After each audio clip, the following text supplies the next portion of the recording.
After a rained out Wednesday, we are so back. Live look, Saratoga Racecourse, Saratoga Springs, New York. Very shortly. Start to week 5. Great to have you with us on FS2. This is Saratoga Live, and that's a live look. Horses in the paddock for the opener.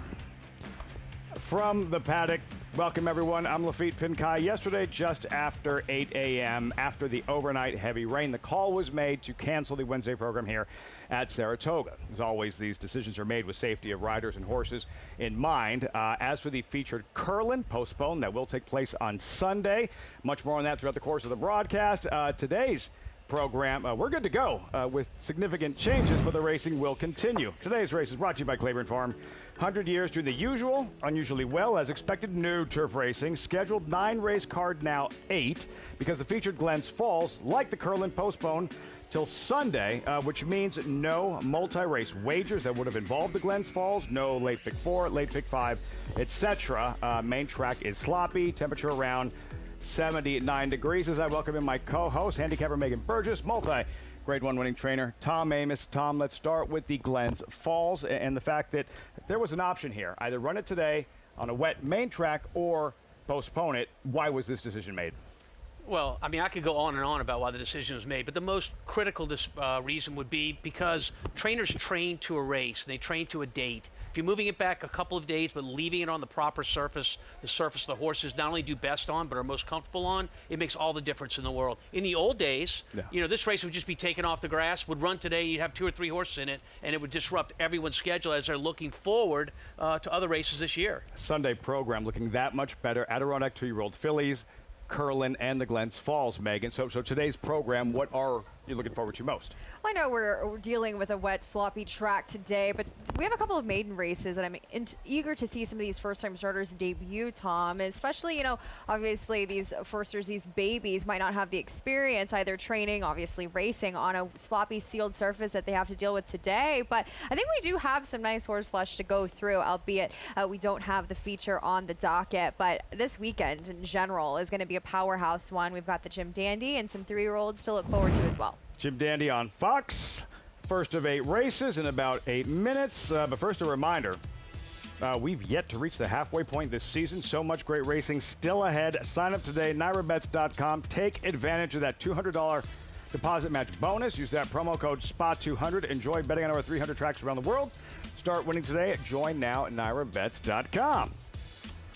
New York bred maidens to kick things off. Tom will provide you with his early pick 5 ticket in a moment. A mile from the Wilson Chute. How much do you find, Tom, when you are handicapping these races, how much do you change when it comes to dealing with a sloppy track like we will all afternoon? Well, unfortunately, a lot of it's trial and error, and you're certainly looking at these horses' resumes to see if there's a real difference in how they perform on one surface or another. But for the most part, I try to keep it simple and try to keep it as it was before unless something glaring shows. For you, Megan?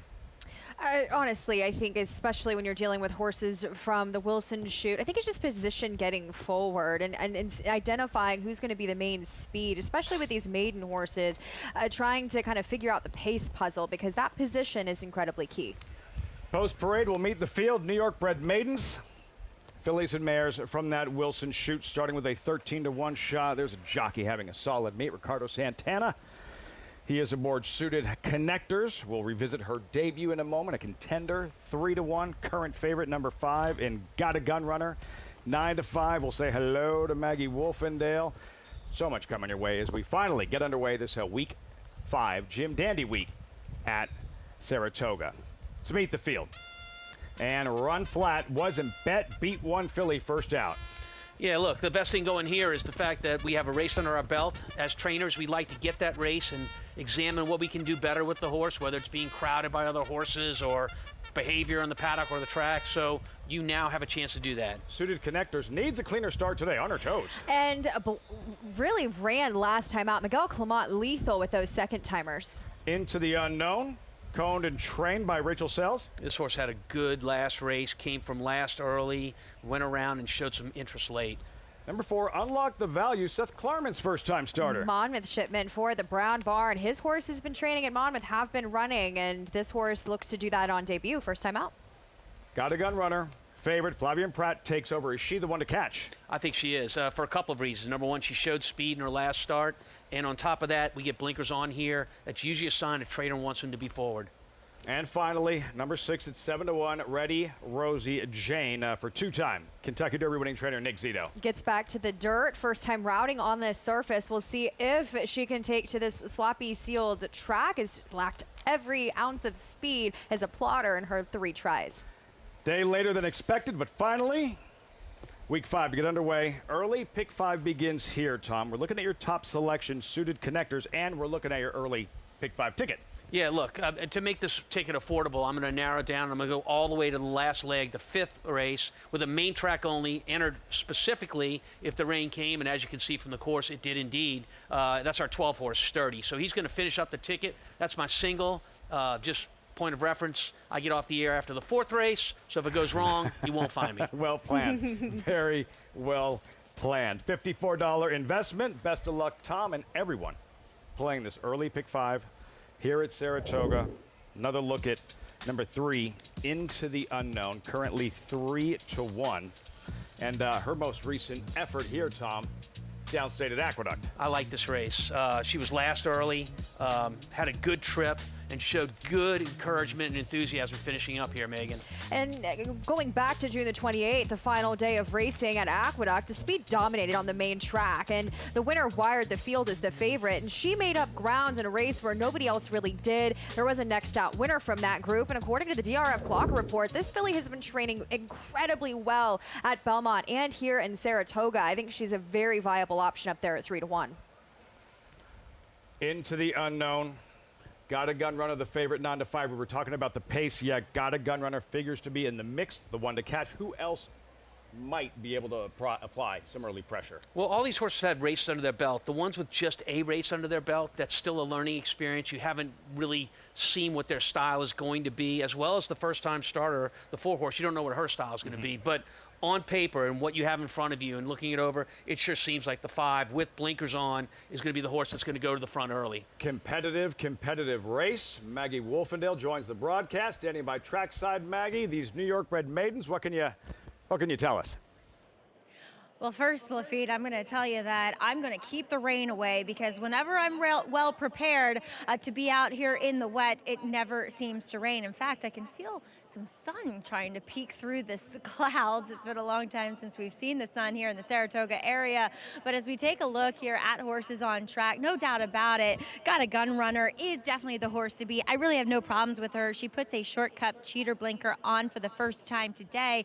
But I'm going to try with a second-time starter. That is number 2, Suited Connectors, who got away awkwardly from an inside post in a very full field up here on Belmont Stakes Racing Festival week. She was chasing along the rail, and then she took a little while to get clear down the stretch, but she ran on okay behind Careless Whisper, who was highly regarded, and was able to do her best work on the front end. She's a big, burly filly, and she was so quiet back in the paddock.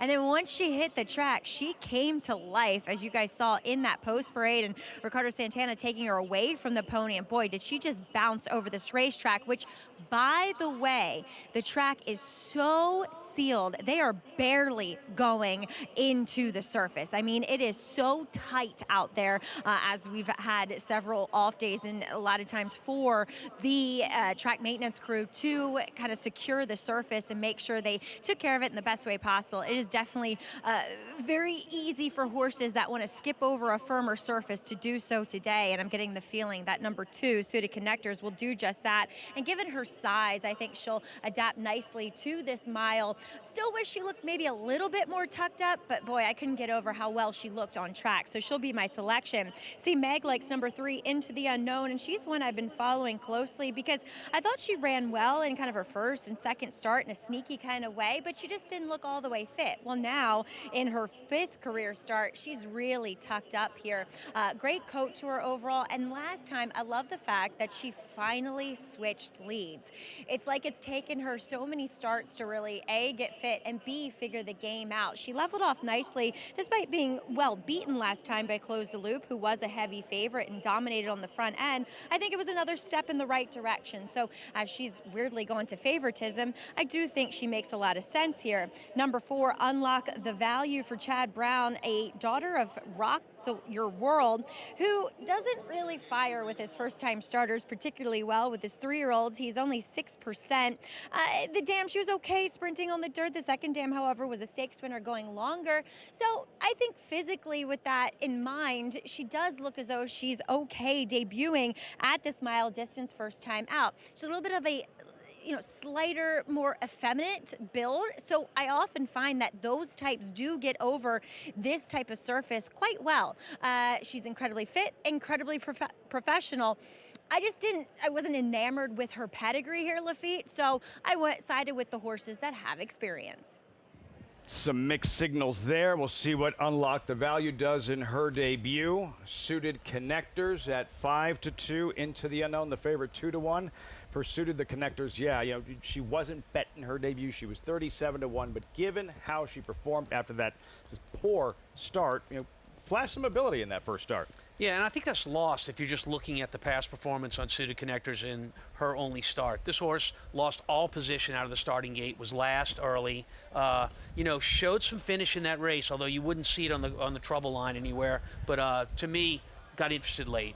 Absolutely. No, and I agree with Maggie as far as number 3, Into the Unknown. We'll see if she can continue her maturity and switching leads down the lane. I'm surprised she's taking favoritism. Yeah, looks the part, getting mechanics together. Into the Unknown. There she is, 2-1. And here's Frank Miramati, the voice of Saratoga, with the call. First of 8 races from the Spa this Thursday afternoon, live on FS2. Thanks, Lafitte. We've got 2 to load. It's got a Gun Runner. And Ready, Rosie Jane. Going in. They're in the gate. And they're off. Fast start for Run Flat and Unlock the Value. Those two hook up right away. And Unlock the Value is a little bit quicker and takes the lead. Tries to clear off and has done just that. Into the Unknown, comes away in the 3rd spot. Down at the rail, here's Suited Connectors moving into contention, taking 3rd now. At the back of the field, Ready, Rosie Jane is on the outside, 4 lengths off the lead, and Got a Gun Runner is just inside of her. 25 seconds flat for the opening quarter mile down the back stretch, and it's Unlock the Value, leading it by a head, pressed by Run Flat second, 2 more. Suited Connectors is down on the inside, an eager 3rd, trying to get after them now. And racing just outside of her is Into the Unknown in 4th. 2 lengths back, Got a Gun Runner.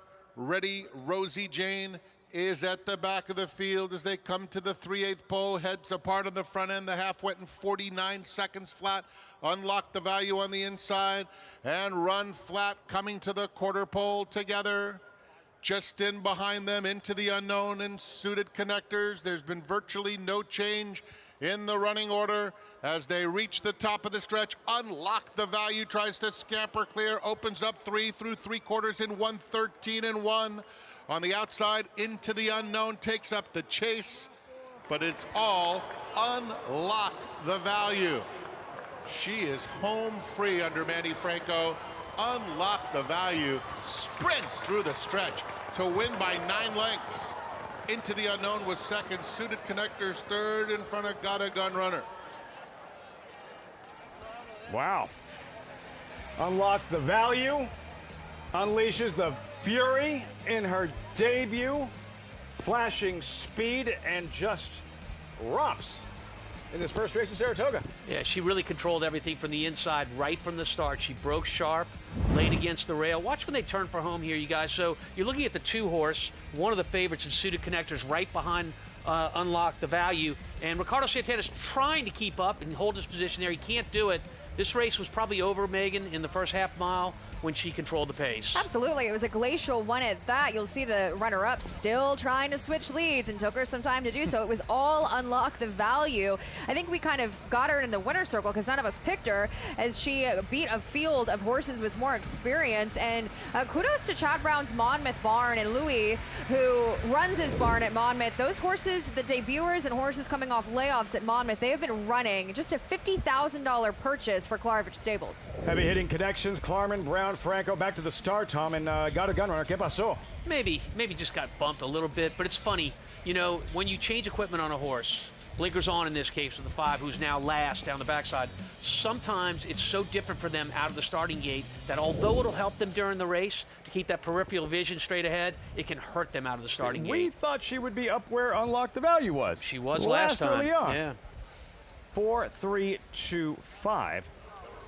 Doesn't just win, simply dominates in her debut. Unlock the Value. Seth Klarman, Chad Brown, Manny Franco striking early on the Thursday program on this dreary Thursday where the racing continues. And looking ahead to the Jim Dandy Glamour Division 3-year-olds, Renegade, Arkansas Derby winner, Kentucky Derby runner-up, Commandment, Florida Derby winner, Belmont Stakes runner-up. They meet Saturday in the Jim Dandy.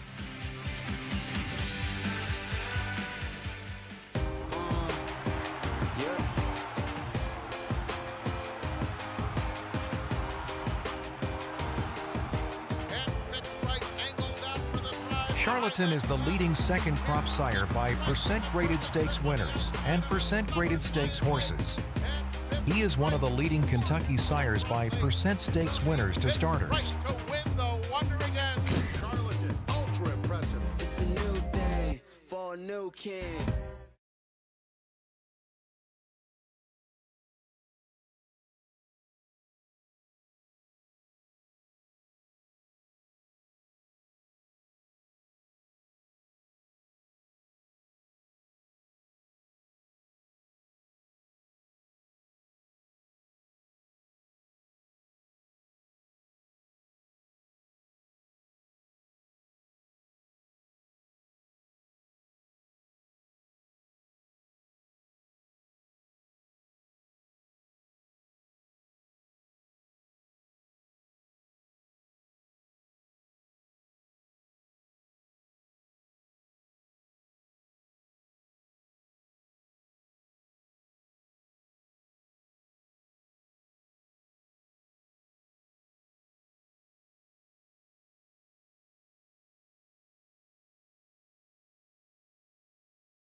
Ominous as we welcome you back. Saratoga Live, as always, brought to you in part by America's Best Racing. For the love of the race, visit americasbestracing.net today. What's new at ABR?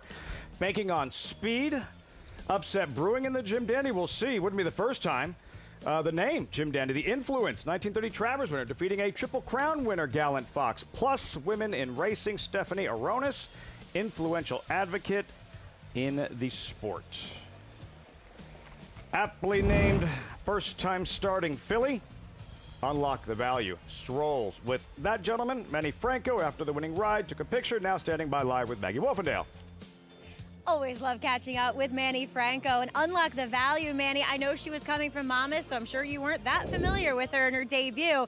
but she warmed up well, and you were aggressive with her from the start. But you also just controlled this race. I mean, from start to finish, getting away with a slow opening quarter, I really think led to her margin of victory in the end. Yeah, definitely, Maggie. The way she break, I just take advantage of that, and like I say, after that, I just try to, after I was on the lead, just trying to slow down a little bit. First time going a mile, first time, running ever, so I don't want to go too fast neither. But I feel like I was comfortable on the lead, and she was doing it pretty nice, so I was happy. Well done. You're staying clean in this wet track that we still have here. Manny, do want to recognize the fact that that was your 20th win of 2026. Last year, you only had 20 wins for the meet. I mean, this is a big, it feels like Saratoga for you. Yeah, definitely. It's been great so far, and I just want to say thanks to all the trainers, my agent, all the owners to support me, all year around New York, so I just take the most of the opportunities. Manny, it's Jim Dandy Day Saturday. We won't see you here, though. As you're going south to Colonial Downs to ride the Arlington Million card, you'll be aboard Test Score for Graham Motion. Talk a little bit about the decision to go there and to ride several other horses as well. Yeah, it's a horse that it's been nice to me. It's been good. I mean, I can knock him, and I think like we have to go. I felt like we have to go for a million. So we're going to take a chat and see what happens. And the other, I picked some other mounts in the other races, so hoping for the best. Absolutely, we'll miss you, but best of luck, and I'm sure you'll have a great day there. But kicking off this day in the right kind of way. Congrats. Thank you, Maggie. All right, Manny Franco having a great meet here at the spa. Guys? We're going to miss Manny on Saturday, Maggie. Manny being Manny. Very well done. Very well done. A terrific athlete. I don't know that there's a better all-around athlete in the room. You'll see that in the jockey trainer basketball game summer after summer. Like, grew up wanting to be the next Derek Jeter. Instead, like the next great Puerto Rican rider in that seemingly endless assembly line. Manny being Manny strikes early on the Thursday program here at Saratoga. Unlock the value, Megan. 1088 in the end for these connections. That's exactly what she did. She's, again, just a $50,000 purchase for a sire in Rock Your World that's not known for the precocity and to obviously get them to win on debut, but she just controlled from the start, was in cruise control for connections that are very shrewd. This horse finding the right spot amongst state breds, and Seth Klarman has already paid back up on this filly. $50,000 just wins a purse. A nice purse here at Saratoga. Up next, always exciting, Spendthrift 2-year-old race of the day, brought to you by Spendthrift Farm, home to #1 sires Into Mischief, Omaha Beach, Vacoma, Yaupon, the leaders of their sire classes in 2025 off the turf on the main track. These 2-year-olds, Tom, for a trainer and these 2-year-olds, when you have the surface switch, like what goes in the decision, like to run or not to run? Well, I think a number of things go into it. So, I mean, the race was originally scheduled for the grass. Horses have a preference on the surface they like. Some, we use a term, they like to hear their feet rattle. That means that's a horse that really likes the hard dirt surface. And others like the soft cushion of the turf course. And so with that going on, the trainer is well aware of that and all he's done in practice with that horse. And so most definitely that has a lot to do with who's running and who's not running. Who's going to like the surface most? Who do you like? Who graduates? As far as this next race, Honest One has been training lights out, has a big pedigree and pedigree that supports, will hopefully react well to the sloppy sealed surface, but especially with the scratches, this horse looked ominous even with the full field and looks even more so with the scratched on version. Freshman next in the Spendthrift 2-year-old race of the day on Saturday. It is all about 3-year-olds in that glamour division and the Jim Dandy 63rd running Saratoga's premier prep for Saratoga's marquee event, the DraftKings Travers. Last year, all about sovereignty, flexing in the Jim Dandy before dominating the DraftKings Travers. Who will it be this time? The Jim Dandy only on Fox. Coverage begins 3 Eastern, Fox Saratoga, Saturday. We'll introduce you to the runners, but first we go by the numbers. Jim Dandy, inaugurated in 1964, named after the 1930 Travers winner who shocked Gallant Fox at 100-1. Fastest ever, Louis Couture's blazing 9 furlongs at 147.26. Most wins by an owner, thanks to sovereignty last summer. Godolphin alone at the top with 4. Most wins by a trainer. The number is 8. Todd Pletcher working on a 9th with Renegade. So naturally, the all-time leading jockey is Johnny Velasquez, 5-time Jim Dandy winning rider. No mount on Saturday. The Saratoga sweep, 14 horses have won both Jim Dandy and Travers. Lots of sovereignty in this piece, and for good reason. As for high honors, Jim Dandy winners named champion 3-year-old, numbers 8, including Epicenter in 2022, the highest of honors. Jim Dandy winners, Crown Horse of the Year, make it 5. Belmont accepting on behalf of Team Sovereignty. Finally, Jim Dandy winners in the Hall of Fame, truly the elite, only 2 affirmed in arts and letters, the Jim Dandy by the numbers. So who is next? Field drawn for Saturday's Jim Dandy, presented by Mohegan Sun. There it is, only 5, but a strong 5. Sophomores running 1 mile and an 1/8. Number 5, Commandment. 6-5 morning line favorite. Number 3, Renegade. 7-5 second choice. We circle back, Tom, to the Kentucky Derby. Renegade roughed up at the start, back where he liked to be. Fast pace, he and Golden Tempo, the brothers Ortiz, mano y mano to the wire. Yeah, this is a great race by Renegade, and subsequently it made him the favorite in the Belmont Stakes, where he didn't run up to snuff. But you can see he's going to finish really well on the outside, but there's one that's going to finish just a little bit better than he does, that's coming to his outside. And I think Jose says to his brother, maybe next year, bro. And there you go. Incredible story, incredible finish. Golden Tempo trending up to the Travers by a head. Jose over older brother in the Kentucky Derby. Disappointed, though, in the Belmont Stakes. Megan, how do you think he responds, Renegade? He was a disappointment in the Belmont, and honestly, I know our colleague Andy Sterling agrees with me when I say that he's been overbet in many of his races to me. His Arkansas Derby was impressive, but he beat a tepid field, and in the Belmont, it seemed to me, Lafitte, that he was never catching those top 2 finishers, and he just looked flat to me. He got a better trip. I was disappointed by this performance, and he's also a horse that, to me, is going to be up against it as far as trying to close into a pace that could be a little bit murky on Saturday.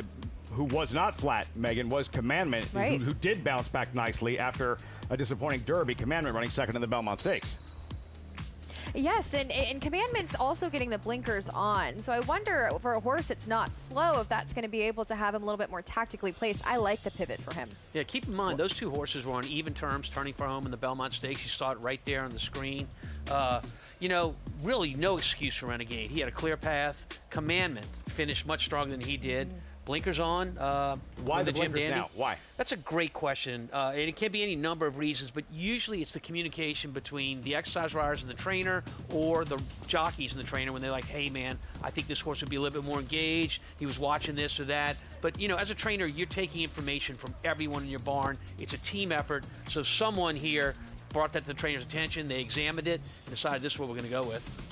Brad Cox swept the Jim Dandy and Travers 5 years ago with essential quality. Maggie is with us. Maggie, the heavy lifting, the preparation in the morning. Chip Honcho, 3rd in the Preakness Ohio Derby winner. What have you noticed about his preparation for the Jim Dandy?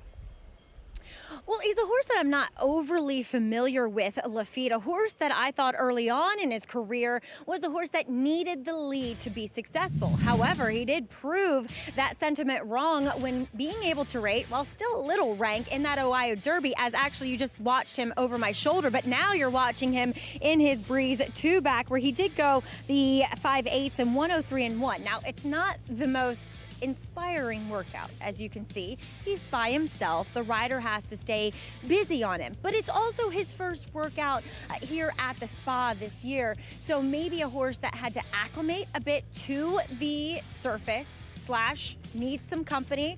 You often find that with younger horses. They need somebody to be competitive with, and he was just there by himself. Now, looking at him here in the paddock, as you talked about with him in his morning preparations, he is a horse that's also getting some afternoon preparations, as we do see Steve Asmussen schooling several horses here. As in addition to Chip Honcho, we have Magnitude, who will be participating in this year's Whitney next Saturday. He's here in the paddock schooling with Obliteration as well as Book. So the real Asmussen stars of the stable currently here in the paddock schooling. Lafitte. Chip Honcho, as you saw, not impressed with the broadcast. Big yawn. Trainer Steve Asmussen swept the Jim Dandy Travers Epicenter, I think, back in 22. Tom, for a trainer, what is the biggest difference preparing a horse for the prep versus preparing him for the ultimate goal? Well, obviously, with a horse like Chip Honcho, we'll use that as an example. He's run a bunch. He probably coming off his best race at Thistle Downs in the Ohio Derby. So it's a logical step to keep him fit and ready for the Travers. I mean, that's a big, big race. And you also want to see where you stand with these horses. Obviously, the Ohio Derby was not the same kind of race as our Jim Dandy's going to be. This is a wonderful race and a lot of talent. So he's stepping out of a prep for this prep and then the Travers. And I think Chip Honcho is a horse that I disagreed with earlier on in his career. I didn't know if he was exactly going to be talented enough to run with these kind of horses, but he's really developed. And he could wire this field, though. Commandment, with blinkers on from the outside, I was telling you off camera, I think that horse is going to be second or third, looking at the early pace. He's not going to be too far off of things. Renegade favored because, as you mentioned, typically over bet.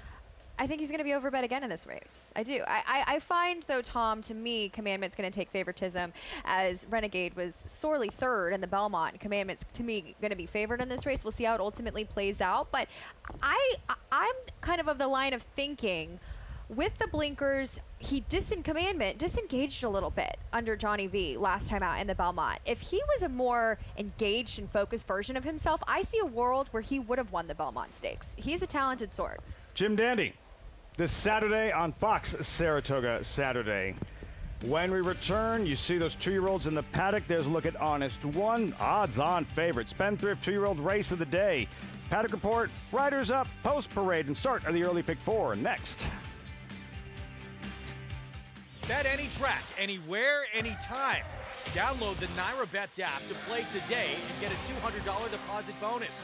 Watch and bet on live horse racing from over 300 tracks worldwide. Get expert picks, play live money betting contests, and boost your bankroll with daily promotions. NYRA Bets is the official betting partner of Saratoga Racecourse. Sign up now. New members use promo code SPA200 to claim your $200 deposit match bonus. You bet with NYRA Bets.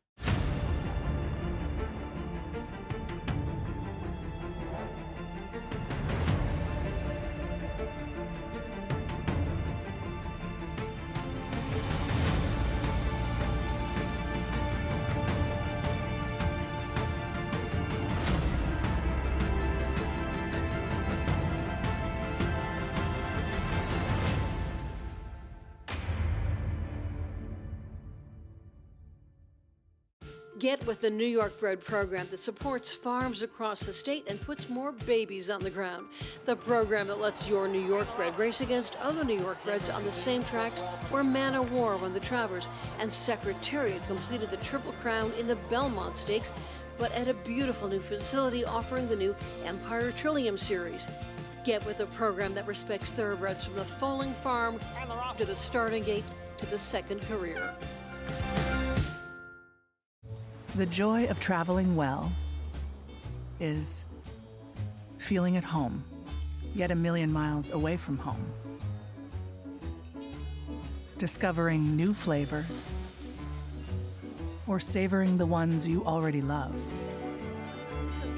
Not knowing what lies beyond the horizon, but knowing what matters most to you. This is the joy of traveling well. Oceana Cruises.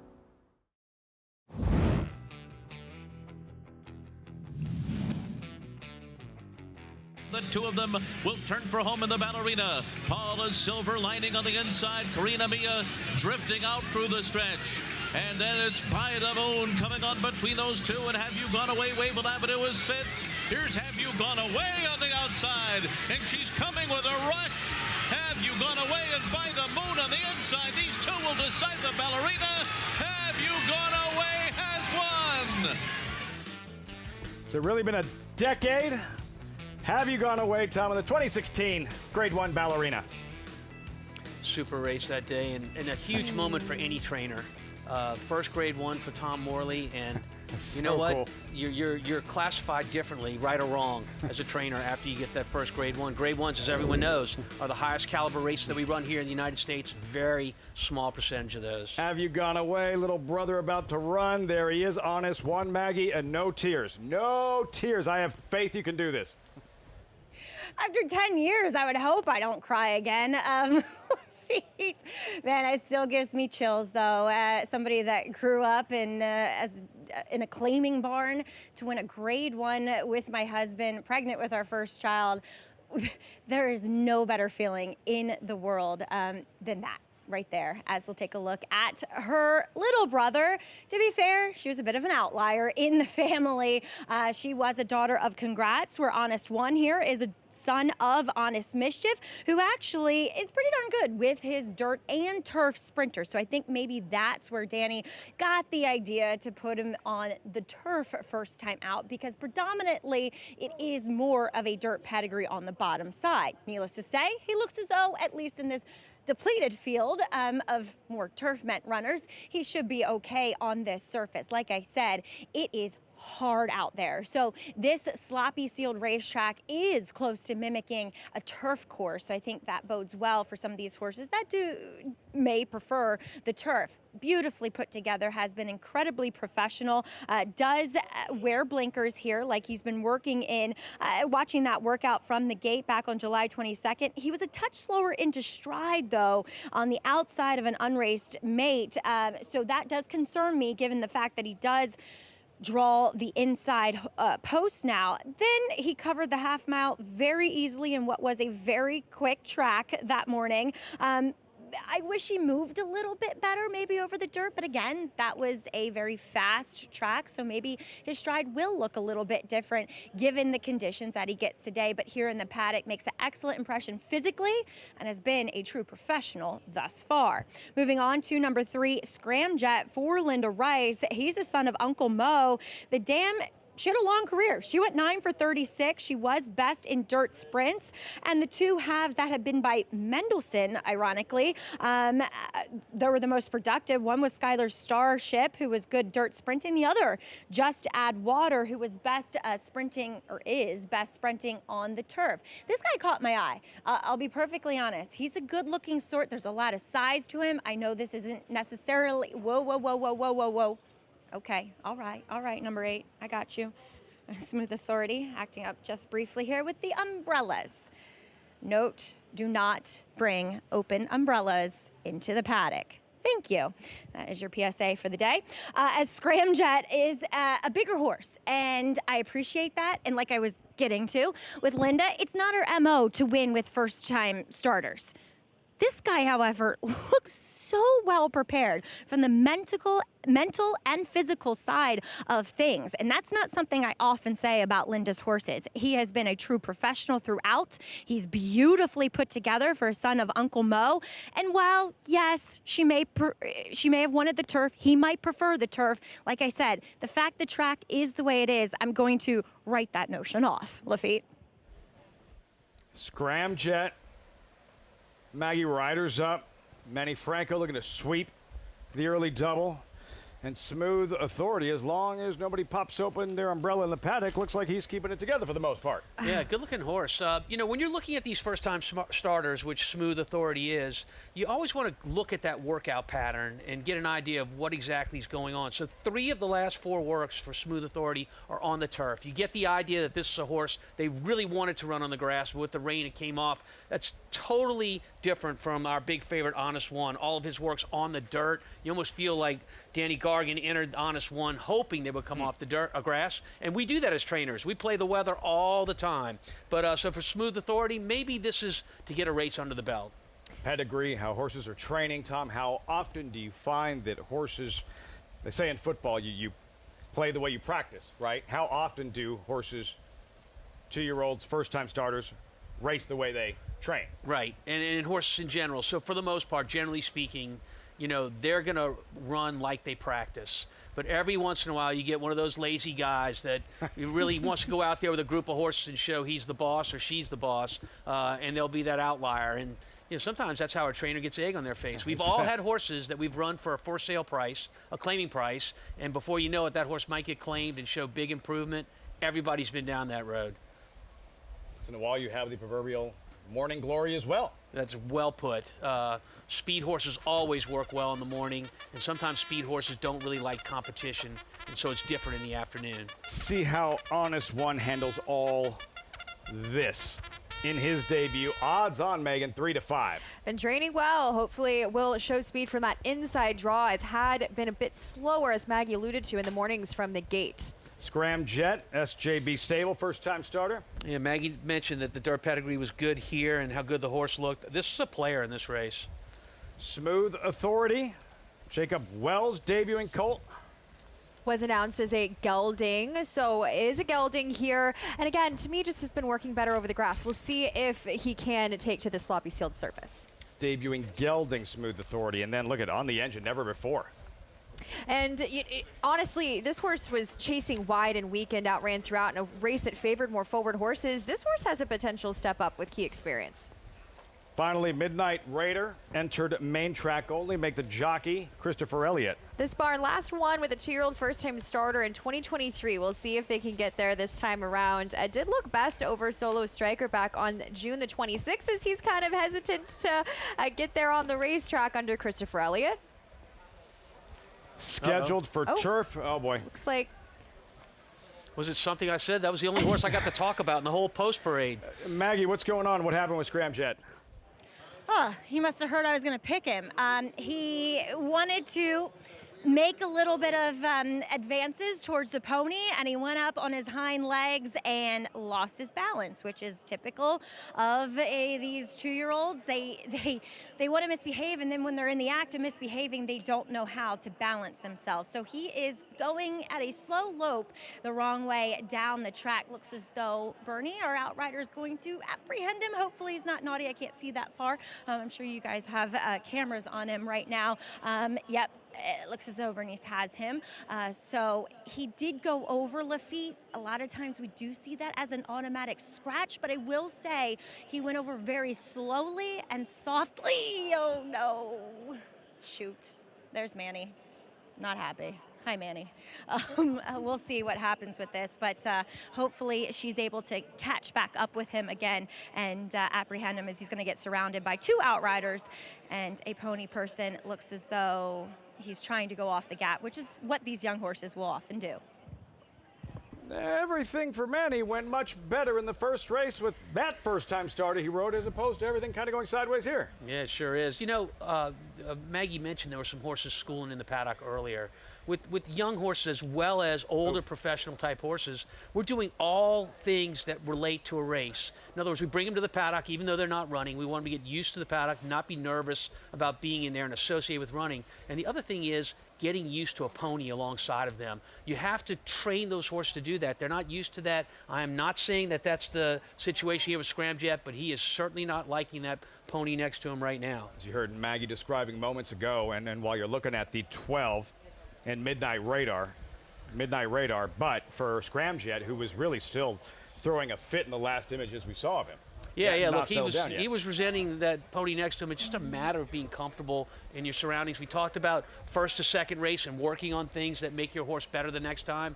Behavior on the racetrack is one of those things. And we're going to have to wait another day to see Scramjet debut a late scratch Scramjet before this second race, the Spendthrift 2-year-old race of the day. So we have a few moments. Honest One favored 3-5. Midnight Raider pictured Christopher Elliott. So Scramjet for trainer Linda Rice, Tom, now when you kind of go back to the drawing board, what will she do to try and get him ready for race day once that day comes again? Well, look, I'm making an assumption when I say that the horse is resentful of the pony next to him. But if that were the case, it would be to do a lot of training in the morning. And we see it all the time, both at slow speeds and high speeds, of horses getting used to the pony. We do it with all of our young horses that have never started before. Once they are comfortable with the pony, they are fine to handle. There he is, Scramjet, late scratch, no show wagering. No show wagering in this second race. Megan, in that price on Honest One does not figure to get any better. 3-5 for the time being. Right back to Maggie trackside. Yeah, that's unfortunate because I do think Scramjet might have some ability as he was taking some money and he definitely looked that way physically. And he was doing everything right until it came to being with the pony. The excitement a lot of times too with the crowd, even if they've schooled with the pony, can just get them overwhelmed and that's how they react. So good to see him linked up with the pony. He will be returned to his connections as we'll take a look here at a horse who has experience. That's number 10, Never Before, who again was a little naughty with the pony, and Junior saw it that way and immediately took him away, as we do see Lance, the outrider, having a hold of him out there. He was much better behaved, however, in the paddock, which I do like to see. It's all about baby steps with the babies, right? So a lot more fit. Love the fact that he showed speed in what was a pretty big field last time out. Was wired by DI wire, but he was attending that pace before fading. I think Junior is aggressive with this horse and takes him gate to wire and uses that experience edge to his advantage. Moving on to others who aren't as experienced, including number 8, Smooth Authority. I saw Mel Giddings walking out of the paddock. She said, well, at least we made it past Sea Hero, because this guy schooling in the mornings had an issue with the Sea Hero statue, but that umbrella just put him over the edge. Good thing is, he's well behaved out on the racetrack. However, I do think, despite not having a lot of turf pedigree, watching this guy's breezes and just watching the way he moves and the way he's put together, looks a little bit more turf meant and looks as though a race would be beneficial, especially from the fitness standpoint of things, as we'll also take a look at Midnight Raider, the only horse left in here for the main track only. This one, the dam, she was good enough on the sprinting on the dirt, half to Foxy Cara, who was also trained by Mitch Friedman, and also half to Peyton. Shoot, I did not write down the rest of that horse's name, but after a horse that was a decent start sprinter as a 2-year-old, and 3 of the 4 siblings have been winners.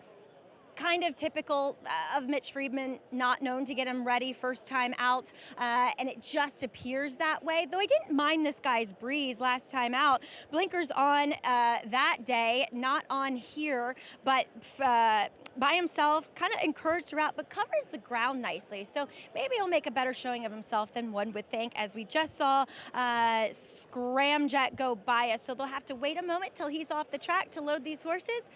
And then we're off to the races, Lafitte. They'll be filing in, Maggie, in just a moment. She was discussing Midnight Raider. The closest thing I get, all right, so not a strong second choice, but the second choice. Yeah, a second choice and a first-time starter at that. Look, when you're playing equities in the stock market, and you learn that a company executive has made an insider trade, which is required to be disclosed. This money showing on the 12 horse is inside money that they're saying, the inside group is saying, hey, I think this horse has a real chance. It's not a guarantee of a win, but it is a sign and something you should pay attention to in your handicapping. Smart money, we'll see. All eyes on Honest One. Have You Gone Away's little brother? What'll he do in his debut? Spendthrift 2-year-old race of the day. Frank Miramati with the call. Race 2 live from the Spa on Fox Sports 2.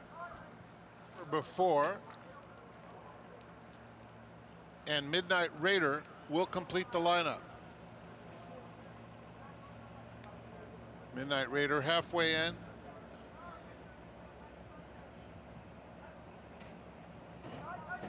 They're in the gate.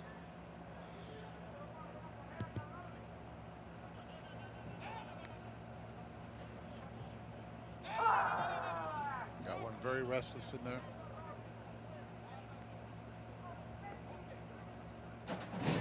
And they're off. And Never Before sprints out of the gate, opens up a couple of lengths. Smooth Authority asks for a little bit more speed in the opening furlong. And down at the rail, it's Honest One in second and keen to get after Never Before. A big gap back to Midnight Raider. The opening quarter mile for Never Before went in 22 and 2/5 seconds, leading it by a neck to Smooth Authority in second.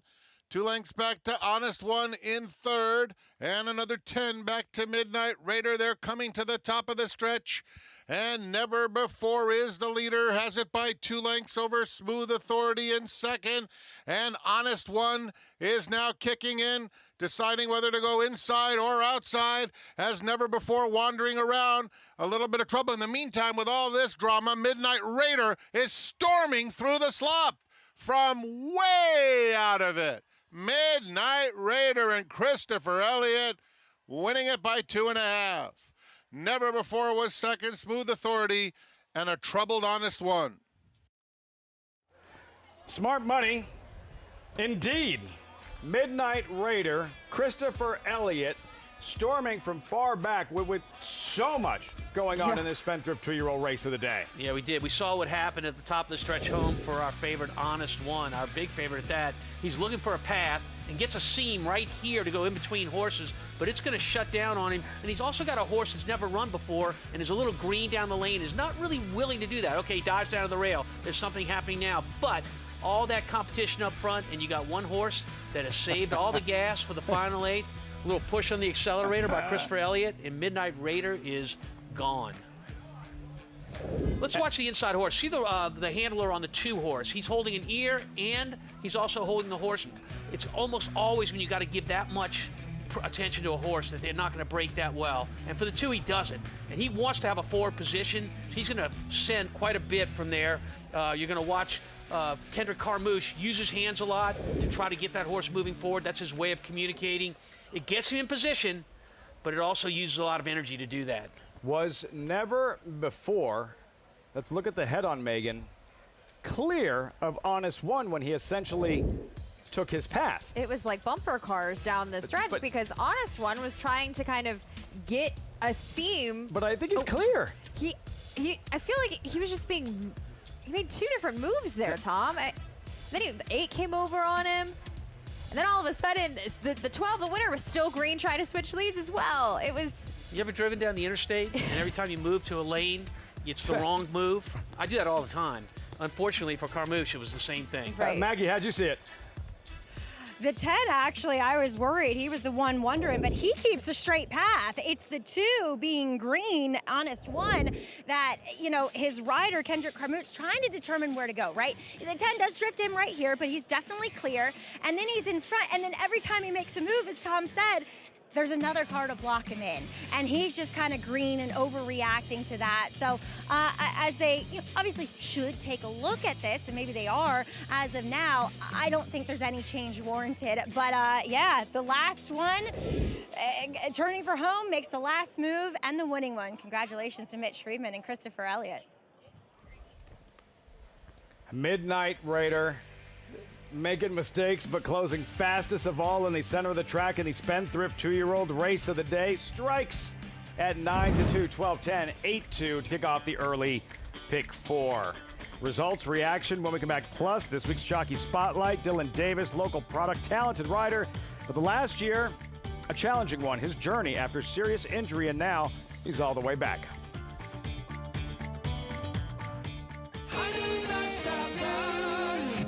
As a lifestyle guard, I help people live their best day in the sun. That means keeping the games going. Coming to the rescue when the floaty is too floppy. And delivering high noon when the cooler's empty. Oh, do you have any peach? High noon, sun's up.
You're watching Saratoga Live on FS2.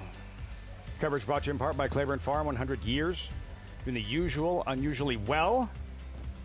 Lots of stuff going on in this one. Midnight Raider, lugging in, wrong lead, matters now. They can work on that later because he won in his debut with jockey Christopher Elliott, standing by with Maggie. That's right. An adventurous ride, to say the least, here for Christopher. And a horse that you kept at the back. He didn't have that much natural speed to begin with. Chris, talk about, your game plan from when they broke from the gate. Yeah, he told me before we went into the race that he was going to leave slow out of there and just to pick him off if we could. And that's what we did. He was leaning in on me the whole way. And I was just trying to get him out into the clear. And once he was clear, he responded and did his job. It's like, bud, you're getting all this mud kicked in your face. Don't you want to not have it in your face anymore? Yeah, for sure. As soon as he, got in the clear, he was good. Oh, Chris, this is your third win of the meet. It's, we saw you not have your bug up until very recently. It's not easy for a journeyman, starting out to come up here to the spa. Talk a little bit about your decision to do so.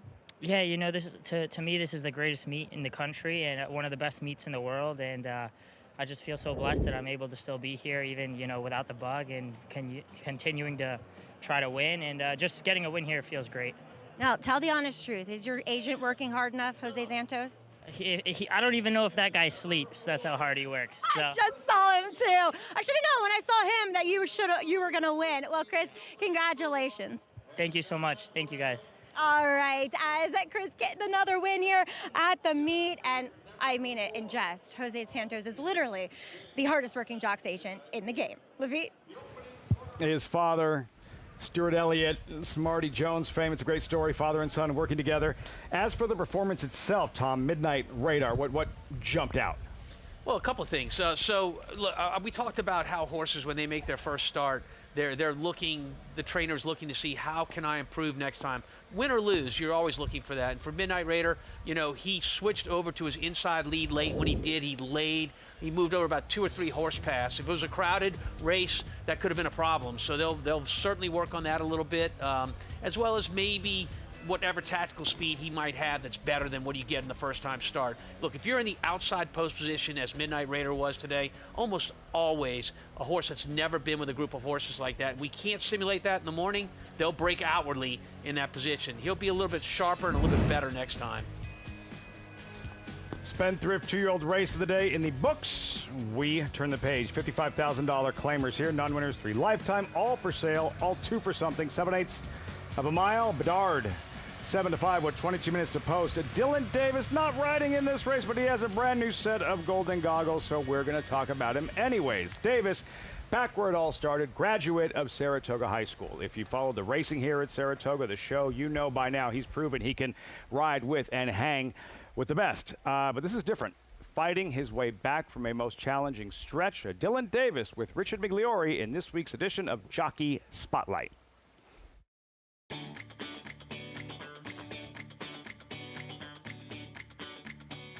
Dylan, I've been really impressed with your maturation as a rider. Tough fall, tough injuries. Injuries that not everybody easily overcomes. Just walk us through a little bit of the struggle and how tough the injury was and how much work it took to get back. Yeah, thanks, Rich. So just obviously a lot of people know that I had a bad accident in mid-November there at Aqueduct. Broke 11 bones, a collapsed lung, punctured lung, torn rotator cuff, and I lost a kidney due to trauma to impact. When I was laying in the dirt, like the first 10 seconds, I couldn't move my legs. So first thought was I thought I was paralyzed. I was able to start moving my toes, so I was really thankful for that, thank God. And it was a big hill to climb. What I went through with the pain and everything, I didn't feel like I wanted to go through that ever again. And did contemplate about retiring. And I have 2 kids, so I didn't want them to see me go through that anymore. But as a rider, you just can't think about that. You're just thinking about going forward and getting to the wire first. And the love for the sport is higher than the fear of possibility of what could happen to myself. Not that long coming back off the injury. Tough fall at the top of the stretch here. Thankfully, you were okay. On a rider's mistake or error, I was in the wrong place at the wrong time. As I'm falling, I said to myself, not again. So, just trying to do the best I can by rolling and at the time, and got very lucky. Well, I think that this is what makes the ride that I was so impressed with and I thought really showcased all of your skills. And you showed a discipline and a maturation in this ride that even transcends, you know, coming back off injuries.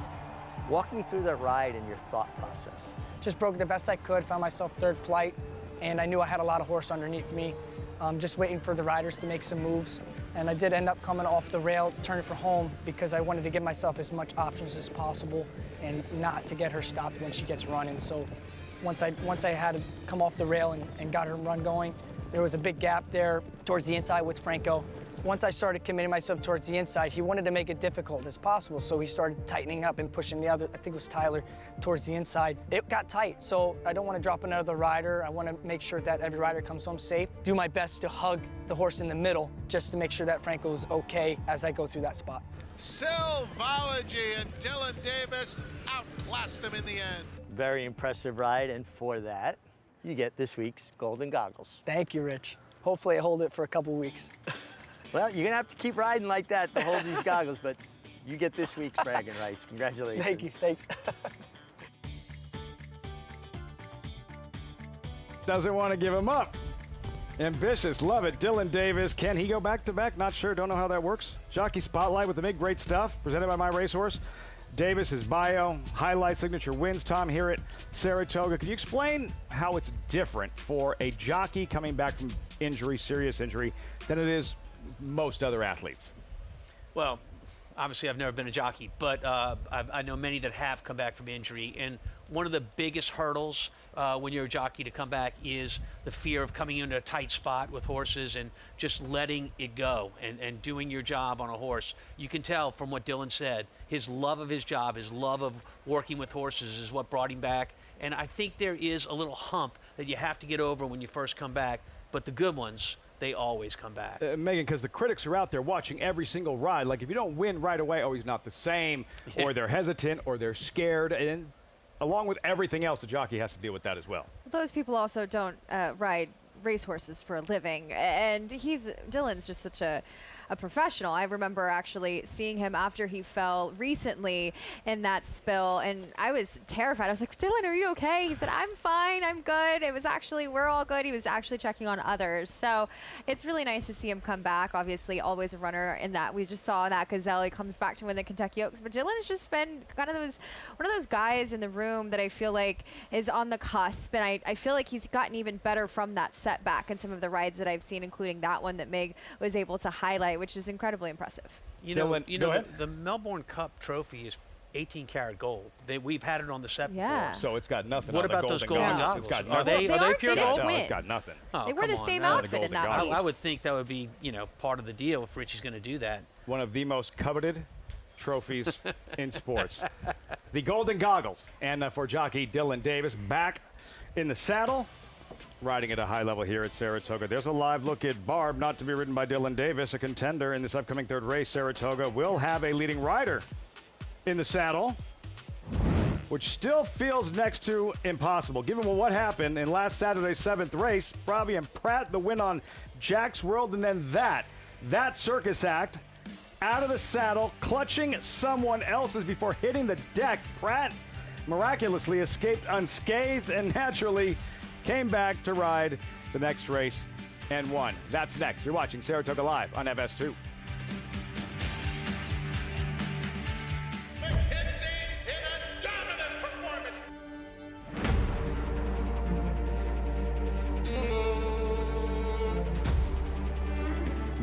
Million two, right there, 1,200,000. Baeza gets his moment in the sun in the Pennsylvania Derby. Chancer Mick Patrick wins the Champagne impressively.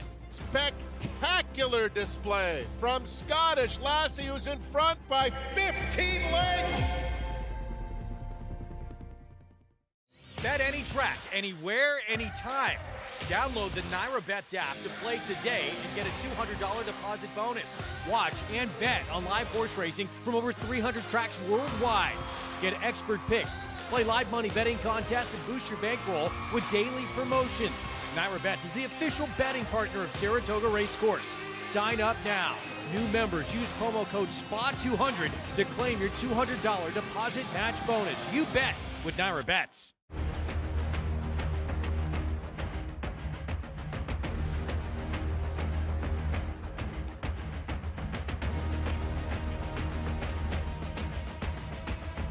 They're coming down for the finish, and it is Silver State.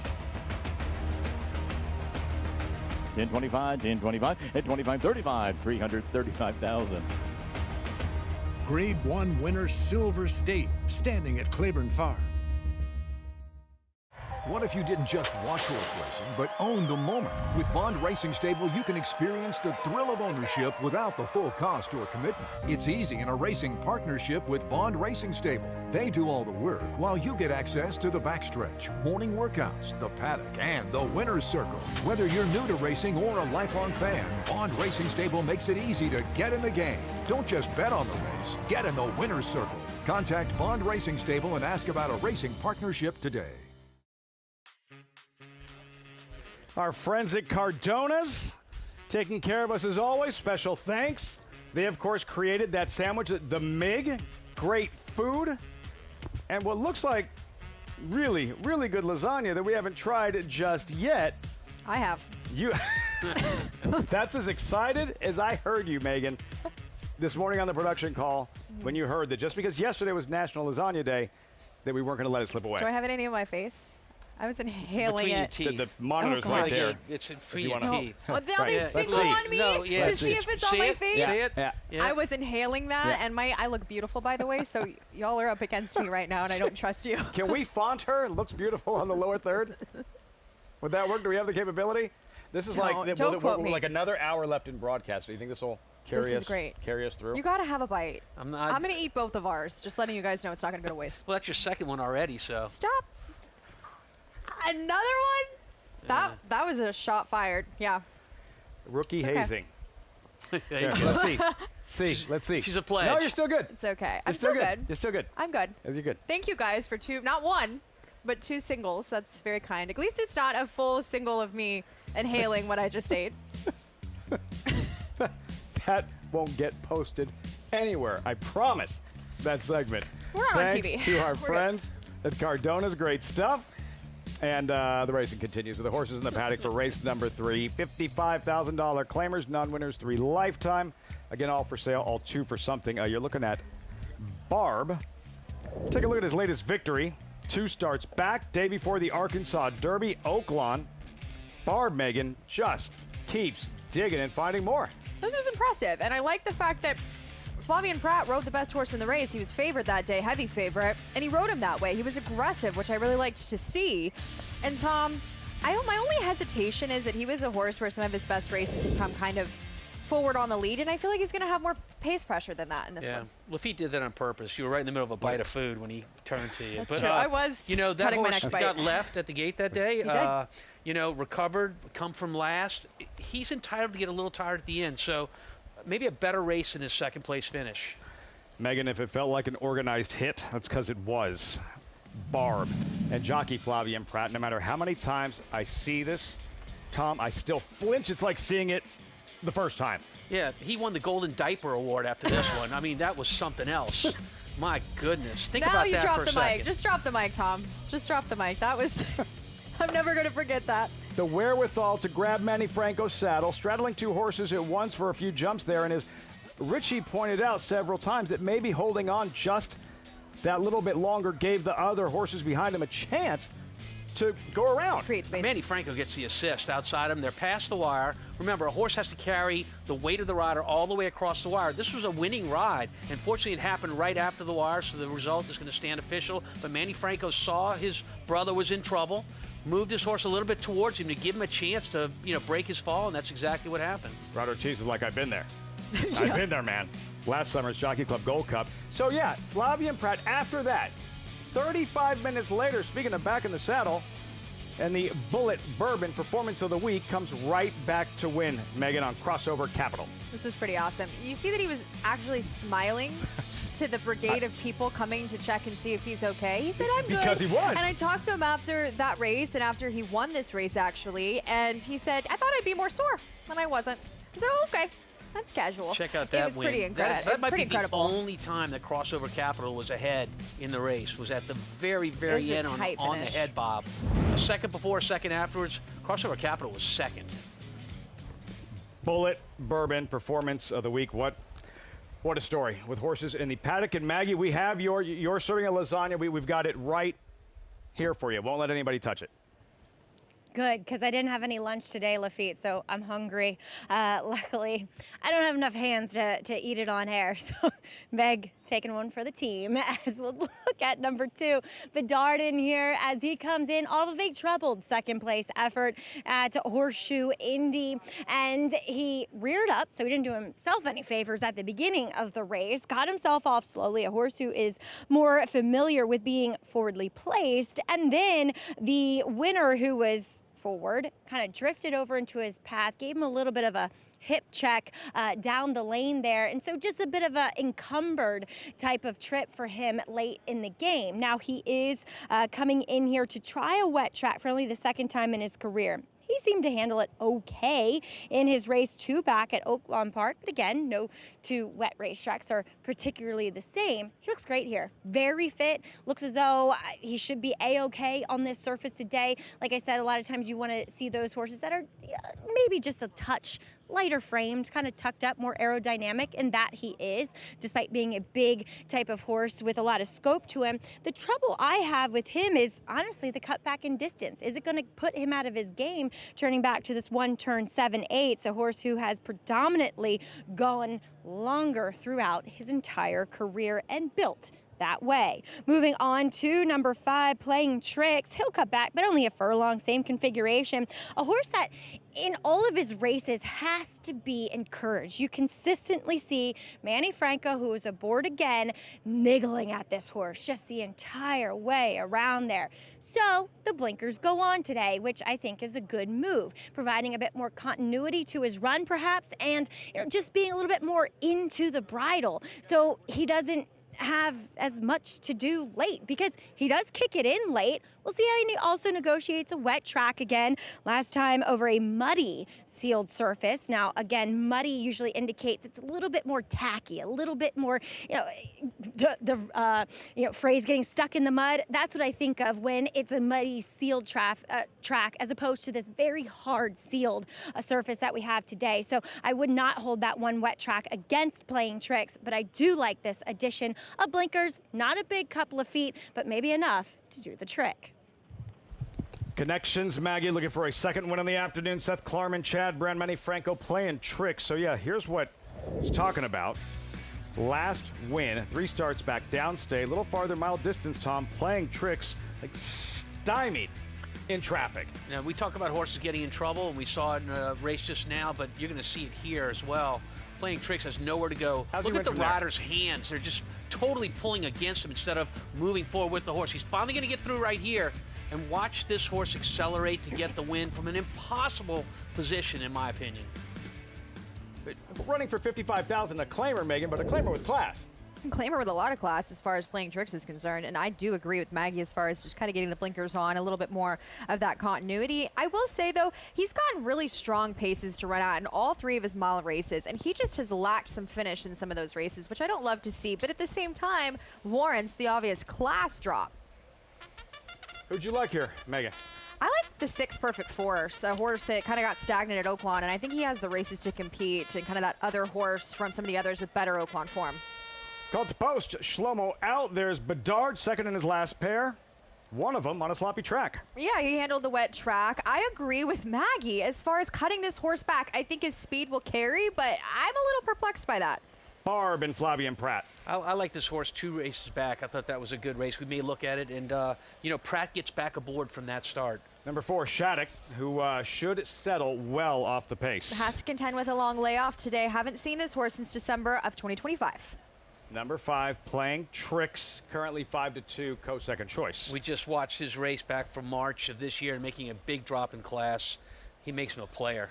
Perfect Force, Team Magnitude, Jose Ortiz, Steve Asmussen. We saw Magnitude schooling in the paddock earlier today, but the one problem, though, I think he's a big player, is he's been off the board in three wet track attempts. So that might be his Achilles heel, but I do think he's going to wake up a little bit if he can get past that second off a bit of a freshening. I like this horse a lot. Sprinters in the 3rd in the slop. Another look there.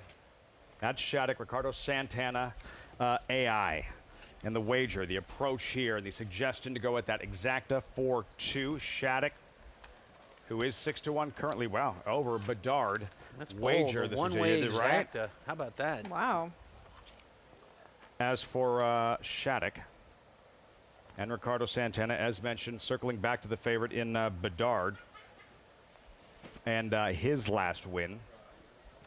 Take a look here. Most recent appearance, I should say, early June. Horseshoe Indy after a poor start. Bedard, like, still in contention after that bad start, still runs well. Yeah, and he was faced with the glacial pace, as you mentioned, reared up at the start, which kind of took him out of his game, which is being the main speed of which he would have been that day. And he probably would have controlled if he would have broke on top. Instant Replay's a nice horse there for Brad Cox that he managed to run behind, but he made up good ground that day. He's one that's been, has handled a wet track in his priors. But I wonder, you know, Shlomo to his inside was scratched. That was a horse that was going to pressure him on the front end. We'll see just how Flavien Prat plays it on Barb directly to his outside as far as the early pace puzzle and if they light it up early, because I'm not quite sure if the 7 furlongs is ultimately what he wants. I like this warm-up we're seeing from Bedard. With the scratch of the one horse, he becomes the lone speed in this race, the 2 horse does. And this warm-up suggests to me that the connections recognize that. Brad Cox, the trainer, Irad Ortiz, these are guys that really study the form and form strategies in races, as we all do. But for Bedard, the 2 horse, it seems to me this is the one that goes to the front early. I like how he stuck with it after that mess of a start in his late 8-5 now. Bedard, Maggie is trackside to Bedard's outside. Barb, Maggie, what are we seeing pre-race? Well, a much more quiet warm-up than what we're seeing from Bedard, as he took a little while to break away from the pony, and he's just been very contained by Flavien Prat. And he is a good mover. He's moving well. Again, wish there was a little bit more energy involved in this warm-up. But a horse that from 3 to 4, as this is actually the first time I'm seeing him, though I was there for that Oaklawn race. Don't know what I was doing. Maybe I was filling in for Lafitte on the desk. But I love what I'm seeing from this guy, physically at least. Again, wish there was a little bit more energy in this warm-up, to be fair. But again, he's just moved physically forward since seeing him as a 3-year-old. We'll take a look here at number 4, Shattuck, who does come back in here protected. So he's entered for the waiver claim for Joe Sharp. They did have to give him quite a long time off, dating back to late December of last year. And I think it's always promising when horses are protected and they show up in the same spot. So Ricardo Santana will be back aboard again. He's won on this guy. And my biggest complaint about him in some of those later races in December was that he just didn't look as though he was doing well behind, kind of very sucked up and drawn up underneath of himself, and the movement wasn't there. Looks as though the time his way has done Shattuck quite well. Now, you will see Joe Sharp put mud tails, like we say. They are tails that are braided and then tied up. So therefore, because the mud sticks to horses a bit more, they don't carry that extra weight of the mud in their tail. Slash, it's way easier to clean them afterwards. So he's one of the only trainers that still puts mud tails in his horses. But I really like what I'm seeing from Shattuck coming back to the races today. Now, he is completely devoid of early speed based upon his earlier efforts, so I don't think that helps him, but I think we'll see a good effort off the bench, Lafitte. Shattuck, Maggie, interesting regarding the mud tails, Tom, and different theories by different trainers. Yeah, it used to be a time back when I first came to the racetrack, the late 70s, early 80s, if the track was muddy, everybody did it. Now you just don't see it as much. Shattuck. Megan, and there's a perfect force in Jose Ortiz looking for a first win in the afternoon. I think this is the perfect spot for him outside of Oaklawn Park. You know, Oaklawn can really carry to speed, especially, you know, that 6 furlong, those one-turn races. So he's one of those that have been up against it in some of his races at Oaklawn. I felt like he's the perfect candidate. I've talked about this throughout the running of the Saratoga meet and throughout the country. Some horses at Oaklawn that have been able to be those fair prices that have come back from being stagnant, racing and training over that surface all winter, being able to wake up. I feel like he's the true sprinter of the group. Hopefully he's going to be well positioned to get that tactical type trip. He's just going to have to contend with the fact that a really good wet track race is missing from his resume, though I'm encouraged second off of the freshening of him. We'll see. He is going to be coming from off of it. 5 runners, handicappers, 3 different selections. I like it. And on this sloppy track, Tom, 2 races in the books. Unlock the value in the first goes wire to wire, and the Spendthrift 2-year-old race of the day from last, an upset that we just saw on Midnight Radar. We did. So we've seen the horses come from both directions in the first 2 races of the day. It's hard to pinpoint whether speed or not having speed. Watching them go to the gate there, I just wanted to point out to everybody, you can see the tracks from the tractors as well as the horses. And what they're doing there is they have actually floated the track. They've taken, instead of harrowing the track, which you do on a fast track, they float it. They smooth it over and try to get the water to run off that way. They pack it down that way. It's a different kind of surface. We see it all the time when it's raining. But this track has the ability, believe it or not, to quicken very, very, very much by the end of the day even. Far cry from decades back when you would wind up with a bottomless track when it would rain that much, a heavy track. That's right. With today's maintenance, particularly great maintenance crews like Naira has, it's a totally different ballgame. You can see the standing water there. Underneath there is a firm footing. Final thoughts here, Megan, as they have reached the starting gate. I think the horses that are the logical on the tote board are going to be the speed types. We'll see if they can carry that form. I'm going to try to take a little bit of a shot against them. The battleground. They'll be sprinting 7/8 of a mile over. Sloppy track, race 3, live on FS2. Here's Frank Miramati. This is the second annual Chuck Simon Memorial Race. You'll hear more about him in the winner's circle. Here's Playing Tricks. And the last one to load is Perfect Force. They're in the gate.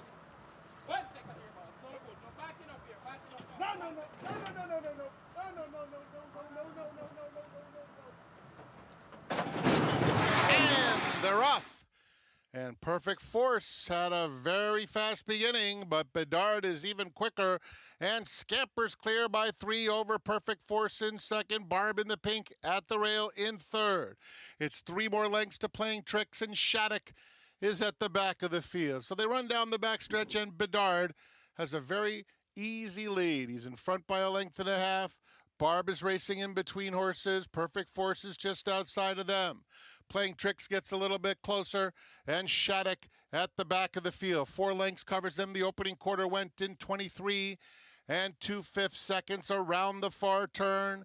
It's Bedard in front. Perfect Force 3/4 of a length back in second. Barb down at the rail was just passed by Playing Tricks midway on the far turn. Playing Tricks takes third. Aggressively ridden to get after the top pair. Shattuck on the scene. Red cap far outside. Wide open. 1/4 mile to go.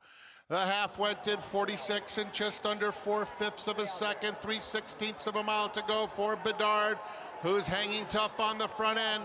Asked to finish the job now. Barb is picking it up on the inside of Perfect Force. Perfect Force very much in it, as is Barb. These two have collared Bedard. Bedard trying to fight on. Barb in between. Barb will win it. Very close photo for second. It's very close indeed between Perfect Force and Bedard. Fourth to Playing Tricks. Much easier gallop out than after that win on Saturday in the 7th race. Flavien Prat. Barb strikes in between horses in the 3rd at the Spa. You know, for the favorite Bedard, he got what he wanted on the front end, got a slow pace, was able to control everything with Irad Ortiz. I think the key to Barb's win was reuniting with Flavien Prat 2 back when he won on him, and he just, you know the horse better if you've ridden him. Watching him turn for home there, watch how quiet Flavien's hands are. He's in the pink behind the leaders. He's going to get a gap right here. His hand's going to start to move right in this area. This is a command. Let's go, my friend. He just gave it to his horse, and Barb takes off. It was a bit surprising with the pace, actually. I really enjoy that Jose Ortiz was more aggressive on the outside. Perfect Force, who ran a really strong race, and Barb there was under cruise control along the inside, kind of stalking just off the pace. So a bit of a different pace projection than what I initially thought it would be. I thought the number 6 would kind of be stalking off of those two. But Barb ran a really nice race. And again, Flavien rode him 2 back when he won at Oaklawn Park, 2nd off the bench, now dropping back down in class. But it was kind of a contentious finish. I thought any one of those horses were going to be able to win this race. Back to the main track, back sprinting. Trainer Mike Maker, Barb. And look, I'm not saying it was threading the needle, Tom, by any means, but Flavien Prat and Barb, like, not all horses will go through that opening so willingly. Well, I think you kind of answered your own question. You're exactly right. You know, threading the needle as opposed to going between horses. Going between horses is not a comfortable thing for the thoroughbred, and he needs to know that the rider on his back is confident and relaxed when doing it. Nobody better than Flavien Prat at that. And so when he gives the command through his hands to take off, Barb is there for him. Bedard was battling. Megan, you like perfect force going in and right there with every opportunity. Yeah, you're waiting for he him did. to deliver the knockout punch and just couldn't quite do it. Yeah, he ran well, especially with horses that have a similar profile. They were all dropping down in class, and I think he was kind of the price horse that you wanted, and he did run well ultimately. There's just a touch more today. Jay Provenzano's Flying Peace Stables. Barb, dead heat for second. Dead heat for second. Bedard, perfect force. By the way, 4 claimed out of the race. 2, 3, 5, 6. Numbers 2, 3, 5, 6. Top 4 finishers all headed elsewhere. Barb headed into the winner's circle. After that gutty performance, Flavien Prat, Mike Maker teaming up. In the hot pink colors, bowling his way through. Barb in race 3 at Saratoga. Results, reaction when we come back.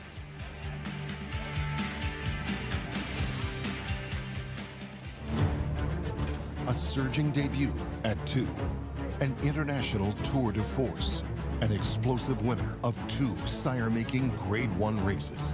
Raging Torrent running the race of his life, and Raging Torrent and Frankie Dettori cruise to victory in the Malibu. Raging Torrent's coming out party is in the Metropolitan Handicap. Raging Torrent, the next wave in the Lane's End stallion-making tradition.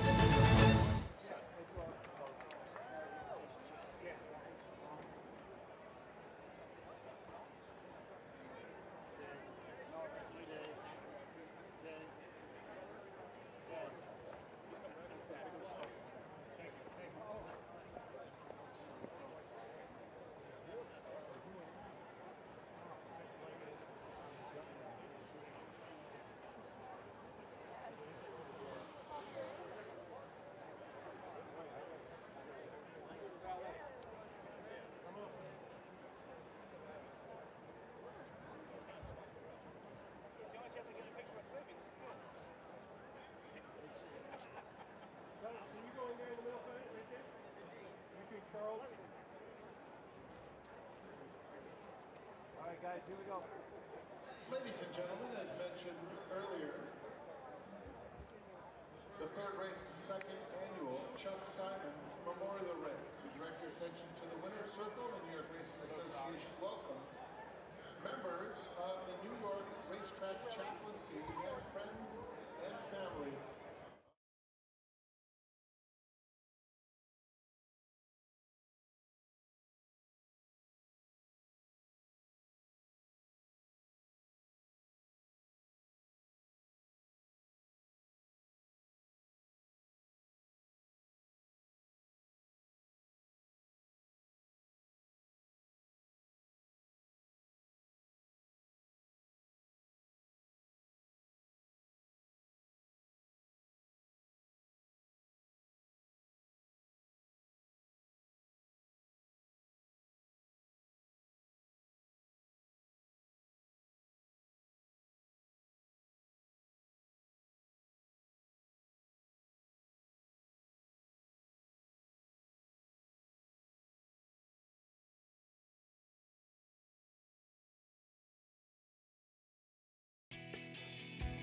Hopefully you had your NyraBets account fired up and zeroed in on Barb in race 3. Coverage on Saratoga Live is always brought to you in part by NyraBets. Bet any track, anywhere, anytime. Visit NyraBets.com or download the NyraBets app to get started. Exciting finish.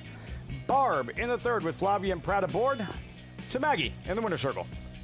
Here with winning owner Jay Provenzano, Flying Peace Stable, and Barb. You did pay up for him last year, but he's been a remarkably consistent type for you guys. Gets the win here, but also gets claimed. Yeah, you know, he's the boy named Barb, you know? And it's very confusing because you just want to call him her, you know, and but he's gotten us a couple of wins. You know, he has been spotty with some of his races, and then I looked at the form and I was like, wow, he's never been on the mud, but he's got a 449 number. I said, and I watched him warm up. I said, he's warming up really good over it. So, hopefully we get a good trip. We knew that the 2 inside was probably the speed. Going into the turn, it looked like he was, coming back. But at like the 5/16, it looked like he had a ton of horse. And then we pulled out an old one today. I mean, we pulled out a reel him in at like the 8th pole, and we ain't used that one since Slimy back in the day here. So it was a lot of fun. I think we lost them, so it is what it is there. But yeah, everybody eligible to be claimed got claimed in this one, Jay. But we saw that this race was named in honor of the late Chuck Simon, and you were telling me a nice story about Chuck. It kind of seemed fitting that you took this race. Chucky was my man. I got to meet him, and then I had a turf horse up here with Bruce Levine called Change Will Do You Good. And, he was really doing well at the time, and we just didn't want to give him off. So he was the first horse Chucky ever trained for me, and we sent him down there, and he went right off. So our first horse we ran together, we won. I also got great stories. We also got outshook for a 75-1 shot down in Gulfstream together, me and him. And that was an unbelievable story, but for another time. Well, Chuck, you could be creative just like you are with your claims. Congratulations here, Jay. I appreciate that. Thank you so much. All right, Jay Provenzano, repping the colors really well today. Definitely matched Flavian in the winner's circle. Very sweet old Crazy Bone hat. As for Chuck Simon, if you knew Chuck Simon, you have a great Chuck Simon story. More than one. Very much. He's so missed, so highly respected. Chuck Simon, who Cherie DeVoe credits with her career as a trainer, getting started and getting off the ground. He's a brilliant horseman and a friend. And I used to, whenever I call him, I always hoped that his answering machine would take the call because he had the most sophisticated and prim answering. If you would be so kind as to leave a message, I loved when he got his answer machine. Of course, when he called back, I give a lot of you know what. Cherie, after winning the Derby, I mean, just about every interview referenced Chuck Simon and what he meant to her, and the fact that she wouldn't have that kind of success that she had just won the Kentucky Derby without his influence. Back to the racing here in this upcoming 4th race, maiden special weight. Storming is out, as is Sir Duke.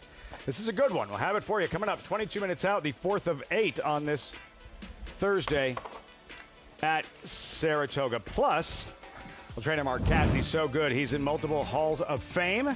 What a summer he is having. And hanging out with JK. When we come back, they walk the shed row. One Grade 1 victory already at the meet, with sights set on much more ahead. You're watching Saratoga Live.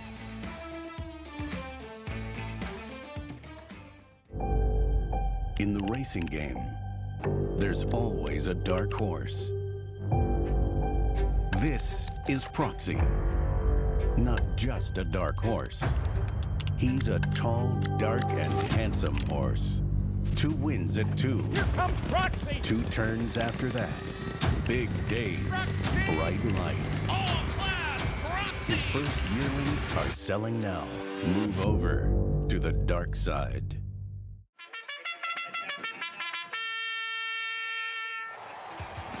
Monmouth Park summer season rolls on with live racing action every Friday to Sunday. Monmouth's 2026 season proudly features a low player-friendly 15% takeout on all daily doubles and pick threes. Play our new $3 late pick three and $5 late double. First race 2 p.m. Fridays, 12:50 p.m. weekends. Get in on the action at Monmouth Park Racetrack. This is where it all begins. These are the recruits for next year. They're going to be part of our roster, part of our team. The pavilion, it was jam-packed. It has remained jam-packed. Phenomenal feeling in the pavilion, on the grounds, in the back ring. You have a chance to make 5, 10, 100x. Big sale with a lot of quantity, but they're going to sell over 4,000 horses here. We had quality racehorses today, I believe, that will go on and we'll be reading about in years to come. Keeneland Sale, you got to be here. Racetrack Television Network brings you every race, from every track, on every screen, every day. With monthly packages starting as low as $5, RTN gives you great value and access to more live HD streaming and race replays than anyone. Visit RTN.tv today to sign up and watch on almost any device, including Roku and Amazon Fire. RTN has packages that start at $5 per month.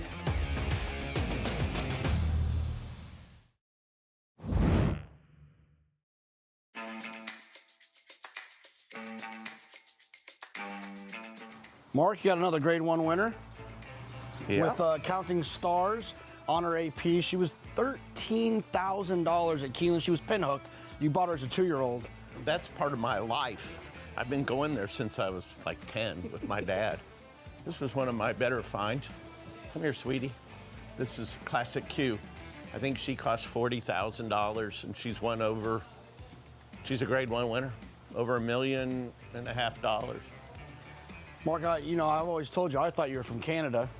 A lot of people do. I got a couple Canadian questions for you. Okay. Canadian bacon or real bacon? I like real bacon. Who's your favorite hockey player? I have no idea. I know nothing about hockey. I don't, my dad always said, you know, if it doesn't win you don't know much about it. And that's true. I guess my favorite baseball player is Alex Bregman because we trained for him, but that's about as far as I go. Yeah, Canada's been good to me. You know, I have three children that are from Canada, so yeah. Woodbine is my second home. How many more Grade 1 winners do you think you got in here that you got out of Keeneland? Jonathan, I can't even tell you how many, you know, Grade 1 winners and champions that I bought out of the Keeneland sale for less than $100,000. It's one of my favorite things to do. I stay from the beginning to the end, where in the, you know, we start at where horses are averaging you know, 500,000 to the end where they're averaging 10. I always tell everybody there's gold in these hills. You just got to find it. Thanks, Mark. Appreciate it. You're welcome. Great stuff. Jonathan dabbled out. Mark Casse, not a hockey fan, literally counting stars up and down his shed row. Yeah, no, I mean, I think Mark really pointed out something very significant in the Keeneland fall sales. These are yearlings. They have never actually had a saddle on them, but at the Keeneland sale, they'll sell over 5,000 horses at every level, and it's truly where year after year, our roster, our team comes from that yearling sale. We've already had 3 winners from the sale this year, 2 of them right here at Saratoga, and Mark, like me, knows that that's where it's at.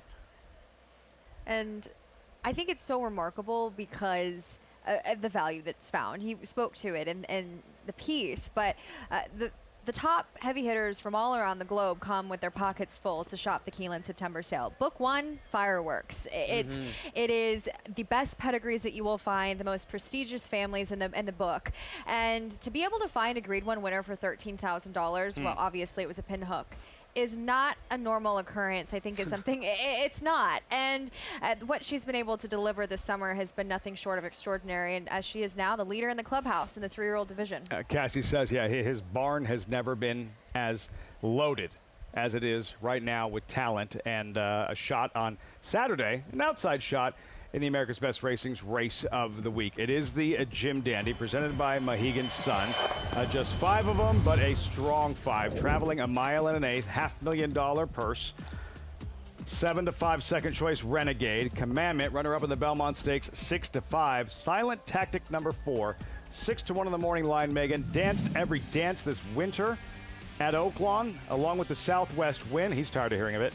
Second in the Smarty Jones, second in the Rebel, second in the Arkansas Derby before missing the Kentucky Derby with a bruised foot. I'm very familiar with my guy, Silent Tactic. Spent a lot of time around this horse, and he was one that really continued to be a progressive type and really just got better with each start. The problem is he got to the Arkansas Derby. He had a very similar trip to the horse that beat him decisively in Renegade. And as we take a look at that race, he was just no match for him late. He really didn't have that kick, that acceleration, that explosiveness that he showed in the Southwest, and he ran a nice race in the Rebel, but he was just a bit flat. And now he gets into a situation where he meets the same horse and another strong closers. We'll see if he can come back a better version of himself. He's also gotten a bit steady. So he's a horse that I'm wondering if he can kind of still continue to progress mentally as well. Renegade, who ran away and hid on the strength of that effort, installed as a morning line favorite for the Kentucky Derby. Maggie is with us. Maggie, Renegade preparing for the second half of the season, disappointed in the Belmont Stakes. What have you noticed in his preparation for Saturday's Jim Dandy? Well, Liffy, the fact of the matter is that Renegade's never been a particularly good workhorse, as we'll actually take a look at his latest breeze back here with Tuscan Sky. And we're going to see them cover the half mile in 49 and 2 here on July 25th. And you're gonna watch him with his regular exercise rider aboard Nora, niggling at him the entire way to get that time, which for a high caliber horse is somewhat on the pedestrian side, but that's much of the same what we observed from him down at Todd's winter base at Palm Beach Downs. So he's never been one to put his best foot forward in the mornings. That's okay, as long as they show up in the afternoon, though he is going to have to come in here off of an effort where he didn't necessarily show up in the Belmont Stakes.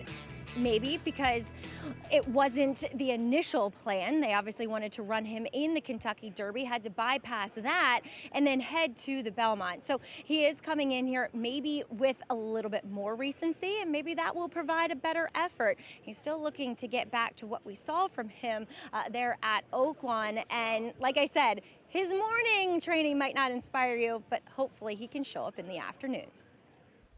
Like so many have for Todd Pletcher, all-time leading Jim Dandy trainer with 8, seeking a 9th with Renegade. It's on Saturday.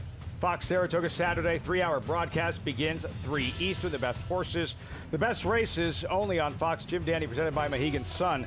Tom, look, they're athletes. Athletes, they're gonna get banged up. There's bumps, there's bruises, and as trainers, you have to manage these things. You do. And going into the Kentucky Derby, Lafitte, you mentioned Renegade was the morning line favorite on the program.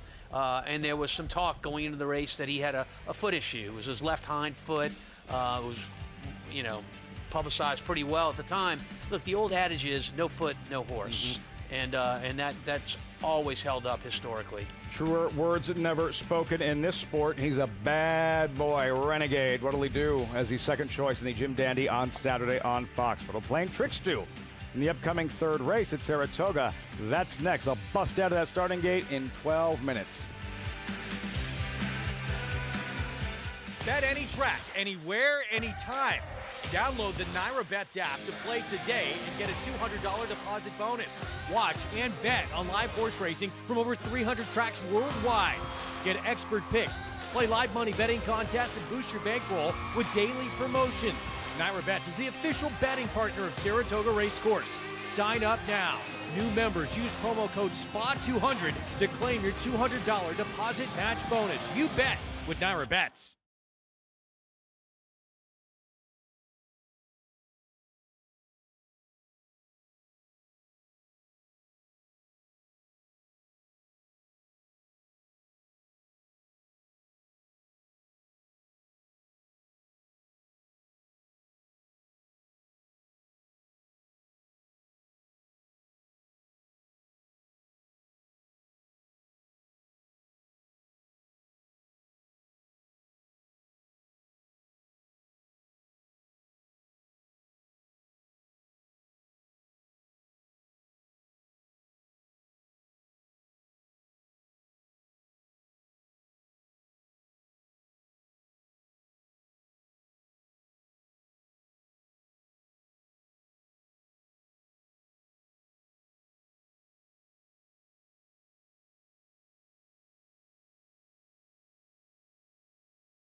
Welcome back, Saratoga Live.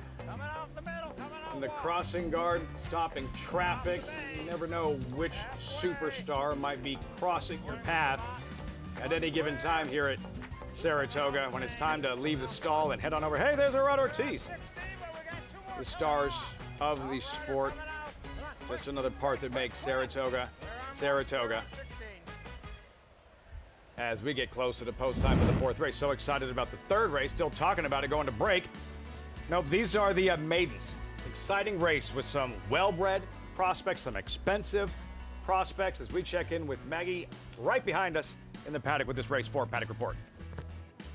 And we'll take a look here at your current favorite there for Steve Asmussen is number 5, Preside, as he comes off of a big figure race in a wet track surface at Churchill Downs. So he gets the same type of deal here again. Now, this is obviously the first time I'm laying eyes on him, but boy, is he a big, heavy, burly horse. You wouldn't think that he'd like a wet surface as much as he did, but I thought that last effort was as good as it looks on paper. He was chasing close to a quick pace. I mean, the leader had strung out the field early on there, and the winner coming from further back than he did. He was switched out, and he stayed on very well after cutting the corner at the quarter pole.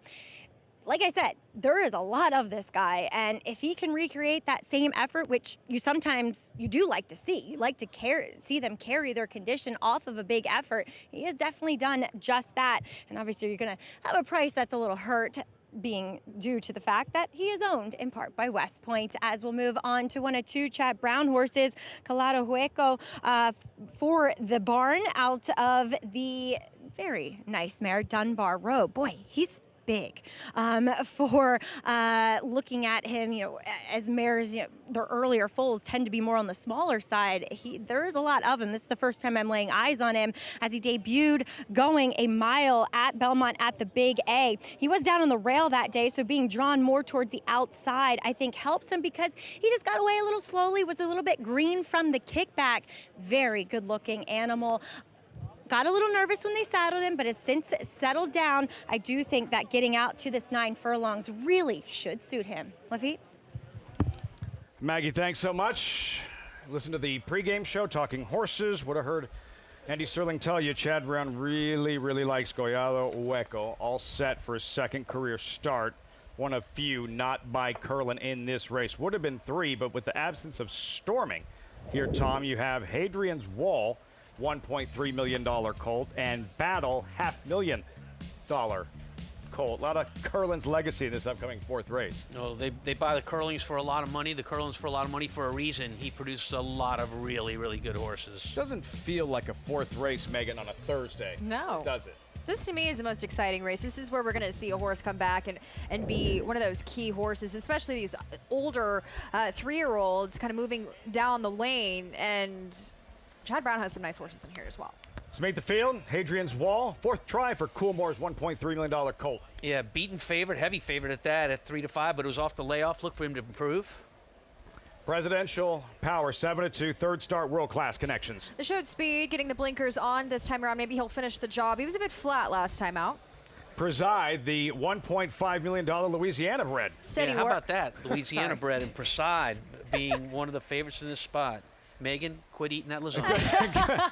Collado Hueco, Peter Brandt's beautifully bred homebred. He got aggressive, of course. Dunbar Road won the Alabama and Green, but huge run down the lane on debut for Chad Brown. $500,000 purchase would have been the least expensive of the 3 Curlin colts. Battle to the outside at 12-1. Only 1 race experience, a long shot in this race, and needs to improve to run a competitive race here.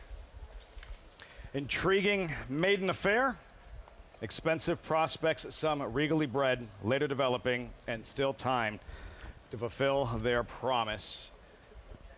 They'll handicap the race. We'll hear from our handicappers, but as far as the computer's concerned, as far as wager, the suggestion here of double, $2 double, 5-6 with 1-2 14. 5-6 with 1-2 14, the $12 investment wager.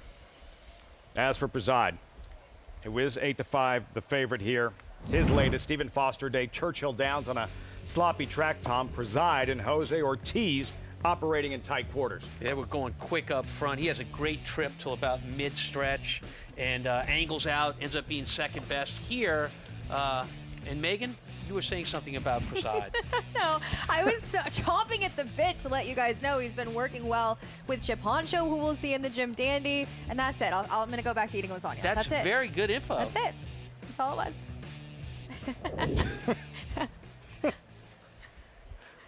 3-2 currently preside. Collado Hueco to his outside.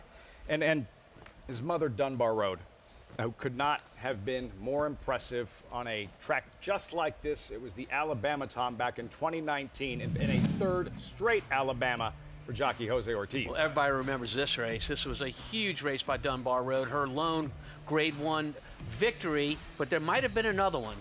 Did you know that she was entered in the Kentucky Oaks, which is the equivalent of the Kentucky Derby for girls? She was first on the also eligible, and Jose Ortiz was due to ride her. He would not commit to another horse in the race, which was my horse in Serengeti Empress, until Dunbar Road didn't make the field. Then he chose my horse to ride, and I'm not sure we would have won that race without Jose Ortiz that day. So there is a little-known fact that Jonathan Kitchen is still shaking his head about, because we all know that cost him a pretty penny. Destiny. Did you know, Tom, Collado Hueco is Peter Brandt's house? This is from Acacia, by the way, naturally. Naturally. Peter Brandt's house in Palm Beach won awards for its restoration, and his previous house was on none other than Dunbar Road. Interesting. I think that one-ups your story. I can't take credit, but I think that might one-up your story. Well, it's pretty good. Well, here's what I'll add to that. I don't know what the total cost of the horse or this sale, of how much they all went for, a combined number. I'm going to guess that Peter Brandt's house went for a little more.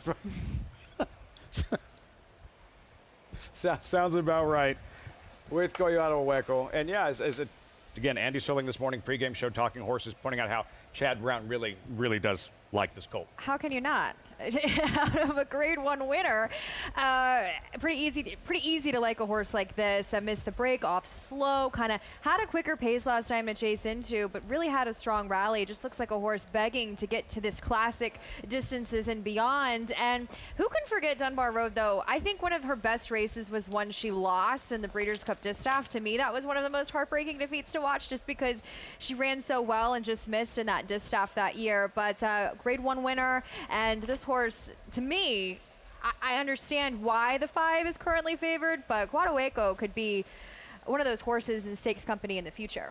And Maggie, what are you seeing from the expensive Hadrian's Wall? Yeah, Lafitte, as Hadrian's Wall, he's playing second fiddle to his stablemate here today, as he is now second off of a layoff. And the other time that I saw him, which was not in that last race up here at the spa, he just was kind of big, heavy, not really tuned in to the task at hand, but yet he ran very well at First Asking back on November 2nd of last year.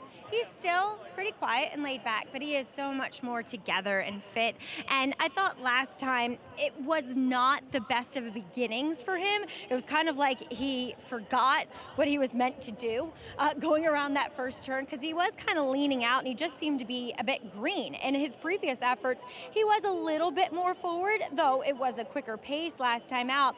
And then he made this quick wide move around the far turn. And I thought he stayed on very well behind Copius, who is virtually able to wire the field that day. So I thought a nice prep to set him up for this effort here in back-to-back 9 furlong races. Now, I did think it was interesting. Obviously, Flavien Prat, you don't want to play the jockey guessing game that much, but Flavien does go to Collado Hueco and Manny back aboard Hadrian's Wall. And kind of the same thing I thought was interesting.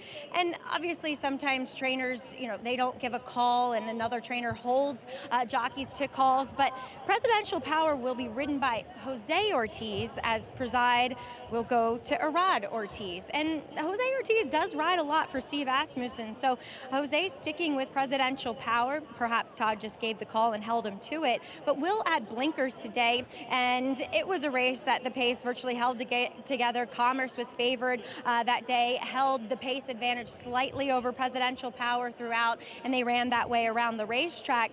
But Presidential Power is his first start around 2 turns, and now he'll try it yet again, adding those blinkers, talking about number 4, Presidential Power here.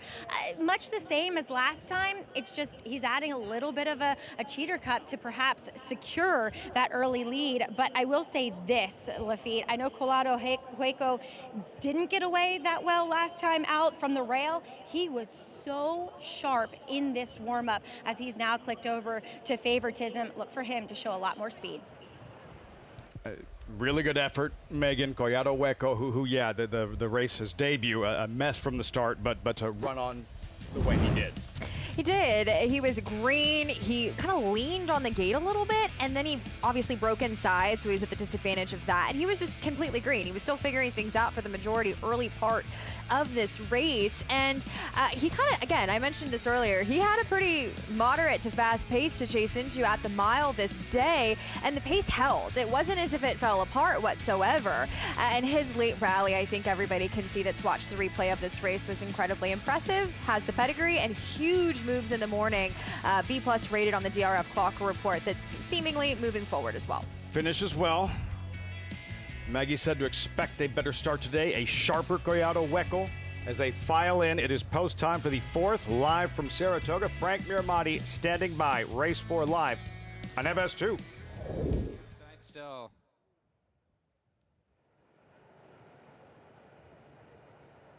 Battle walks up. There in the gate.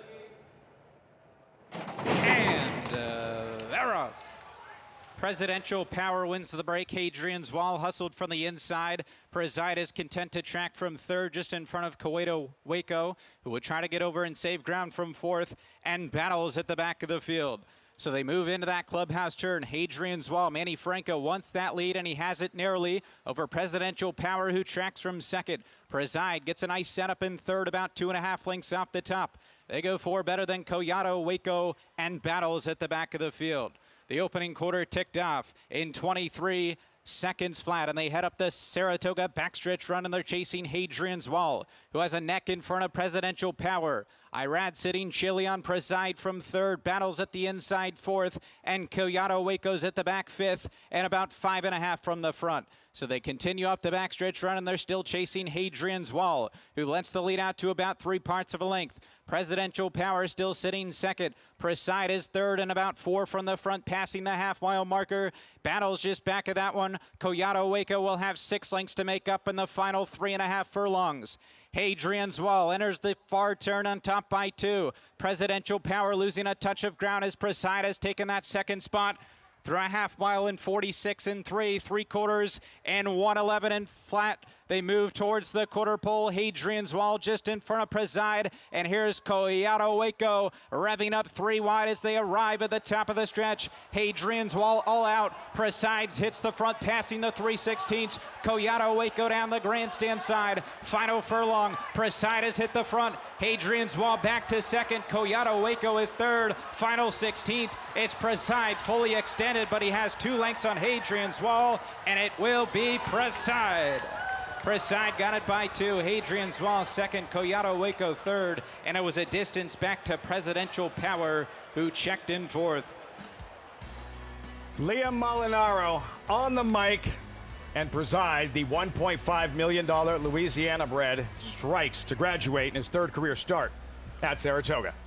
Ran a really, really good race in Preside. You know, this horse was leaving the gate with, you know, wanting to show some authority as far as pace goes. And for our son of Dunbar Road, you know the word name better than I do. Say it. Collado Hueco. I love the way you did that. We got that right. He was left with a lot to do after this start, coming from well back. Well, I mean, he was left with a lot to do, but he had a lot of pace to run at. So I was disappointed in that effort, to be quite frank. Yeah. I thought he would do a lot more running than he did. He looked completely loaded around the turn. I thought that was a bit flat for that horse. Maybe it was just the wet track. He wasn't near his green. I think he ran into a really nice horse in Preside, who ran a 95 Buyer's speed figure last time out and backed it up today. 1.5 is 1.5. Can you lend perspective to how rare that is, though, a $1.5 million Louisiana bred, Tom? I was just say, when you take into account that it's a Louisiana bred, that might be a record of the sales. I don't know that for sure, but it's got to be top 3.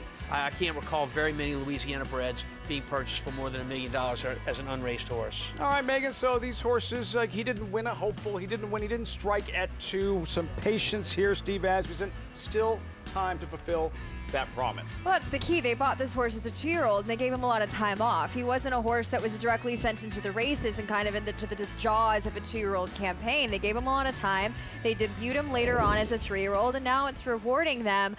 And he was able to do so on a wet track for the second time. I'm interested to see this horse route on a dry track in the future. It will be his first time doing so. Ears up. All business. Preside, Arad Ortiz in those West Point Thoroughbred colors. 5, 1, 6, 4. That'll wrap things up for us here on the early shift. Coming up, Greg, Andy, Richie, Jonathan, as our coverage continues from Saratoga. 4 races left. Again, the Glens Falls will not take place today. Not canceled, postponed. You'll see it on Sunday along with the Curlin and the Adirondack. Results forthcoming. We're switching out, but the coverage does continue. As you just saw, that $1.5 million Louisiana bred do his thing and graduate in his 3rd career start.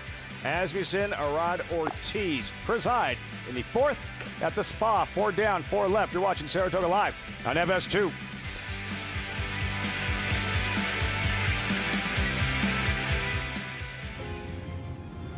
For 100 years, we've built tools to work in nature with legendary performance and quality to master every challenge. Tools for people like you who work like a pro with heart and soul. Built for nature, trusted since 1926. Steel.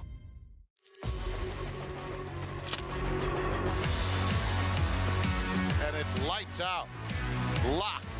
Pouring it on, running aggressively through the stretch to win by 7 easy lengths.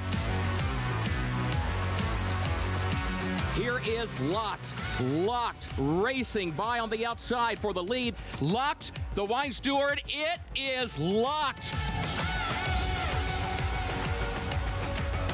Here comes Locked after Mulligan. Locked catching with every single stride, and Locked will win the Cigar Mile.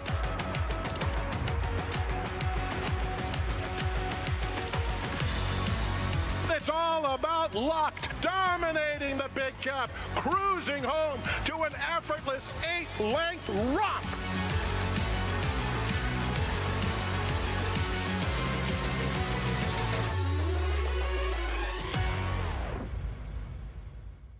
This weekend on Fox, top 3-year-olds Renegade, Silent Tactic, and Commandment in the Jim Dandy presented by Mohegan Sun. Who will threaten Golden Tempo in the Travers? Fox Saratoga Saturday presented by Oceana Cruises, 3 Eastern on Fox.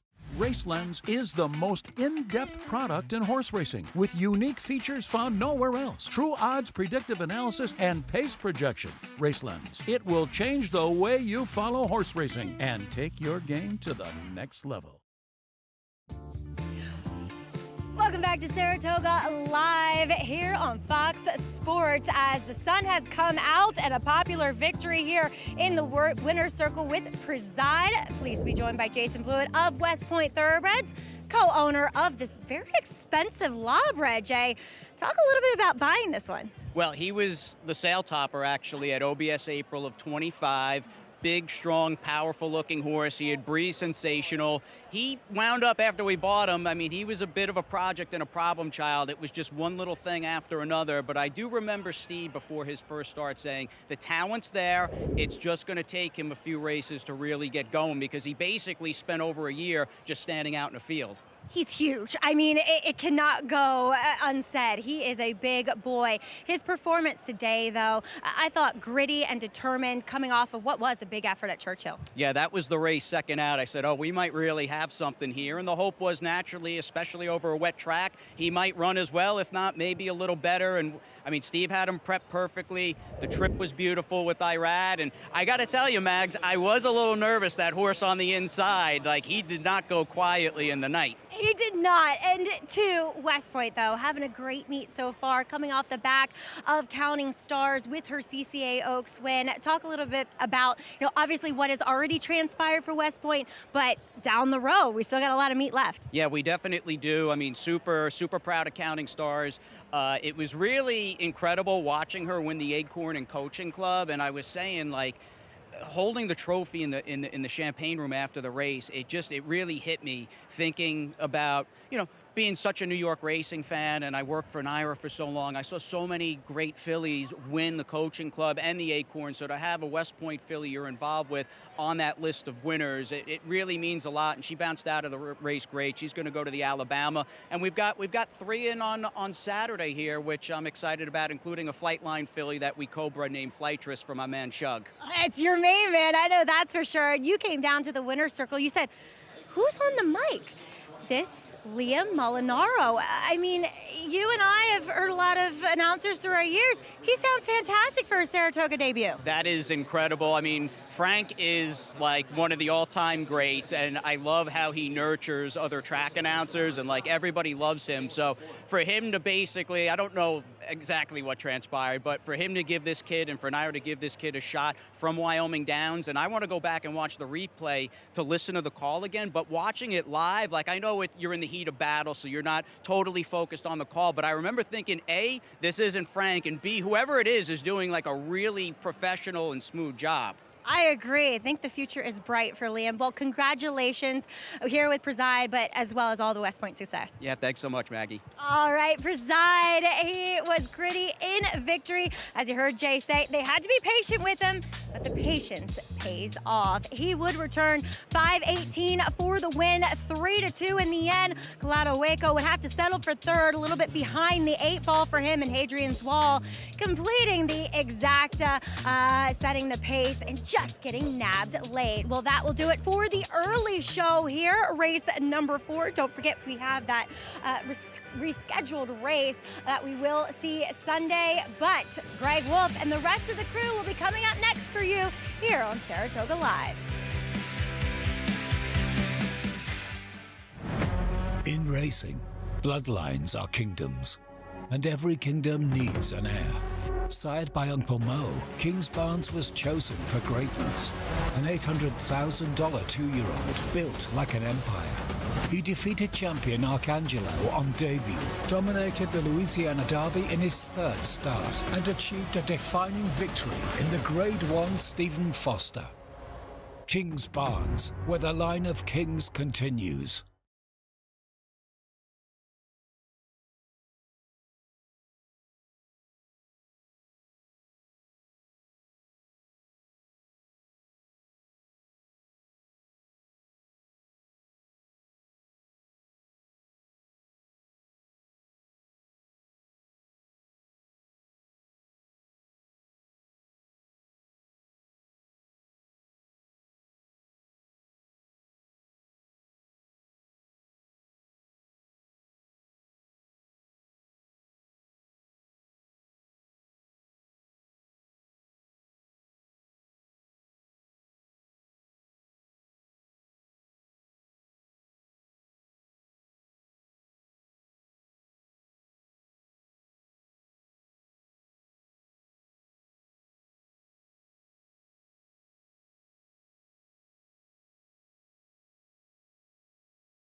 Saratoga.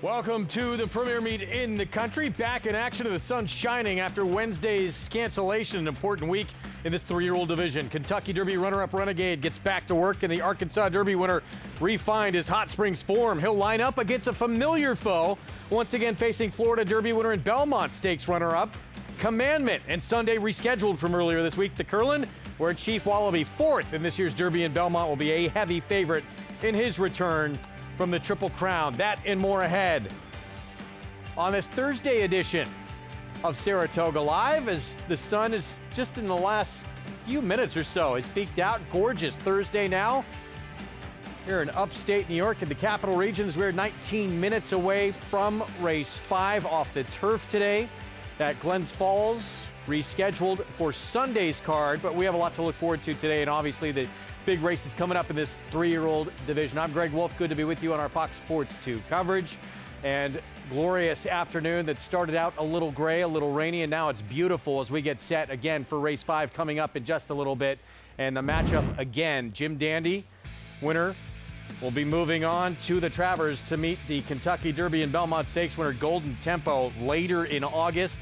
There's a Sunday Stakes schedule, so the rescheduled Glens Falls, Breeders' Cup Filly and Mare Turf winner Zora back in action. We'll have the Curlin with Chief Wallaby, presented by Casamigos, and 2-year-old fillies in the Adirondack. Big weekend coming up. With me, Andy Serling, champion jockey Richie Migliori, champion handicapper Jonathan Kinchin. And Jim Dandy Week, always a fun week. We'll see if we get any new contenders coming up for the Travers potentially. I feel left out of the champion lineup here. I feel a little bit hurt. It is going to be a really, really good race. And it'll be, you know, it's obviously the weather was a huge problem. And, you know, we lost the Curlin yesterday. We lost the Glens Falls today. But it's going to make Sunday's card incredibly exciting. And that Adirondack is about as good a 2-year-old race as been run so far this year. Very competitive. Meanwhile, yeah, Renegade, Commandment, they go at it again. Commandment looked like maybe he took a big step forward in the Belmont. Oh, yeah, I think you really got to appreciate his effort in the Belmont. And, you know, he just ran into a horse that I think maybe we all underestimated a touch, but I don't think we're going to do that going forward in your Kentucky Derby winner, Golden Tempo. Chip Poncho, though, he might be all by himself in that race. Yeah, you know, you're the 78th person who said that to me so far this week. I think he's going to be extremely overbet. Yes, I understand he is loose, but loose horses get beat by horses that are better than them all the time. I agree with that, and this is one for you, Richie. If you were riding him, I don't think you'd nurse him along, because if he's got Commandment a length behind him and Renegade a couple behind him, he's not going to outfinish them. I think he wants to open them up a little bit, and they just don't ride horses that way that often. Yeah, well, why play their game? Make them play your game. If you've got natural speed, and I don't mean right from the start, establish an advantage. But then at some point, use that advantage and start allowing your horse to march on. If you've gotten a half in 48 and change, Katie bar the door. Now make them come off the bridle chasing you. Coming off the best performance of his career, and that was following a third-place finish in the Preakness, but overcame trouble to win the Ohio Derby. Here's what's ahead, presented by Claiborne Farm. We're, again, 16 minutes away from race 5. All multi-race wagers that include the 8th race today canceled because of the Glens Falls moving to Sunday. Yeah, I mean, this is the last pick 3 today, 5, 6, 7. Obviously 5, 6 double, 6, 7 double, but that's it. You can play all the action right there. Naira Bets. Get signed up. Started the official betting app of Saratoga. That's the offer. $200 deposit match, new customer bonus when you punch in that code at sign up, spot 200, and you're ready to rock and roll all summer long and beyond right there at NairaBets.com. We're going to take a timeout. We'll be back. We'll talk more on race 5, one of the races scheduled for the grass that came off, $25,000 claiming group, and we'll talk about Chief Wallaby, 4th in the Kentucky Derby, 4th in the Belmont Stakes. Back to action for this duo. Phil Mott, Junior Alvarado. He'll be odds on in the Curlin on Sunday. Stay with us.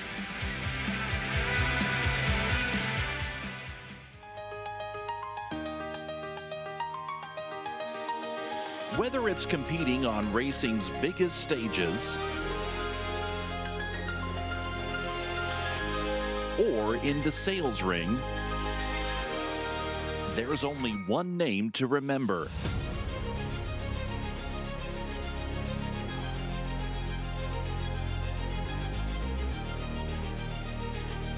Legion Bloodstock.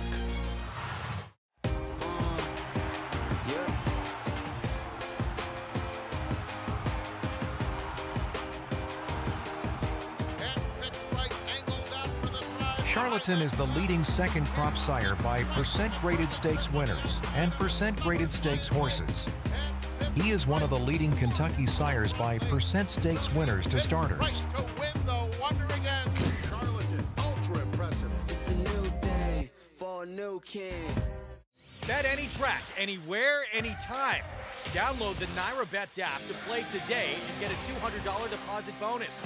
Watch and bet on live horse racing from over 300 tracks worldwide. Get expert picks, play live money betting contests, and boost your bankroll with daily promotions. Naira Bets is the official betting partner of Saratoga Racecourse. Sign up now. New members use promo code SPA200 to claim your $200 deposit match bonus. You bet with Naira Bets. The joy of traveling well is feeling at home, yet a million miles away from home.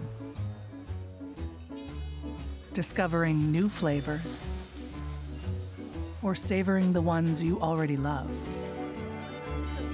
Not knowing what lies beyond the horizon, but knowing what matters most to you.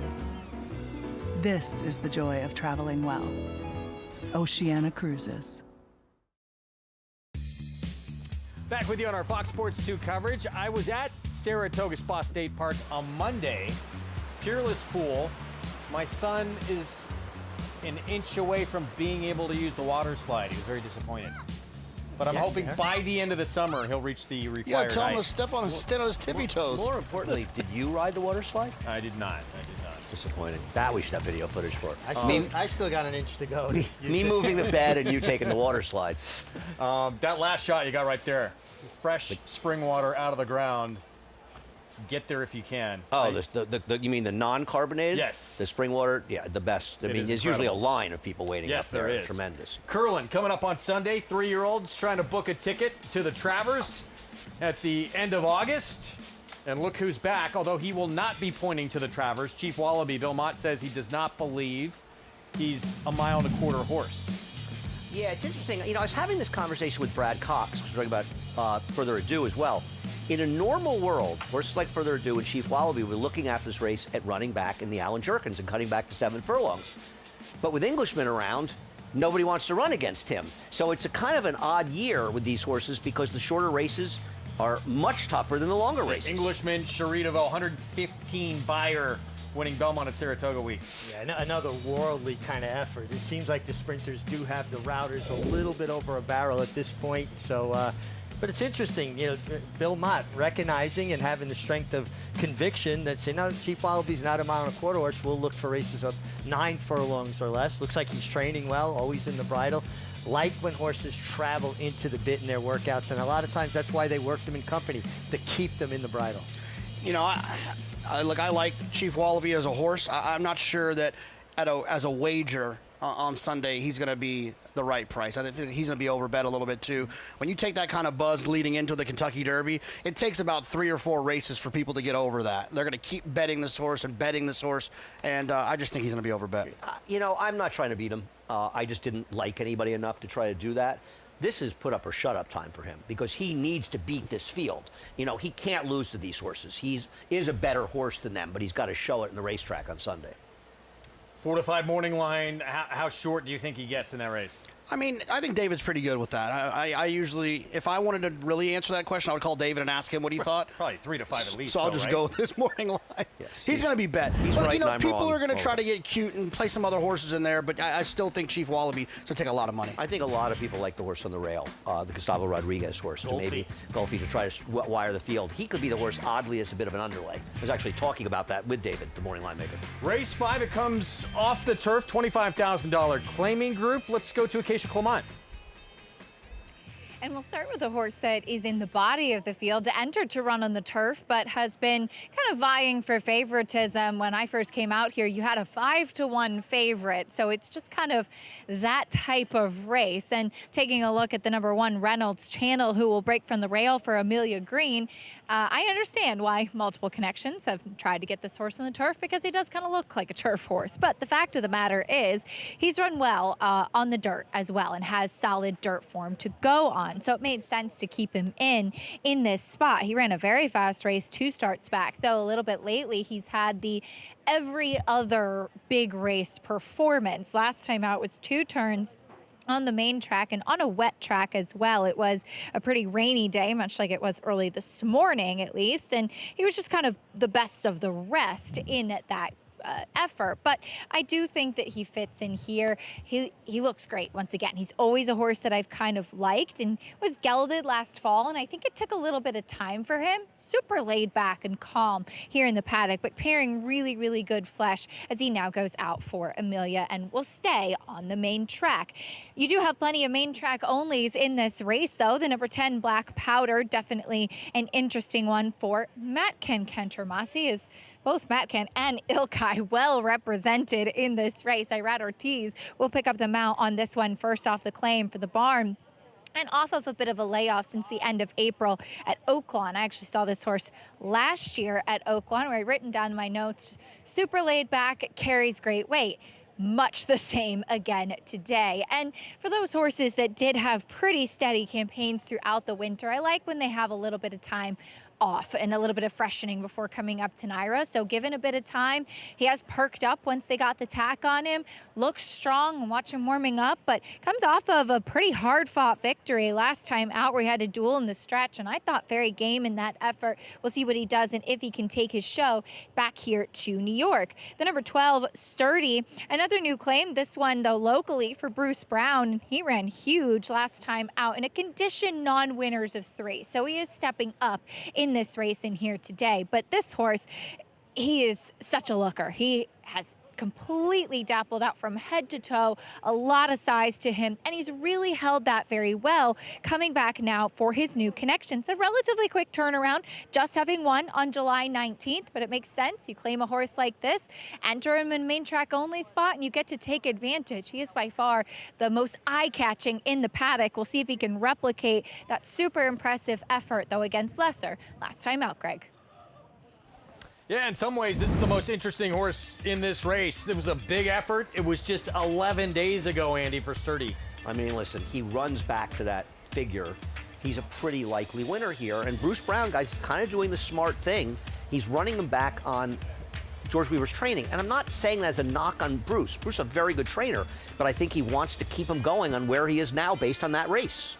Yeah, and you don't know if horses are capable of coming back with short periods of rest between races because nobody does it anymore. Yeah. And sometimes horses thrive on it. And if a horse is good, that's when you run them. Yeah, I completely agree with what you guys said. Is running back. Why get cute short meat? People want to win up here.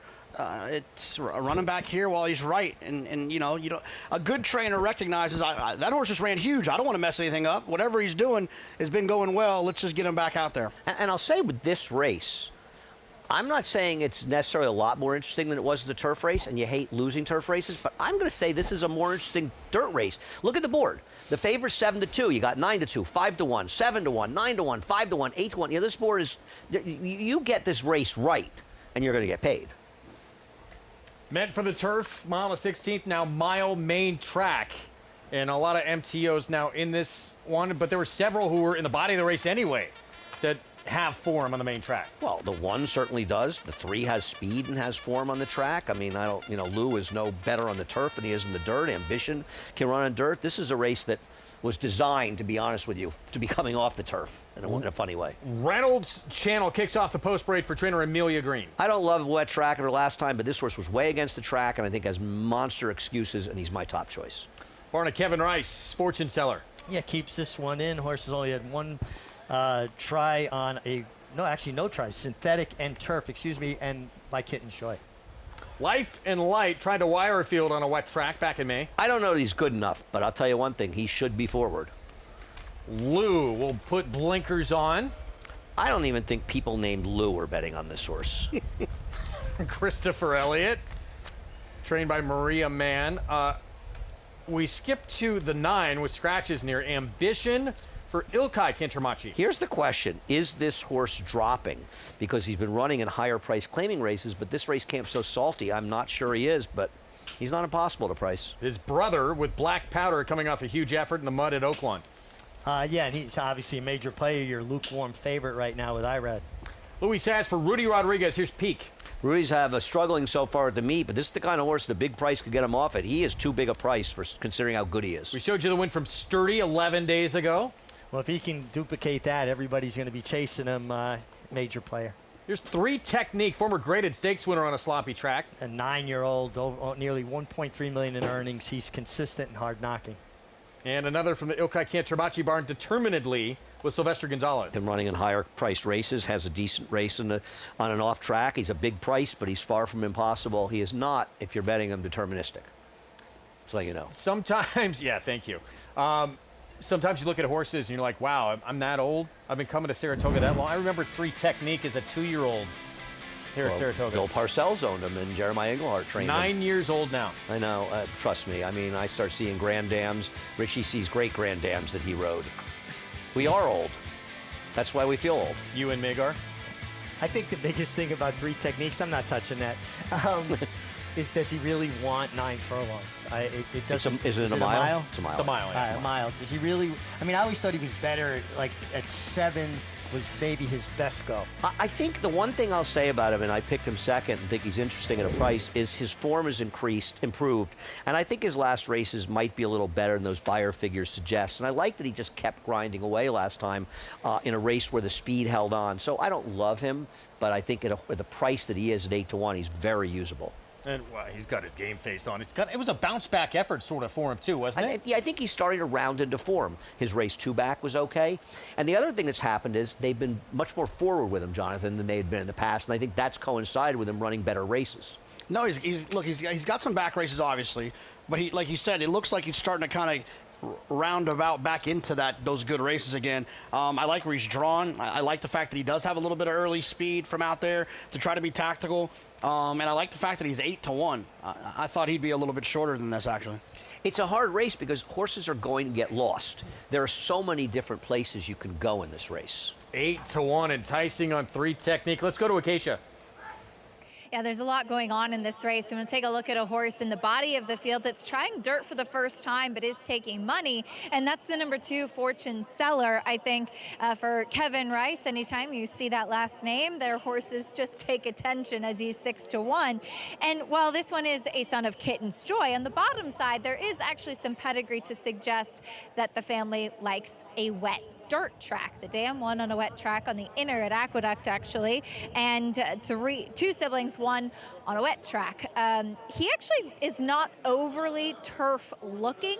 I don't mind him in the way that he's warmed up out on the track, but he has gotten quite hot. It's just he's trying something for the first time in here today, and while I respect the barn, I feel like there are a lot of other interesting runners in this field. Taking a look at some prices, the number 11 Peak, I completely agree with Andy. Too big a price right now. The 3rd place finisher from that Finger Lakes, before they canceled the second half of the card yesterday, actually came back to win with an 80 buyer speed figure. So kind of flattering that race that actually is maybe not as soft as it looks at first glance. Sharp saddling, very powerful, generous price on the board for a horse that I think is in good form and has run well both on wet tracks and on the NYRA circuit before. And the 15, Determinedly, this horse has a very good record over wet tracks, and being a son of Cairo Prince has that lighter, leaner type of frame. At 16-1, talking about the 15, he actually traveled really well when warming up out there. I think a horse that will appreciate these conditions and has a little bit of tactical speed as well, Greg. Thank you, Acacia. Minute to post coming up. Let's go back to Reynolds Channel.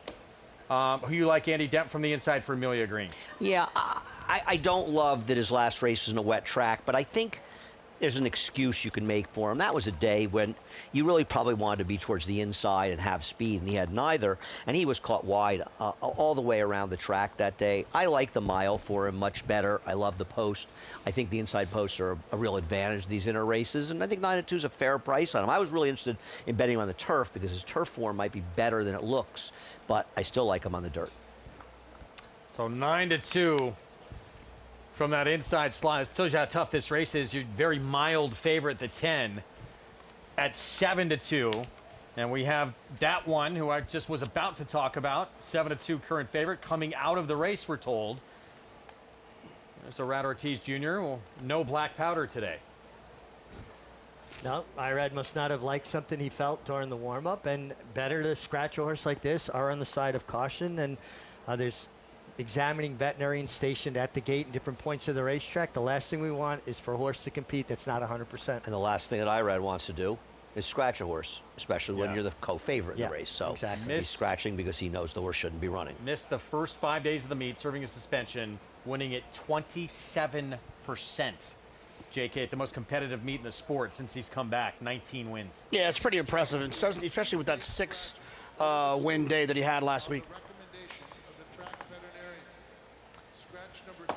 So we have another scratch, and Frank Miramati, our track announcer, just making that announcement. The 3, Life and Light, coming out as well. And, of course, the horse who was the mild favorite, the 10, Black Powder. So 3 and 10, both coming out of this 5th race. And with that, the 12 now has become your slight favorite, Sturdy, with Ricardo Santana Jr.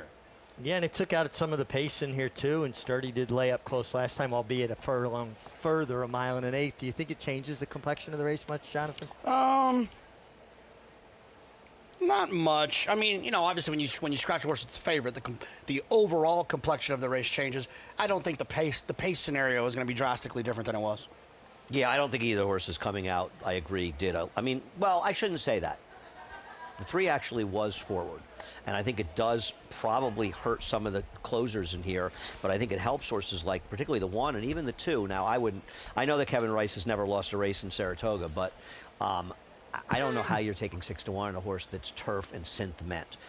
This horse wins, to me, you're just supposed to go, okay, I couldn't have had him, personally. Because he's got to improve on dirt to win this race. Why would a horse that's been running on every other surface improve to win this race? Kitten's Joy. Yeah, he's a kitten's joy. And he's a 5-year-old. He's had 13 starts on synthetic, 12 on turf, none on dirt. Yeah.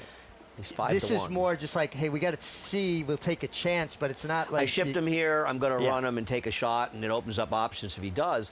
But that's the thing that bothers me, Jonathan. He's got to improve to win this race. It's not like his other form is so good that all he's got to do is duplicate, not that an easy thing to do anyway. So I don't get why he's this price. I mean, the one thing that, when I looked at it about him was the... Looking at Timeform US, there's obviously the pace figures, the speed figures. There's also those race ratings. I think sometimes when horses come from like obscure places, I like to just use those as a little bit of a cheat sheet. And the race ratings he's coming out of are significantly higher than a lot of these have been running in. I understand it's on a different surface, but I guess there could be a bit of a sneaky class edge if you wanted to go that route. I'm trying to make excuses. No, I got you. Irad Ortiz Jr., both of their mounts scratched here. The 3 and the 10, they're heading back to the jockey's room. Will not participate here in race 5. And with all those changes here, the 12, Sturdy, now has become the 5-2 favorite, trying to win on having a big effort and a victory just 11 days ago on this track. That was at 1 1/8. We'll try and win here at 1 mile on this slight turn back in distance. Ricardo Santana Jr. and Bruce Brown taking over, claimed off of George Weaver off that victory back on July 19th. So again, 3, 10, late scratches here in the 5th. We send it upstairs on our Fox Sports 2 coverage. Frank Miramati with the call. Thank you, Greg. We're in the final stages of loading. Here's number 9, Ambition, going in the Cantamachi Silks. The gray determinedly to the outside. They're in the gate.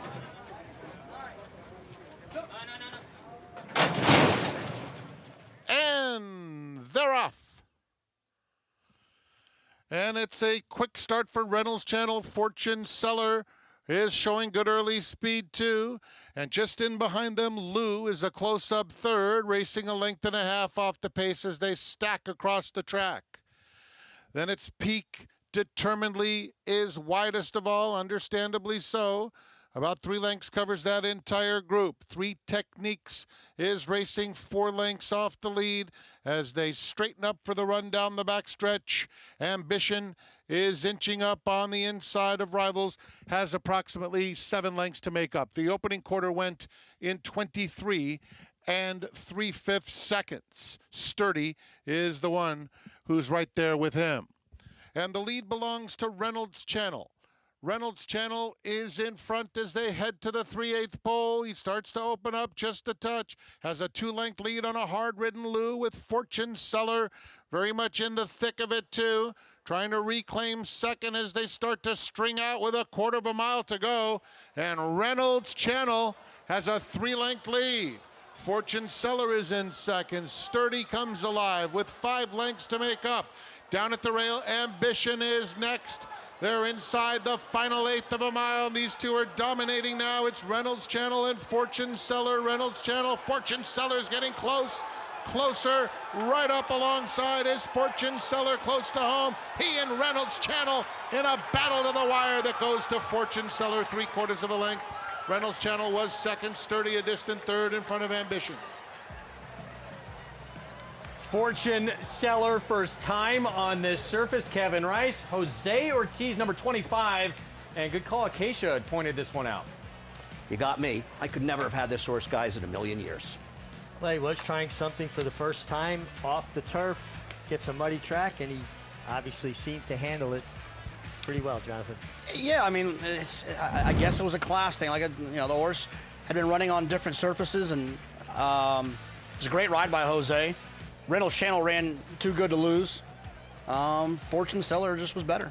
Now, a lot of separation back to the third place finisher, your favorite, Sturdy. They really drew away from the field. 6-1 on Fortune Seller here in the first time on this surface, on this sloppy track here. 2-1-12-9. And Kevin Rice, winning trainer here for Bellamia Stables. And a career put together with 13 synthetic tries, 12 turf tries, had never been under. Who knew he was spending his entire career on the wrong surface? Chances are we'll see him back on the dirt, no? Yeah, I just ran the best race he's ever run. I mean, I'm dumbfounded. I don't see, I mean, as you said, a kitten's joy. I mean, congratulations to them coming here and getting the money. They stayed in, they got the money. I bet the one, and yeah, I'm seething. I'm gonna be honest. Jose Ortiz continues to have the hot hand. His 25th winner, 3 back of Pratt. This magical season he's putting together. And an unlikely one here for many. We'll have the prices when we come back. We'll set up race 6 when we return. Another man off to an incredible start. One of the stories of this Saratoga summer so far, Manny Franco. Off to the best Saratoga of his career. Can he keep things rolling? Stay with us.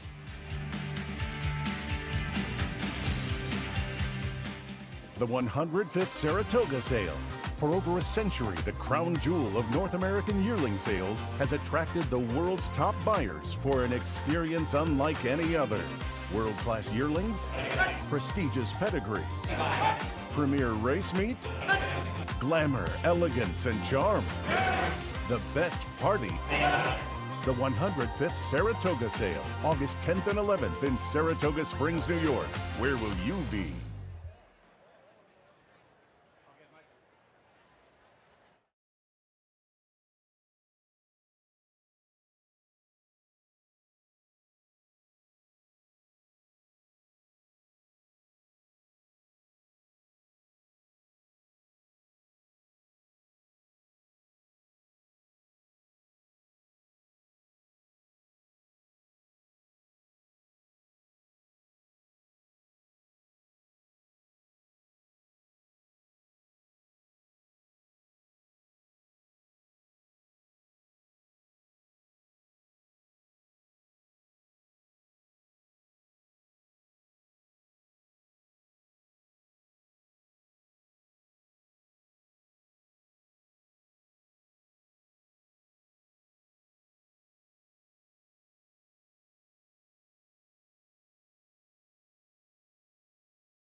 Back with you on our Fox Sports 2 coverage. You're watching Saratoga Live. It's brought to you in part where you can play it all at Naira Bets. Bet any track, anywhere, anytime. Race 5, and it's Fortune Seller in career start number 26. Getting on a dirt surface for the first time in his career and coming up with a win. Here at 6-1, Jose Ortiz for trainer Kevin Rice, number 25 of the meet. For Jose, winning for Bella Mia Stables. Let's go to Acacia. I'm very happy to be joined by winning owner Mike DeBella, getting the victory here. And Mike, for Fortune Sellers, first time on the dirt, but I know you were just telling me that Kevin Rice had said it's probably the best that he had been training coming into this. Exactly, yeah. We literally were looking at other races after the rain came down yesterday, and Kevin talked me into sticking around because he thought the horse was training better than he ever has, and we really wanted to see if he could run in the mud. So today he proved it. What an absolute great showing. Kevin did a great job. The horse was really in tip-top shape, and I'm like still literally shaking from all the adrenaline I got from watching that race. Well, it was awesome, and good thing you stuck around. Can't let this outfit go to waste for the winner's circle. Wins in Saratoga are special. Oh, absolutely. I mean, just doesn't come easy out here, as you know. And we had our first one last year, and this is the second one. I don't think it gets any less exciting being here with this in front of everybody. Awesome. Just love this place. I was told if you won, you were planning to do a mud angel or a cartwheel on the track. What about that? I'm still game. We'll keep a camera on you just in case. I don't know if my wife is going to let me, but it's still, maybe when the nerves wear off, I might jump out there and do a mud angel for everybody. Well done. Congratulations to the whole family. Thank you, Acacia. Appreciate everything. Thank Greg. you. Fortune Seller returns $14.12 for the upset score here in race 5. Reynolds Channel Sturdy have to settle for second and third in this race taken off the turf. And we move on to race 6, 22 minutes away. Sprinting 6 furlongs, main track, $30,000 claiming race. Huge drop in class, JK, for Run Classic, who'd been facing some monsters in the sprint division. Yeah, I mean, look, I felt like this is a 2-horse race between Run Classic and the 3 pair of stocks. These two just have had races that are significantly better than what everything else in here has been running. All right, 22 minutes away from race 6. Every Saratoga summer has its breakout star. You could perhaps make the case that this summer it's Manny Franco, one of just 3 riders with 20 or more wins at the meet, and doing it at a Saratoga colony filled with Hall of Famers and Eclipse Award winners. He's having the best Saratoga start of his career. Manny, it's pretty remarkable what you've been able to do in your career.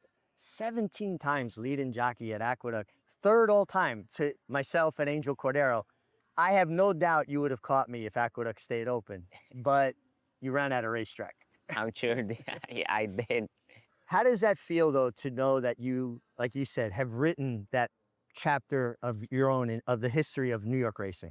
For me, it's what I want to accomplish in my career. When I retire, I want my name there because that's for what I work for every day. It's an honor to be next to Angel. He used to be my agent. A guy like you, you rode all your career in New York, and just a bless and a dream come true for me.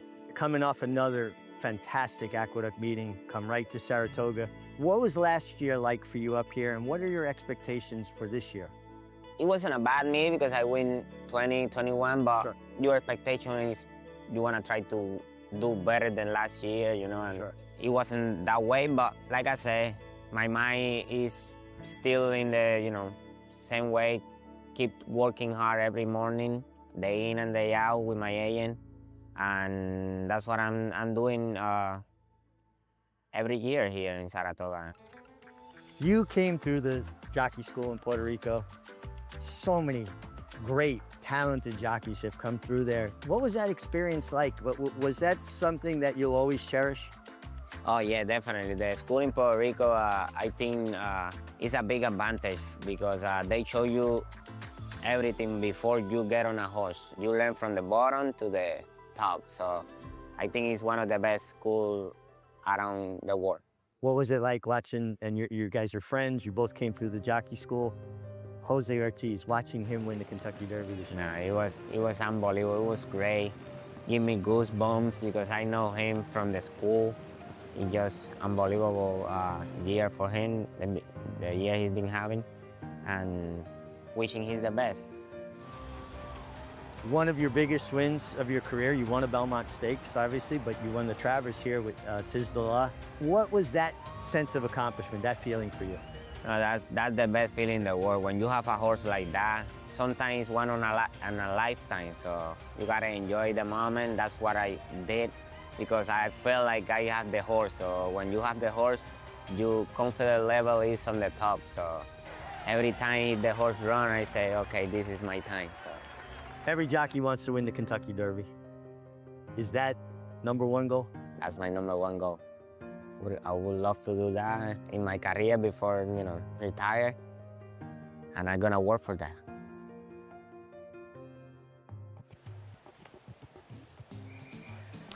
20 wins for Manny Franco to start the Saratoga summer. Mig, the best start by far he's ever had up here. Yeah, and he already basically has tied the amount of wins he had the entire meet last year, and he's got a long time to add on to those numbers, and he's riding in tremendous form. Confidence is key with riders, and when you're confident, you make decisions naturally, your instincts take over, and he's always going to be a physically strong rider. He's an athlete. You just look at everything he does. He's athletic. Go watch him play basketball. We'll get that opportunity. Jockeys versus Trainers game, where every single year for about the last decade, he's been the MVP of that game. Got a wicked crossover. Good news in the riding colony as well. Tyler Gaffleone, who was injured when he had to sort of jump ship, Mig, out of the starting gate where 3 horses were scratched last week, going to be back in action. Yeah, it's going to be good that he didn't miss very much time. Kind of got his foot or his ankle caught between the starting gate and the horse. So I'm glad it wasn't anything more serious, and I'm sure Tyler will be back in the winner's circle before you know it. We'll see him on Miss Ellery coming up in race 7. And yeah, Tyler, he had to miss all last summer, Saratoga, with an injury. In the summer before, he'd really started to build a lot of momentum here in New York. Had a terrific Saratoga summer. So great to see that that was not a serious situation. 17 minutes away, race 6. This 6-furlong, $30,000 claiming race. You can play it right there. But NYRA Bets, the official betting app of Saratoga. Once again, Spot 200 code to use at sign up to get that offer. $200 deposit match, new customer bonus. And play with us all summer long and beyond. Right there at NYRABets.com. We're going to take a timeout. Also back in this upcoming race. First time we'll have seen him since opening day. Former 4-time Eclipse Award-winning rider Javier Castellano back from injury. Stay with us.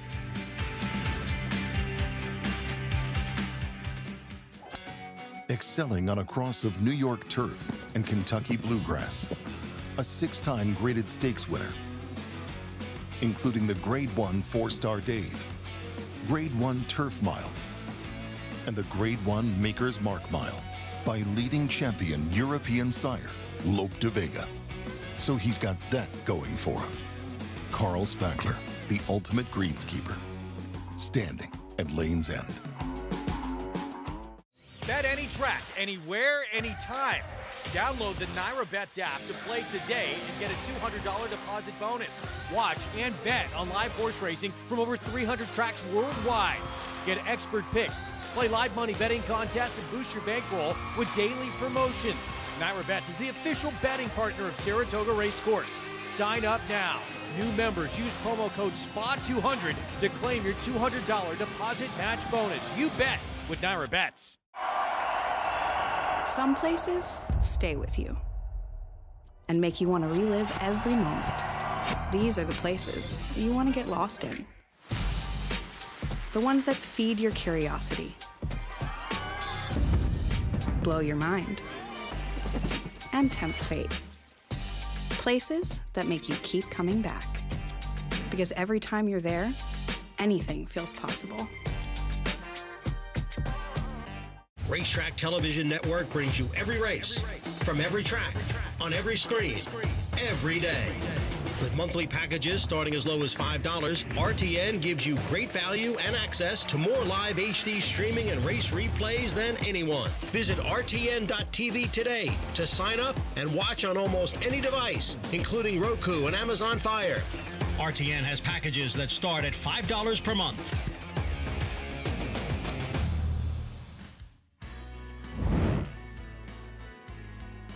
Welcome back to Saratoga Live as we have horses in the paddock for race 6, going 6 furlongs, scheduled main track race. And we'll take a look at the 2 favorites, beginning with the number 3 pair of socks. I guess everybody needs a good pair of socks for Linda Rice, as this one does get a significant drop in class and a freshening, not having run since April.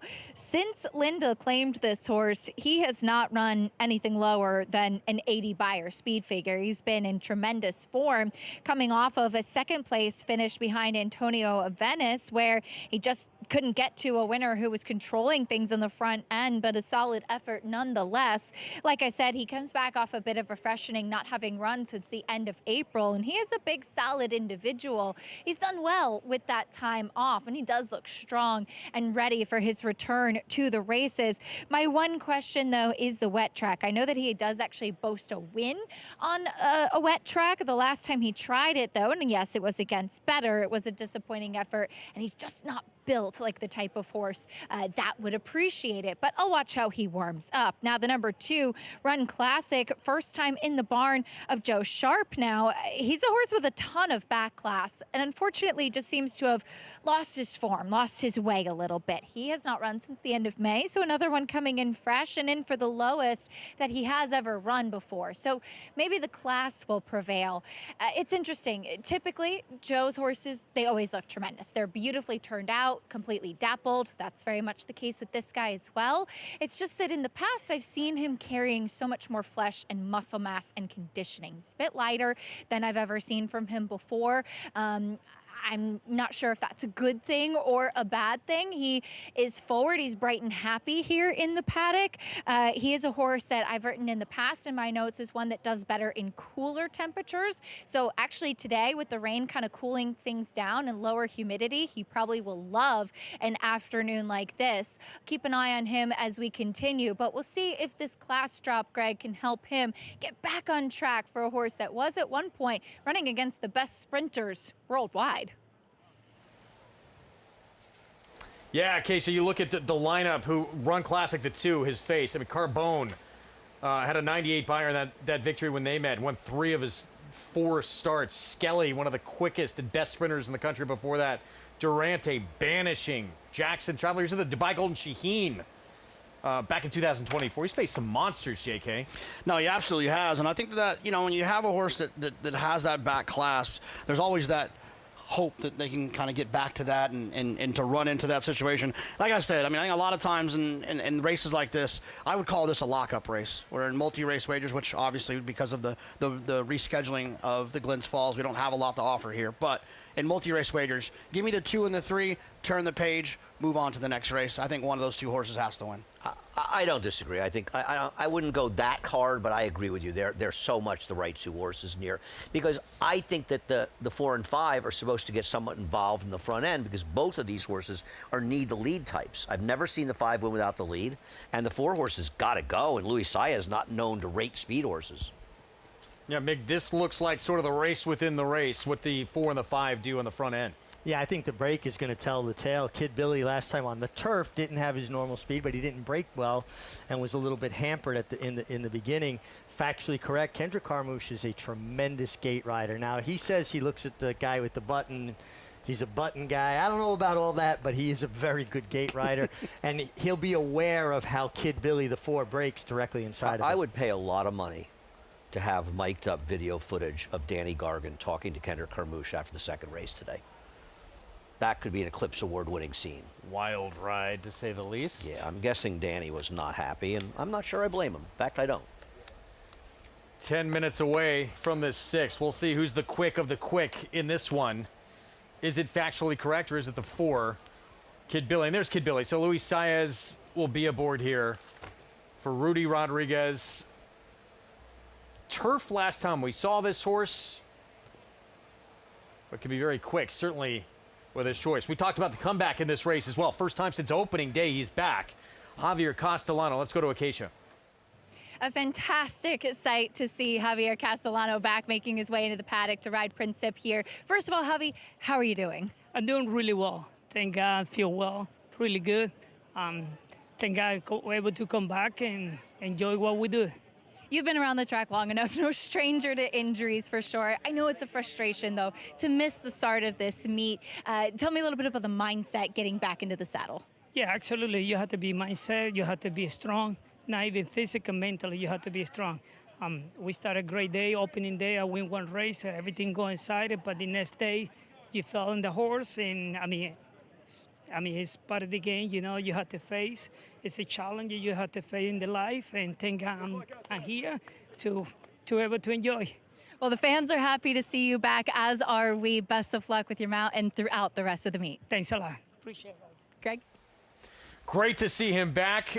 Called it a minor lower back injury. Been gone since July 3rd. He's 8 wins away from 6,000 in his career. That's, well, listen, Javier, I mean, what people forget, he won 4 straight Eclipse Awards, I believe. He did. I mean, he was the guy winning them before the Ortiz brothers, and now Flavio and Pratt were winning them. Javier has been a leading rider for a long time. I remember when he first got to New York, he was the young upstart, had done really well in Florida, and now he's one of the elder statesmen. It's kind of interesting to watch that evolution over the years. Yes, I agree, but he can still ride. And I thought he was riding very, very well down at Aqueduct, and that's why, you know, it's tough. You got to get the injury, because it's not a question of coming back. Riders are used to trying to come back from it. It's getting the business back. Well, that's it. You know, they asked me once, what's the first thing a rider loses? Their legs, their heart, their eyes. It's usually their customers. Yeah. I mean, and you know, you and I have talked about this, because no riders come back from more injuries than you have, and I'm actually not joking. It's incredible.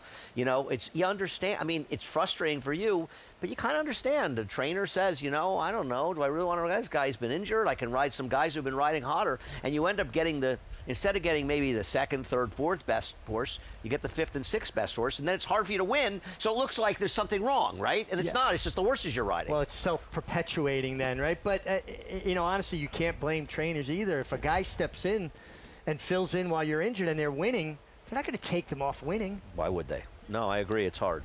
You got to prove 48 years young, Javier Castellano, and back as he tries to inch towards 6,000.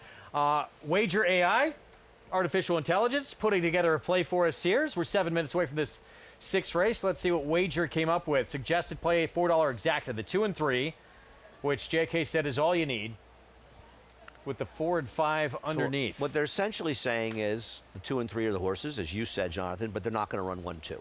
And this also, it's not handicapping. It is what the CAW's players do. They have a very good understanding of what the percentage of horses winning, exactas coming in, and they look at the board and they look for value. You know, it's not. Go ahead. Finish. I think it's a great way to give people an idea of how the CAWs play, because there's so much misinformation about what the CAWs are doing. They are simply looking for value. They're not making opinions. And JK, here, this play seems like they're saying whoever is the speed, that speed's going to back up and not quite last here, and we're going to take one of the top plays on top. Absolutely. One of those 2 horses is going to try to win. They're not going to be running for second. And one of them potentially could get split. The exacta could get split for horses to come from out of it. It's actually an interesting play when you take it apart, the way they're looking at it. Definitely. Big Hat Willie. At one time, he was pretty good and would have been favored in this spot. Not anymore. I always feel like Lolita Shivmongal is sort of way under the radar, but her numbers off the claim on the dirt are not good. Run Classic, no question. He's faced the best of anyone in this group, 8-year-old now. Yeah, you'd like to think that this horse could take a step forward. His old races are probably good enough. Linda Rice, pair of socks with Manny Franco. I prefer a pair of socks in this race, who hasn't run now in about 3.5 months, but either the form before the little freshening, where he had been running consistently for almost a year or 3/4 of a year, I thought was good enough to win. Here's the 2 speeds. Kid Billy, the 4. Just seems to be going the wrong direction. And the other speedster, factually correct? Yeah, I'm not. We'll talk about what Jonathan said afterwards. I think this one is going to be chasing Kid Billy.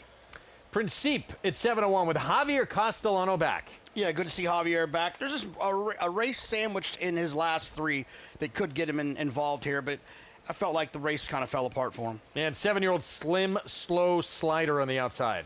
It's a great name. If that horse is in a stretch duel with somebody else, it might be hard on the announcer. This is a wild card horse coming in here. JKX had this ownership of this horse before, but I think this trainer claims for them, yet he's listed as the owner, at least in my racing form. He's a bit of a sneaky long shot. I couldn't bet him, but kind of wonder what he's doing here. Post time, 4 minutes away. I wanted to say something. You were talking about Kid Billy losing form. Isn't it just because he ran in a turf race and he's not a turf horse? Weren't his races 2 and 3 back good enough to be competitive here, Jonathan? Well, or at least close? I thought the race where he dropped, where Rudy claimed him, right, that was probably one of his best races he's had in his career. And those other races just seem to be a little bit lesser than that performance. I will agree to disagree. I don't love him in here, but I don't know about that. All right, you're winding up where, Andy? I like the 3 pair of socks. There's nothing clever here. He's the 9-5 favorite. I just think he's a logical horse, and he should be sitting forward. I think he's a little more forward than Run Classic, and maybe that'll help him. So that's the last time we saw him. So this was late April, back at Aqueduct, and a runner-up finish to Antonio of Venice, who really ran well in this race that was kind of a merry-go-round affair. I thought he ran well in there. We'll see. He's got races to beat these. Can he come to them off the layoff? I'm hoping he does. The other thing I'll say about pair of socks is the horse ran April 23rd, was entered on May 14th and scratched, was entered on June 19th and scratched, was entered on July 11th and scratched. Every month the horse is entered, just keep scratching. Are they, I wonder if they are on-track vet scratches or they are private vet scratches. I think there's a big difference. Well, pair of socks, the slim 9-5 favorite over Run Classic. Fans enjoy the great weather that's come out. Let's go back to Acacia. And we'll take a look at the 2 speed horses, beginning with the number 4, Kid Billy. I'm with Andy. Going back to the dirt, I think, makes a lot of sense. I wrote down in my notes last time, does not look like a turf horse, and he ran that way. So he's going back to the main track where I think he does fit. My one complaint with him is that in his last few races, I've just always been hoping that he would look a little bit better in his coat. He's a bit better today than he is last time. And the reason we bring that up and talk about dapples and talk about the appearance of a horse in those ways is that it often says on the outside how a horse is doing on the inside. So he's getting a big warm-up from Luis Saez. I thought his race 2 starts back was pretty solid, and I imagine with this warm-up that he's getting, he will be forward getting back onto the main track. Now the number 5, factually correct, first off the claim, as he comes out of a race where he was getting out pretty significantly throughout the whole running of that race. And last time he was outfitted with a Houghton bit, so a kind of more severe bit for horses that have the tendency to drift. Today he has a ring bit, which can offer a rider control, yes, not as much as a Houghton bit will. He had that Kendrick Carmouche significant warm-up, but my one concern with him is if he does what he did last time. It seemed that he was a little bit working against himself with the way that he was trying to drift and pull against that equipment. Some horses resent a little bit of a stronger bit, so maybe something a bit softer in his mouth will actually help, as he should be forward as well. And 3s are wild in here, Greg. All right, thank you, Acacia. So nobody wants the winner here. Poor pair of socks. It's a lot of weight. He's going to get very tired in the stretch. Public all over. Who's the winner? I thought the 2 was going to be tough. You know, Joe Sharp, who is having a very good meet, and he's a good trainer, on a trainer switch, not a claim, but a trainer switch, as this horse is, as he is the same owners, he is 6 for 66 on the dirt, 9% with a 57-cent ROI. I thought that was kind of interesting. I also find interesting, and it's not anything to follow up with handicapping wise, but Run Classic also has his tail tied up, and that's a real old school move. All the old horsemen on muddy tracks would tie their horses' tails up so they wouldn't pick up weight from the mud. Horse could pick up as much as 5-6 pounds of mud in their tail, so kind of interesting to see that. Why don't more people do that? It's just like, you know, they got away from it for a while. You know, the next generation of trainers, but obviously Joe influenced by somebody from the older generation, if you will. There's Big Hat Willie about to load up. 8-5, Public settling on the Linda Rice 4-year-old. Pair of socks over the 8-year-old veteran here, run classic in the drop-in class with the 2 for Joe Sharp. Brad Ortiz Jr. will be aboard. They're looking for his second winner on this Thursday card. And then again, early, keep your eyes on this battle up front between the 4 Kid Billy, Luis Saez, and the 5 Factually Correct and Kendrick Carmouche, the 2 speeds. Yeah, it'll be interesting. And sometimes somebody doesn't break that well. The other one seizes the bull by the horns. And I think either one of these horses are potentially dangerous if they're able to get loose. Yeah. We'll see. I mean, because both the 2 and 3 have, I agree with what Jonathan said. I picked the 3-2, and I agree with what you said. But I think both of them are a little bit question marks, right? As you said, with the 2-3 being scratched so many times, the 2, his last race at a mile, not good. So I think there are enough question marks. If one of these 2 speeds gets loose, that horse could be dangerous. 9 to 5, pair of socks. Linda Rice, Manny Franco looking for his 21st winner of the meet. We showed you that feature on him earlier. We sent it upstairs on our Fox Sports 2 coverage. Here's Frank Miramati, the call. Princip coming up, and Slim Slow Slider. Memories of flat, fleet feet. They're in the gate.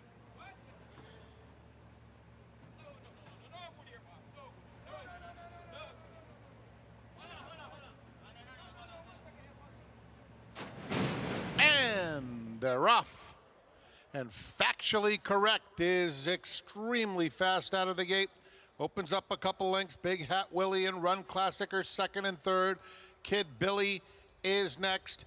Room on the inside for Pair of Socks, who now moves all the way up to take third. Then Slim Slow Slider is second to last. Princip is the trailer. 22-1 for Factually Correct, who takes them around the far turn with a 2-length advantage.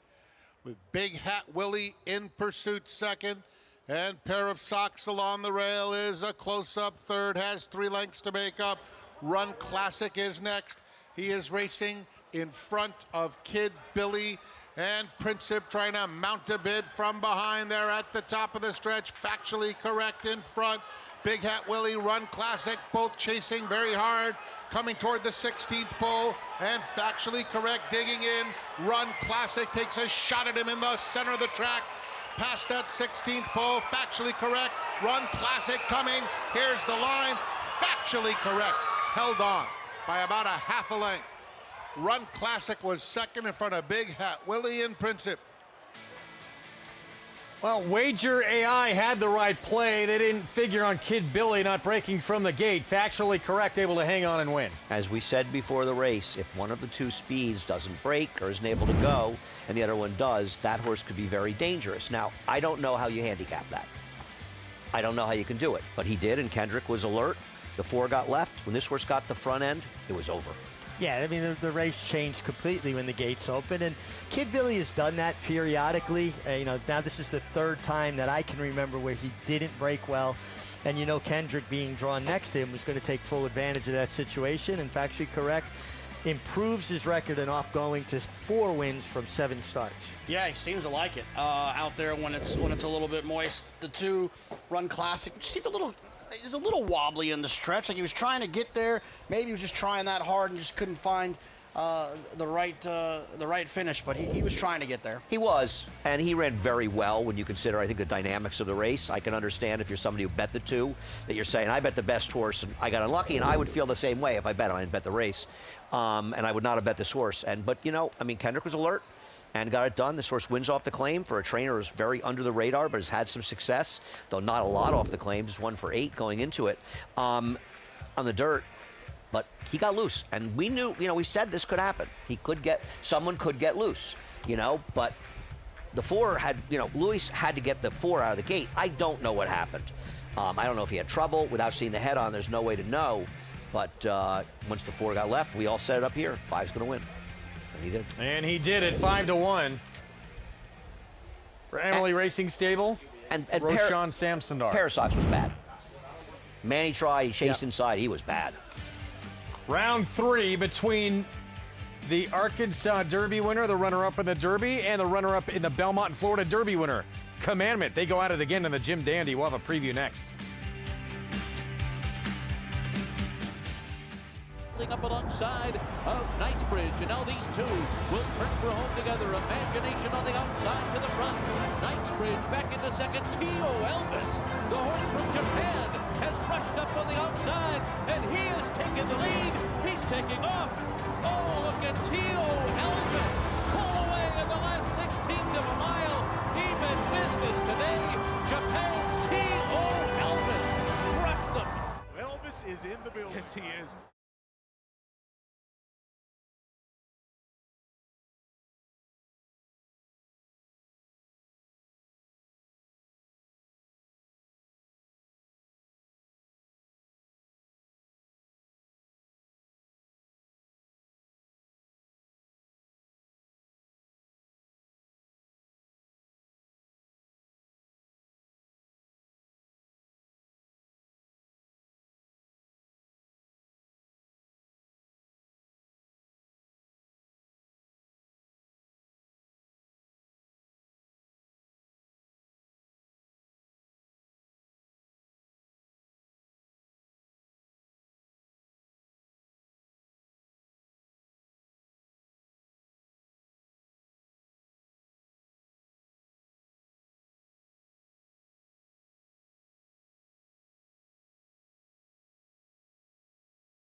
Back with you on our Fox Sports 2 coverage. You're watching Saratoga Live on a gorgeous, what has turned into a gorgeous Thursday afternoon here in Saratoga Springs. Factually correct, the 5 with the win because was loose on the lead, the 4. Let's see what happened. Expected to be the other speed.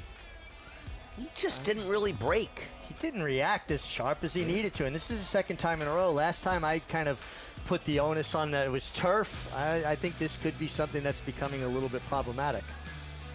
So 5-1, factually correct. Kendra Carmouche and the 6-year-old take advantage without any company up front. Let's go to Acacia. Very happy winner's circle here. So pleased to be joined by winning trainer Roshan Samsundar and his daughter Emily. Emily Racing Stable, the owner of this horse. Emily, how excited are you? I'm very excited. It's our first Saratoga race win. A first Saratoga victory and a horse that ran huge, was able to get the lead, Roshan, a horse that you had just claimed. How rewarding was it when you saw him on the front end? Well, the game plan was to get him in the lead because I know he got a lot of speed and the track, he loved this track. So I was working towards this race and I know that if I get him to break sharp and I get the lead, he's not gonna catch him that easy. I got a little worried when I see they close in, but with my boy Kendrick, I know he's a strong rider, so I wasn't worried about the finishing. You really fought for it in the stretch, and as Emily said, your first Saratoga victory, how does it feel? This means that a lot because everybody wants to win in the big stage, and this is, for me, this is my big stage at this my moment right now, and this means, this is why I get up in the morning, at 3 o'clock in the morning, do it every single day. This is the reason why, and make the family and the crowd and the fans, everybody happy. You're gonna make me start getting emotional there, so well said. Emily, how are we celebrating tonight? Well, we don't live here. We live in New York, so probably going all the way home and sleep. It'll be a more enjoyable drive home, though. Congratulations, guys. Thank you, appreciate it. Greg. Keep your eyes on that name, too, in the last race today, one that was just claimed off this barn. Looks like maybe the one to beat now with the Linda Rice barn, Seeker's Hope. Good for this barn. Factually correct with the win, 13-24. That was great. First of all, great job by Keisha. Not an easy name to pronounce. Start with that, but the little girl was great. That was awesome. She was so happy. Yeah. That was awesome. That was so great. Nothing like winning at Saratoga. Love that. Doesn't matter what kind of race it is. That is Get her on the set. Coveted territory. Love her. That was great. So proud of her dad. That's That was so just great. such a great moment, you know. And you're right. I mean, that's just shows how winning in Saratoga what it does for you. You know, that was awesome. Race 7. It's 24 minutes to post. 6.5 furlong sprint. $55,000 starter allowance. Real quick, back to that last race. The 2 and 3 claimed, by the way. I think Linda's going to get over that one. Princess Nye. Linda Rice will try and go right back at it. She's got Adrian next door as well. We'll talk more about this field in a moment. There's a big race in the 3-year-old division coming up on Saturday. That would be the Jim Dandy Grade 2. Let's go by the numbers for this big test for 3-year-olds. First run back 1964. Malicious for Green Tree Stable. Fastest ever run. Louis Couture's back in 1996, 147-1. Godolphin, most wins by an owner, including Sovereignty last year. Essential Quality as well. Todd Pletcher's had some success here. 8 victories, including Forte and Fierceness, back-to-back in 2023 and 24. John Velasquez, 5 of those wins. 4 for Pletcher, including 3 straight with Strong Hope, Purge, and Flower Alley. 14 have gone on to win the Travers, including 4 of the last 5 years. 8 have been named champion 3-year-old male, including Sovereignty. 5 named Horse of the Year, and 2 enshrined in the Hall of Fame and affirmed in Arts and Letters. And of course, no Kentucky Derby Belmont winner Golden Tempo in the race this year. Opens it up for some new faces in this spot. It's our ABR Race of the Week in this 1 1/8 test, but it's round 3, Andy, for Renegade and Commandment. I have a trivia question for Richie. What horse in his final career start did Strong Hope beat by a nose in this race? This is a chess match. Chip Honcho obviously goes to lead. I think Commandment, though, gets the win here. I think Commandment's set up to have a good second half of the year. Yeah, let's take a look at Renegade first, Kentucky Derby, and he was coming off that big victory in the Arkansas Derby. Got roughed up a little bit early on from that inside post here. He did, and there's really no way to quantify, how much that may have affected the finish when you're only beating, a narrow margin like he was. But he had his chance here, and he's running for home. And then here comes Golden Tempo, just out-finished him the last 1/8 of a mile. I have a very different opinion of this race than most people do. I don't believe what happened early in the race mattered at all, because I believe what mattered was the race dynamics. And frankly, he should have won. And the winner had to alter course to go around him in the stretch. I don't think Renegade's a good horse. I think he has been massively overbet in his last 2 starts. I'm not saying he can't win here. I don't like him. So you can say with definity that him getting bumped early had no effect on the outcome. You can never say definitively in the game, but what you can say is that the dynamics superseded any potential trouble. And if you watch the early part of that race, he didn't drop out until they sped up away from Nathan Mile into the race. All right, we'll get back to that point. I'm sure it's going to come up again. J.K. Commandments in defeat. Seemed like he gained a lot of respect for this performance wide around both turns. Yeah, I mean, look, Golden Tempo earned the most respect based on what Andy was talking about earlier. I thought Golden Tempo had a pretty good setup in the Kentucky Derby. I was completely against him in here, and he did not get a setup here, but still was able to hold on. Commandment did run well to kind of run him down. I just don't quite trust Commandment. Too many good bads. I just don't trust him. The bad one was a bad ride in the Derby. That was a terrible ride. Terrible ride. One race has been bad. I'll just sit over here and be quiet. My bad. No. What were the other bad races? No, I didn't like the race. I mean, he was a horse that comes from off of it. Renegade and Golden Tempo run down that meltdown, and he was nowhere to be found. Because his rider moved about a half mile too soon. Richie, I know you agree with me on this one. I'm going to tend to lean with JK because you shot down my idea about the other. You agree because you think his rider moves too soon. If I was an attorney, when you said there's no definitive way to say, I would have said, that's it. I got my answer. Leave it alone. Well, nothing is definitive, but I believe that dynamics way supersede perceived trouble early. And I think Renegade's a horse that has a big bandwagon, and his fans want to make excuses. He was way overbet. I didn't like the winner of the Belmont either, but one thing I did say on air before the race was they should all be about the same price, and that included the winner and Renegade. He was What was his excuse in the Belmont? I'll put it that way. Yeah, but one race has nothing to do with the other. He didn't run as well Belmont Day. Maybe he just didn't run as well in the Derbies everybody thinks he did. He was beating a neck to the horse that came back to win the Belmont. And that horse improved, and he didn't get his same good trip, and that horse improved, and he didn't. I see it different. How about Renegade's best race was at 1 1/8 miles?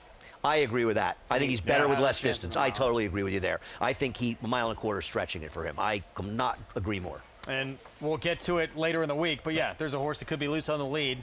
Chip Honcho. We'll talk maybe later about his Ohio Derby. It's our ABR race of the week. It's part of Fox Saratoga Saturday, presented by Oceana Cruises. What a lineup. So Jim Dandy this Saturday, maybe the race of the year in the Whitney. Nitrogen set to line up against the boys. Christophe Clement Turf, Alabama. The definitive race for 3-year-old fillies in the game. And then the DraftKings Travers, the big one of the meet at the end of August. Going to be such a fun August here at Saratoga and on Fox Saratoga Saturday. We're going to take a timeout. We'll be back. Linda Rice with the favorite coming up. Although I like the other horse she has in the race. Yo, Adrian. We'll be back with more. Stay tuned. A reputation of excellence isn't built overnight. Day by day, year by year, decade after decade. For over 100 years, Claiborne's commitment to quality has led to unrivaled success.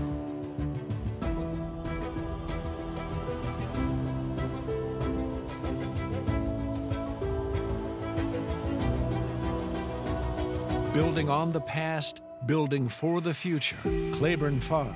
The tradition continues. The joy of traveling well is feeling at home, yet a million miles away from home. Discovering new flavors, or savoring the ones you already love.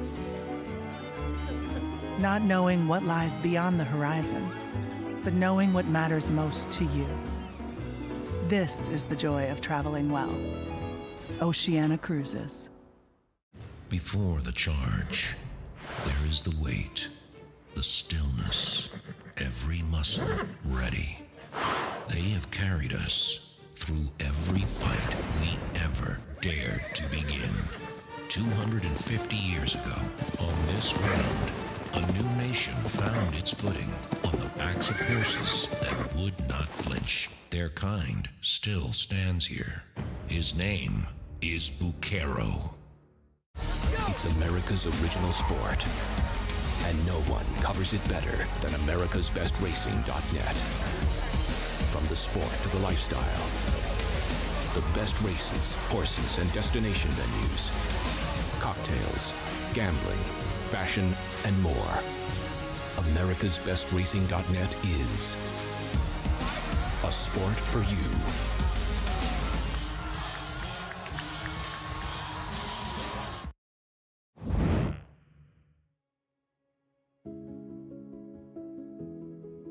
When I go to the barn in the morning and train horses that I'm excited about running, that's what drives me. Winning races, whether it be a claiming race or a stakes race or a grade 1 at Saratoga, it's so much more fun than losing. Okay guys, Jose, I'm ready for the first one. Go ahead, we're going from the half out 5/8. My father, he was a hard worker, and he was very ambitious, instilled a strong work ethic in my 3 brothers and myself, and he had a love for the horses his whole life, and he instilled that in us as well.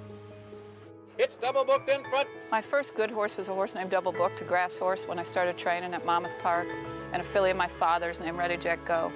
But I would say that City Zip was a very good 2-year-old. I brought him here. He won all 3 2-year-old stakes here. It's City Zip in front of the 16th. City Zip by 3.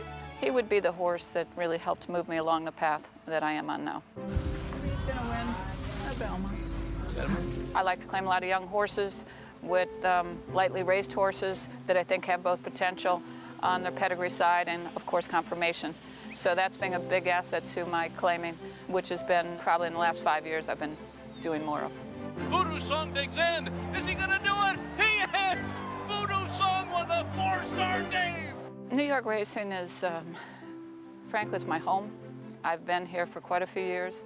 I have gone from a young trainer that was struggling to climb the ladder to being a mainstay in New York. And I think by not diluting my business at different venues, I think it's been helpful for me to be successful right here in New York. I'm all about New York racing. My father always said, well, he didn't want to die in a harness. And I think about that sometimes, but I don't know what my day would be like if I didn't have horses to train or to be around or to be excited about. Linda Rice. I'd like them to say she was one hell of a horse trainer, and she earned it. I think just about everyone would say that who even knows anything about Linda Rice. 164 wins, tied the record for victories a few years ago, and then broke that record. Single season record on the NYRA circuit last year, 172 wins to stand alone. She absolutely lives and breathes this game. Her success is not lucky. It's hard work. Does it with a Determination. lot of claiming horses. Yeah, but you know, when she claims a horse, she goes in with an idea of where they're going to go next. You know, she always has a process and a plan, and she executes it extremely well. But the basis of all that is the intense amount of hard work. Well, she'll have two in this race, JK. Princess Nai, the 5, was the current favorite, and then Adrian next door, the 6. Yeah, I prefer Princess Nai or NY, obviously. Do we know if it's Princess Nai or Princess New York? I wanted that myself. Yeah. I guess it would be both capital. It would be both capital, right? Yeah. It's a Nyquist, though. It could be Nye. It's Nye. That's why you get the big bucks. Let's go to Acacia. Yeah, I always thought it was Princess Nai because of the sire Nyquist, and watching replays, that's what track announcers have said as well. So that's what I'll go with. As far as Linda Rice's 2 horses continuing out of that feature, Princess Nai is the one that, yes, does look to be the stronger half of this uncoupled entry, and Linda owns this one as well. Last time out, opened up on the front end, and you could see her stride shortening in the final stages, getting caught by Kagan, a horse that had been in very good form at the time. This is a horse, Princess Nai, that I've felt that sometimes watching her warm up, you can really glean a lot from how she's doing, so I'll watch her out on the track. She seems to be doing very well in the paddock, though. It's typical for Linda Rice, a lot of substance, a lot of good weight and flesh on her, and a horse that's just been in consistent form as well. I like her sticking at the 6.5 furlongs too. She has run well, at least 3 back on a wet track in the past as well. Her stablemate, though, the number 6, Adrian, I've been chasing in her last couple of starts. I've been trying to figure out what it is that she needs to wake up, because there is some ability there. And I think looking at how she's kind of been handled with the distances, maybe Linda Rice wondering the same thing, because she came off of a layoff 2 starts back. She didn't look 100% fit that day, and she was going 7 furlongs. And then last time, when stretching out in distance, she broke slowly, which is not uncommon for her. It can happen. And she ran on a little bit, but just not really much in there. Physically, she is built more like a sprinter. She's compact, shorter coupled, she's powerful. She looks strong now, 3rd off the layoff. So maybe it's the Goldilocks effect and 3rd start of her form cycle to just find her in the right place in here today. But the fact of the matter is that since Linda Rice has claimed her, we haven't really seen one of those big performances, and she's kind of been right there without really being able to break through and find the winner's circle, as her last victory came at Churchill with previous connections in 2024. The number 4, speaking of Churchill, this one coming in from Kentucky for Lauren Robson. This horse ran 1.16 last time out and will cut back in distance now. Has run well both sprinting and going long. I can see why they stretched her out, though, as she is a tall and leggy type, very kind of lighter feminine frame to her, but probably really did benefit from a start to strengthen last time out. She's wearing cheek pieces again, just as she did last time. They're a pretty short, that fuzzy material on either side. So a little bit more open than a traditional blinker can be exceptionally useful, especially for horses seeing behind them, limiting that peripheral vision. So same equipment that she has been wearing, but she broke running and went to the lead when going long last time, and she's been forward here in the paddock. I am curious as to what she does when cutting back to a sprint distance. Obviously won't be on the front end like she was last time, but a very intriguing new face in this spot, Greg. And a barn that's a new face too. Lauren Robson, trainer of Miss Ellery, who came to the U.S. back in 2004 from England, took out her trainer's license in 2023, and in her 97th career start since becoming a trainer, third stakes try ever. Got a stakes win in the My Frenchman with Rebel with a Cause of Monmouth. Well, she's been putting up good numbers on the turf. And I picked this horse, Miss Ellery. You know me, I can't resist a turn back. But Laura Robson is 0 for 20, Lauren, excuse me, is 0 for 22 with stars in the dirt, with 7 hitting the board, of which this horse is quite a few of them. But somehow I think as a trainer, I shouldn't not pick a horse at 8-1 because she hasn't won in 20 starts. Worked with Jonathan Shepard, Wesley Ward, Jerry Hollendorfer, Richard Mandela, and galloped for Todd Pletcher. And she still gallops a lot of her horses, Mig. Yeah, I mean, she's had a very well-rounded education for sure. There's Tyler Gaffleone back from brief spillaway after having to jump ship out of the starting gate last week. Good to see him back. Got an extra day to recuperate with us canceling. I'm sure he'd prefer to have been riding, but good to see him back and glad that was not serious. Yeah, he'll ride for Lauren Robson here. You can just see how frustrated he was when that did happen. You know, he threw his crop. And that's the thing. You know, you don't want anything to get in your way. You don't want any hiccups. You want the opportunity to continue to ply your trade. Why is this horse 8-1, the 4? I mean, and I had to well, pick you like second. her or not? Probably because you were on Talking Horses today. I bet you. I didn't watch, but so I bet far it's an you were 0 on for Talking 5. Horses telling everyone that she's never won a dirt race. Well, it's not. I mean, I picked the horse. I think it's kind of interesting more than anything else. But she's got 7 hitting the board out of 22 stars. It's not like they're not running. Of course, and this horse has run well. If you're not betting a horse at 8-1 because she's 0 for 22 in the turf, you're an idiot. On the dirt. On the dirt, I mean. Come on. I just think it's kind of interesting more than anything else. I have a feeling she's going to win dirt races. Yeah, I think she's a very good horse person. She does a good job. And again, go back to the people that she worked for that Greg was just talking about. She's worked for some of the best. It wasn't a bad name on that list. How we said this off air. How did it get so beautiful all of a sudden? It's been raining for 2 days straight. Yeah, it was grim this morning. When I got up this morning, I had to drive somewhere, and I'm thinking, you got to be kidding me. It's still pouring out, but it's all behind us, and the weather through the weekend looks great. So onward and upwards. Yeah, turned into a perfect afternoon. I always feel like Jim Dandy weekend is like the official kickoff when it starts feeling like it's real busy around here. Especially August 1st. Yeah. Because Saratoga will always be the August place to be.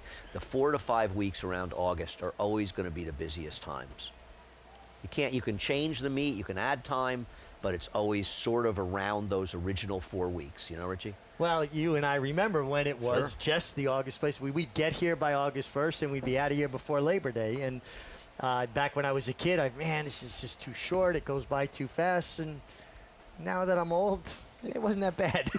No, for me, I love Saratoga. I love being nonstop. here. I love that. First of all, the fans are so great. The place great. Walking to the track in the morning, walking downtown to have dinner. You know, and I think you also get a chance to spend more time with your friends and see people and have dinner with people. Saratoga is a magical place. Yeah, JK, it's going to be hard because we got spoiled with this extra long summer this year. It's going to leave us wanting this again, and we're not going to get it again. It's going to feel short. It'll feel short next year. It'll feel short next year, but that's okay though, right? I think it makes you. Yeah. I've been happy with how it's been. I've been glad to be here for long periods of time. I'll be happy to go back to the regular schedule next year. You just can't be upset I'm up just going to here. have to come take a vacation before the meet starts. There you go. Here is accelerated news, 5-year-old return for Melanie Giddings. She's a little slow on her better races, but not 11-1 slow. I think both Jonathan and I think she's a little interesting. Claimed away from Linda Rice. Wayne Potts with Vino Frizzante. Does have that third off the layup. He's going to have to take a step forward. Vino Frizzante, a lightly effervescent sparkling wine. Flavian Pratt, he's on pace, even if this were just a 40-day meet, to set the new record for wins. Michelle Nevin's given this horse almost 3 months, and she kind of lost her form. The concern is that she's kind of a need the lead type, and there's other speeds. Here's Tyler Gaffleone back for Lauren Robson, Miss Ellery. I think a major player here. I like the turn back for her, too. I thought I saw the same things as Andy. Princess Nye, 1 of 2 for Linda Rice. My problem with her is, and she's a very big player, is she's had 3 straight seconds in race she could have won, and going out for a rider who's still looking for his first win at the meet. Stablemate, Adrian. Problem is getting out of the gate. If she can get out clean, she won't compromise her trip. Here's Madeline's Promise coming in from Churchill for Dale Roman. She's kind of lost her speed, which is her best weapon. And speaking of speed, here is the speedy Majestic Return. It feels like maybe Majestic Return could be the fastest of the fast here, and you certainly get Ricardo Santana, who's not bashful about using speed. She's quick, but she's got to get the 6.5, and Jonathan knows this horse well because who owned her in the past, Jonathan? Drink time. 10 strike. Oh, 10 strike, yeah. 10 See, strikey. look at this. Early in the afternoon for shots. Princess Nye, so 2-1 on another one with pace. Jose Lezcano will be aboard. Let's go back to the most recent start. At a 2-length lead in the stretch and gets run down. Yeah, it's at 8-5. Now, K-Gun, who ran her down, is a horse for Horacio De Paz. It's now 3 for 3. It's every single start she's been improving. This was far and away her best effort. She really came and got this filly. And I don't have a problem with Princess Nye, but I kind of like Linda's other horse better at a bigger price, and feel like she should have sealed the deal in this race. I do too. I thought she got an outstanding start at that and in that race too. Everything went right. Moderate pace. Until it didn't. Yeah. Well, Meg, let's go back to the one you like. Meg's Foxy Gray. You get Pratt for Michelle Nevin. And now moving turf back to dirt. Well, I thought this horse was interesting, getting Pratt back. I like Michelle Nevin as a horse person. Problem is there is other speed, and she does do her best work when she's able to make the lead. I don't see that happen here. I do think she'll be in a good stalking position. And with Pratt, he usually works out pretty good trips. Like what I'm seeing on the warm-up, she looks very aggressive, and I like when horses get good aggressive warm-ups. It'd be interesting to see, Michelle giving her some time, because it does feel like she kind of went the wrong way, and she'd had good form for a number of races and just kind of fell apart. If she can at some point, whether today or another day, find that good form, I'm kind of interested in her to see what she does today, because it's hard with the Aiden here specifically. It's very hard to see her as the speed. I'd like to see her run kind of interestingly well and then come up in a race where maybe she can be the speed in her next start and she becomes much more interesting. We're planning ahead. Yeah, I think when she was good, she was good. When Yes. she was good, she'd be favored in this race, right? Yep. Here's accelerated news. So JK off since November of last year for Melanie Giddings. And according to the DRF Clocker report, most recent move in the morning, solid B effort. Yeah, you like to see that for a horse that's coming back off a break. Usually when a horse comes off a long break, I like to look back to see if they've successfully done that in the past, because that means they're a horse that kind of gets themselves ready in the morning. They're not hard to train. The problem is that the longest break she had for Melanie Giddings was from May of 25 to July of 25. She came back and won by 12 lengths, but that's not, 3 months is not really a comparison to what you're seeing here. Hasn't run since November. But based on the workout report, I think she's probably ready to run, and at that price, I'll pay to find out. Meanwhile, with more on Meg's Foxy Gray, let's go back to Acacia. Yeah, I know that Richie likes this horse, and I think that she's interesting getting back onto the main track. She has some dirtied up form, and as he touched on, she had a lovely warm up, but very spirited when she broke away from the pony. She extended herself nicely. She traveled over the ground really well. She's a big, imposing individual.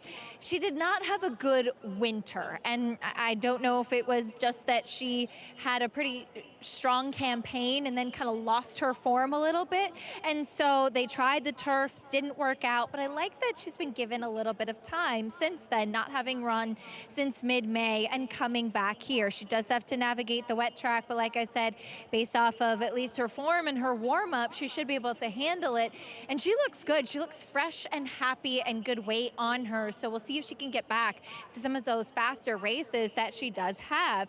The number 8, Majestic Return to the outside, I agree, should be the controlling speed, went right to the lead last time out, and you could see that she was tiring in the stretch when drifting out late in those final strides, also on a wet track during the Belmont at the Big A meet. She is A horse that always gets sharp, always gets a little bit hot. That is very much the case for her once again today. All things typical. We'll see if she can extend that speed. But to Andy's point, I too am worried about the distance because she got leg weary on a wet track going 6 furlongs last time. And I just don't know, with some company likely to be with her on the front end, if she'll be able to carry it all the way today. All right, thank you, Acacia. Favoritism, in fact, the top 2 on the board, both coming from the barn of Linda Rice. The 5 and the 6, 2 and 3 to 1, respectively. And Linda is not having, as strong a meet as she had last year. She's been struggling a little bit, running a lot of live horses.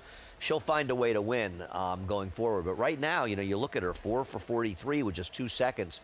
Her horses have not been running as well as they usually do. It's tougher up here. Yeah, it's certainly not a Linda Rice-esque meeting. She's winning 23% overall on the year, 9% currently at this stand. It's a humbling place. Racing is humbling. Saratoga is even more so.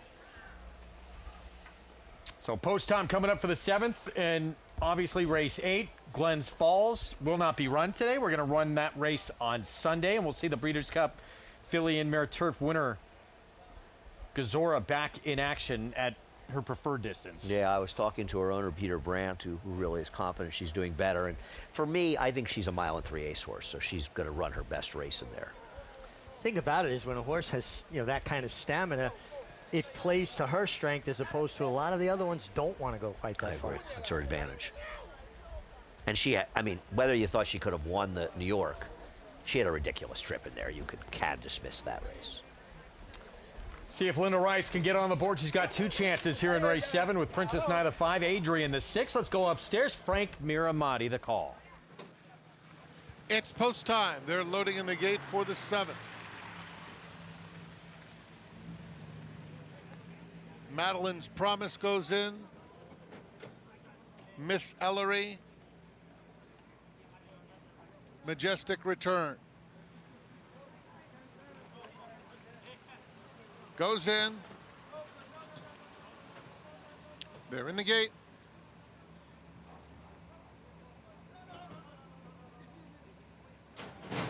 And they're off. Majestic Return is the fastest out of the gate. Princess New York moves into second. And on the outside, it's Madeline's Promise third, joined and passed by Meg's Foxy Gray. Miss Ellery between those two clear of Accelerated News. Adrian second to last. And Vino Frizzante at the back of the field. Down the back stretch, and Princess New York comes through on the inside, through a quarter in 22 and just under a fifth, leading 3/4 of a length to Majestic Return, with Meg's Foxy Gray in third as they come toward the 3/8 pole. On the outside of her, it's Miss Ellery now taking that third spot. Madeline's Promise under pressure, fifth, 6 lengths off the lead. Another 2, Adrian starts to pick it up nicely, taking the inside route in the orange colors through a half that went in 45 and 1. Princess New York, Majestic Return, come to the top of the stretch with Meg's Foxy Gray in pursuit in the center of the racetrack. Miss Ellery is next. Adrian goes widest of all, and from the back, Vino Frizzante, 16th pole. Meg's Foxy Gray comes right to Majestic Return. Meg's Foxy Gray takes command. Another for Flavien Prat. Meg's Foxy Gray by 2. Majestic Return was second. Adrian third.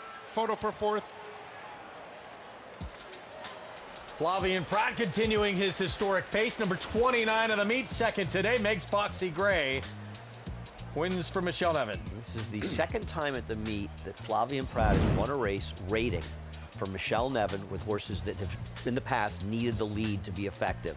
In this case, worked out a perfect trip and got it done. Tough beat for the second place finisher, who did run very well. Ran extremely well, had to deal with the 5, Princess Nai. The favorite put her away, but then was ripe to be picked off by somebody, and was the horse that was sitting the perfect trip. Flavien delivers so many first-class rides. You had to dig deep to find this performance. And like Andy said, that performance was wire to wire. Flavien being able to pull it off the way that he did. explains why he's one of the top riders in the world. Yeah, I mean, she does have a win going back where she rated. She's not one of these, but in her recent form for Michelle, she really needed to lead. She just didn't sit behind horses and run her best race, but Michelle gave her some time. Obviously was going the wrong way, gave her time, and you could say she worked out a perfect trip, and there's Michelle, but she just never was competitive with that kind of trip before. Majestic Return ran extremely well here. Ran really well. 3-8-6, it was close, but the 4 Miss Ellery for Lauren Robson completes the superfecta. But a 5-1 upset here in race 7. That beautiful inside-out move, got to the clear. It took her about 100 yards to find her best stride when she got out of the kickback. But she ran down at 5-1. Majestic Return, a very game second. Good effort. Day 15 of the meet. Flavian missed today. So coming in, he had 27 wins over 13 days of racing. That's his second win today, I want to say. At 29 now. So basically 2 a day when he's here. I don't know if he can keep that up. If he does, he'll have a record that'll probably never get beaten. We're going to take a timeout. Prices from race 7 when we return. The nightcap coming up. And a first on Card Talk. It's been the season of firsts on Card Talk. Another first when we come back. Stay tuned.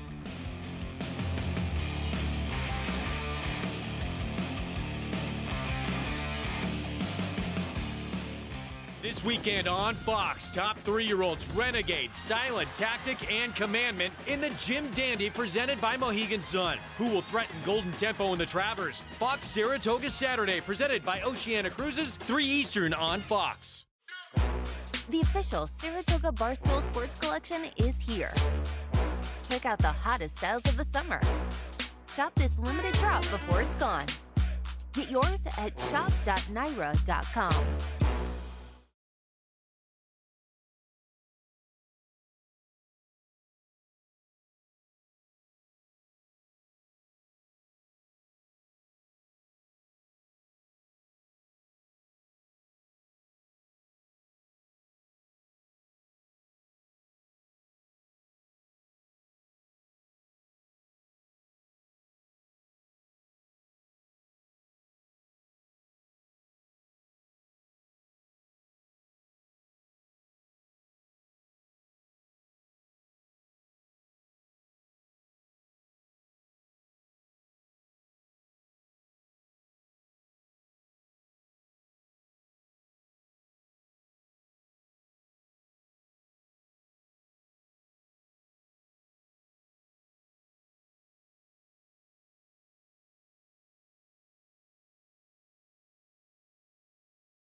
Welcome back to Saratoga Live, brought to you in part by Hillendale at Alapa, as we see Meg's Foxy Gray get the win, and so happy to be joined by her trainer, Michelle Nevin. As Michelle, she seemed like she really did well with that little freshening coming back here today.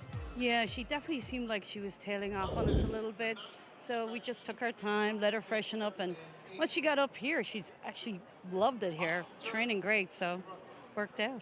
She warmed up beautifully as well. And Flavien Prat has ridden her to victory before, but on the lead today from off the pace. Was that the game plan? It just seemed that there was more speed in here than she naturally has out of the gates. But, you know, he did a great job. Great ride as usual.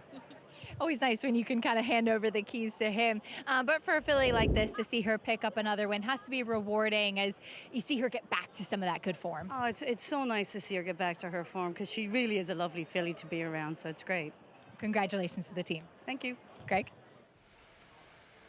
Good for Michelle Nevin. Always nice to have that man on board. Two-time reigning Eclipse Award-winning rider, Flavien Prat. And this one wins off a short layoff here, our Facing Tipton Winner's Circle. Brought to you by the 105th Saratoga sale of selected yearlings, August 10th and 11th. Where will you be? So Meg's Foxy Gray at 5-1, $13.18. And a healthy pick 3 there, over $380. Majestic Return, Adrian, wind up second and third. We jump to the nightcap again, race 8, Glens Falls, rescheduled for Sunday.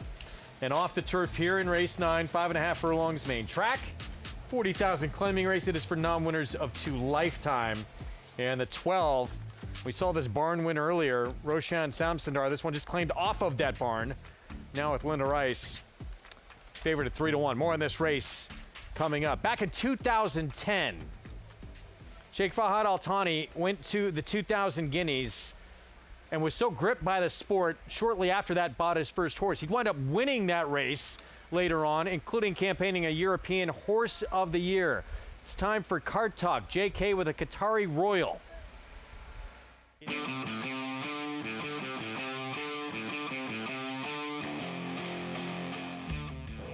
Sheikh Fahad, what's going on? All good. All good. Happy to be in Saratoga. Qatar Racing, you guys have horses all over the world. Why is the U.S. such an important part of the operation? You know, the prize money is great. It's a very healthy industry over here. We've taken the idea to build up our stables here in the last 5 years. We had great results on the track and in the sales rings. You won the Melbourne Cup, like at the very beginning. Yeah, it was I think my first or second year in racing. A great feeling. Didn't appreciate it as much as I should have, probably. You rode horses? Yeah, no, I did amateur racing. Thought it would be a great idea. Fell off one and cut myself up badly. 37 stitches, but I'm alive. Are you going to ride anymore, or have you retired? You never know. Where did you get your passion for racing?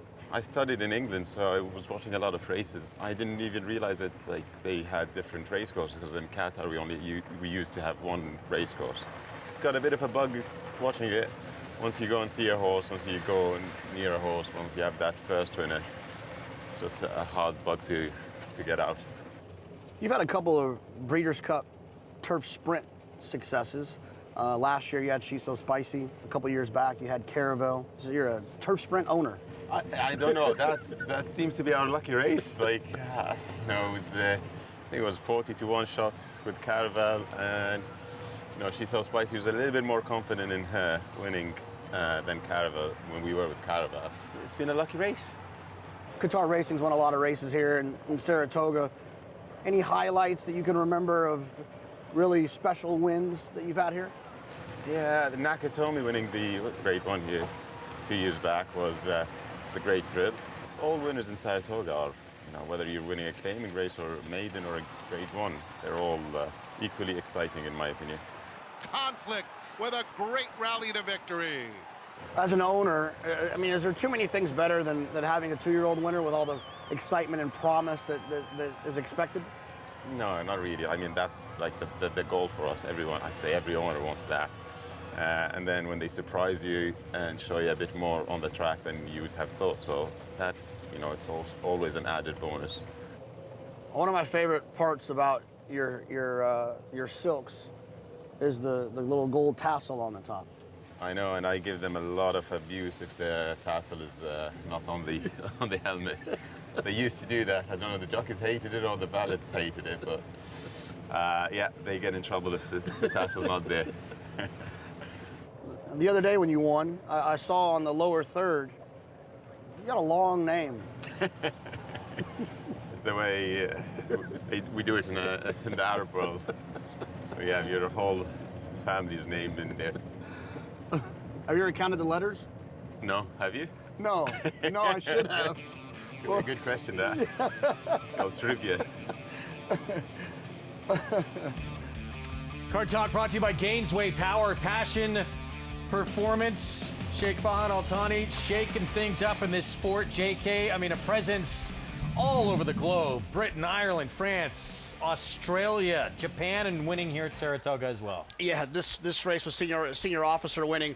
I was actually sitting with Fahad when we watched this race, and we both kind of sighed at one point when Irad was stuck on the inside. It felt like it was over, and when he came rallying back, it was so exciting. And Sheikh Fahad loves the game, and he's involved in all aspects of it. And it was fun to have him on the cart that day. And we did find out it's 39 letters in his name. I would have gone over. And don't forget the tassel. Need that tassel, Indeed. right? Indeed. Sad news, unfortunately, to report in the sport happened earlier this week. Andy Phipps, the wife of Ogden Mills Phipps, passed away. The late chairman, of course, Ogden Mills Phipps of the Jockey Club in New York City due to a short illness. She was the matriarch of this Phipps family stable, sending out countless stakes and graded stakes winners over the last couple of decades. Of course, co-owner and breeder of our Kentucky Derby and Belmont Stakes winner, Golden Tempo. She is survived by 6 children, as well as 24 grandchildren and 2 great-grandchildren.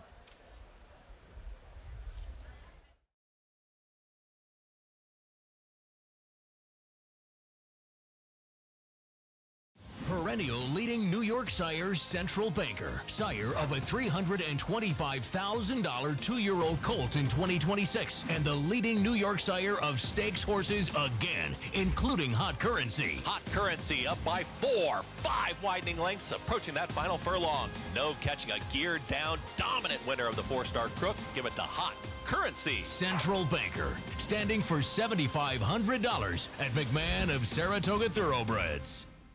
Racing returns to the brand new Belmont Park this September. Get paid to bring new horses to New York with the Big Apple bonus. Each horse can earn up to $8,500. Bonus eligibility based on the horse's prior start or workout location. Both new and existing owners and trainers are eligible. With overnight purses increasing this fall by 15%, there's never been a better time to race at Belmont Park. Take a bite out of the Big Apple bonus. For rules and eligibility requirements, visit NYRA.com/Big Apple bonus.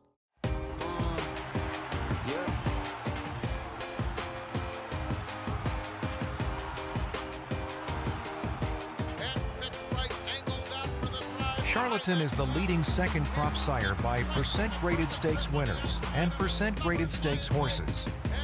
He is one of the leading Kentucky sires by percent stakes winners to starters. To win the Wonder again, Charlatan, ultra impressive. It's a new day for a new king.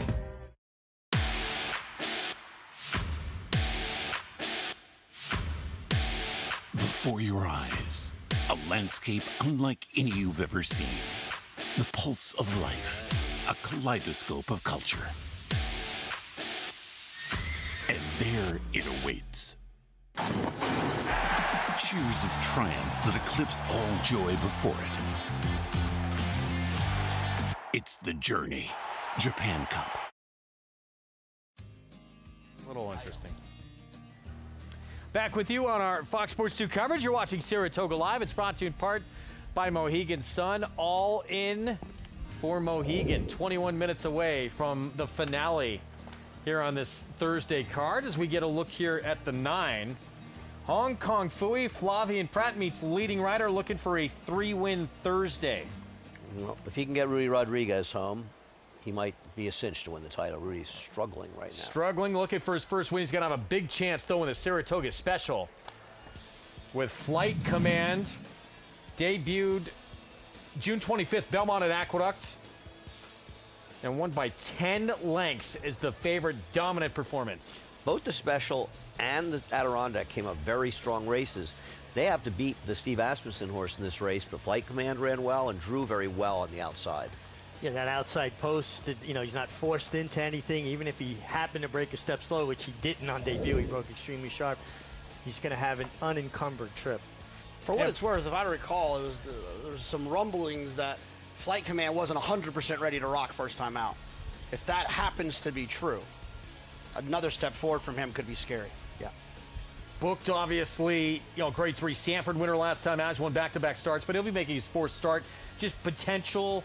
Look, Steve Asmussen's sensational, but potential in a second-time starter. You see a little more upside? Yeah, I mean, I would think so. I mean, he's got to, like you said, he's got to beat Booked. But I think that the winner of this race will be in the driver's seat for the end of the meet in the hopeful. That's the one Pratt will be aboard for Rudy Rodriguez. Meanwhile, this 12 Seekers Hope, main track only entrant, Linda Rice, Manny Franco, 3-1 on the board. Our finale, 19 minutes away when we come back. Bet any track, anywhere, anytime. Download the NyraBets app to play today and get a $200 deposit bonus. Watch and bet on live horse racing from over 300 tracks worldwide. Get expert picks, play live money betting contests, and boost your bankroll with daily promotions.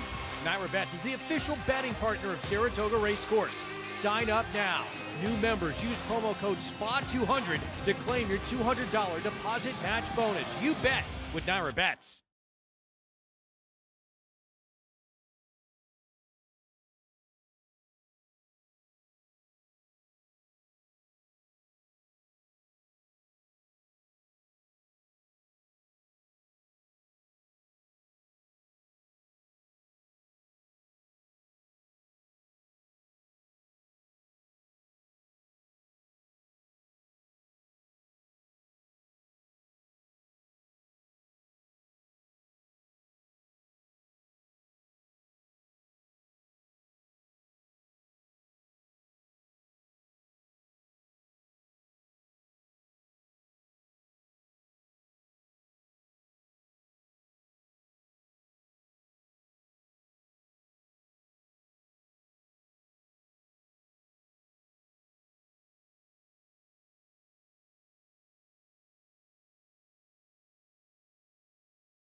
Surrounded by benches and flower pots, it weighs 300 pounds, is constructed from yellow pine, and has a ball at its apex covered with gold leaf. It is the Man o' War pole and greets all who enter Saratoga's main gate. John P. Greer never left Man o' War's flank after the champion set grueling fractions in the Dwyer Stakes at Aqueduct. John P. Greer briefly headed Man o' War at the 8th pole. The Chestnut shrugged off the challenge to stop the clock in world record time. In 1959, Nyra dedicated a white and gold pole shortly before the facility's grand reopening after a 3-year, $34.5 million renovation. It was the pole where Man o' War surged past John P. Greer. The Man o' War pole stood in Aqueduct's backyard until video lottery terminals were installed. It was restored and relocated to Saratoga in 2010. After all, it is a clear court where Man o' War learned to accept a saddle and rider. Saratoga is also where the Chestnut captured 5 stakes during his legendary career. Grand Central Station has the clock Old Yankee Stadium has the bat. Saratoga has the pole.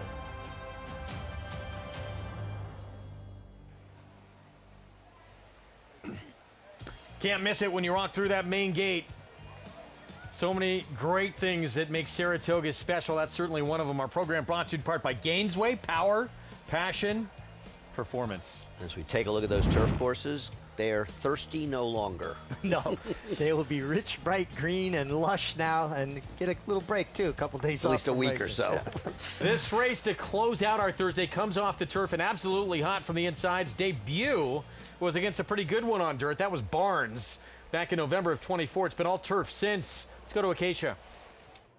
And this horse is taking some money and is owned in part by West Point, which does support their horses at the window, which we always love to see. But taking a look at Absolutely Hot, who is going to try the dirt for just the second time in his career, as you mentioned. There is on the bottom side and on the top as well, really more of a dirt pedigree. The Dam was a 3-time dirt winner, and 4 of the siblings were dirt winners as well. And this horse, by Promises Fulfilled, who Dale campaigned and was a very fast horse, very sharp here in the paddock, and not overly turf looking. He could go either way. I really don't mind him on the front end. And looking at the way that he walks in here as well, he is a horse that's kind of wider up front.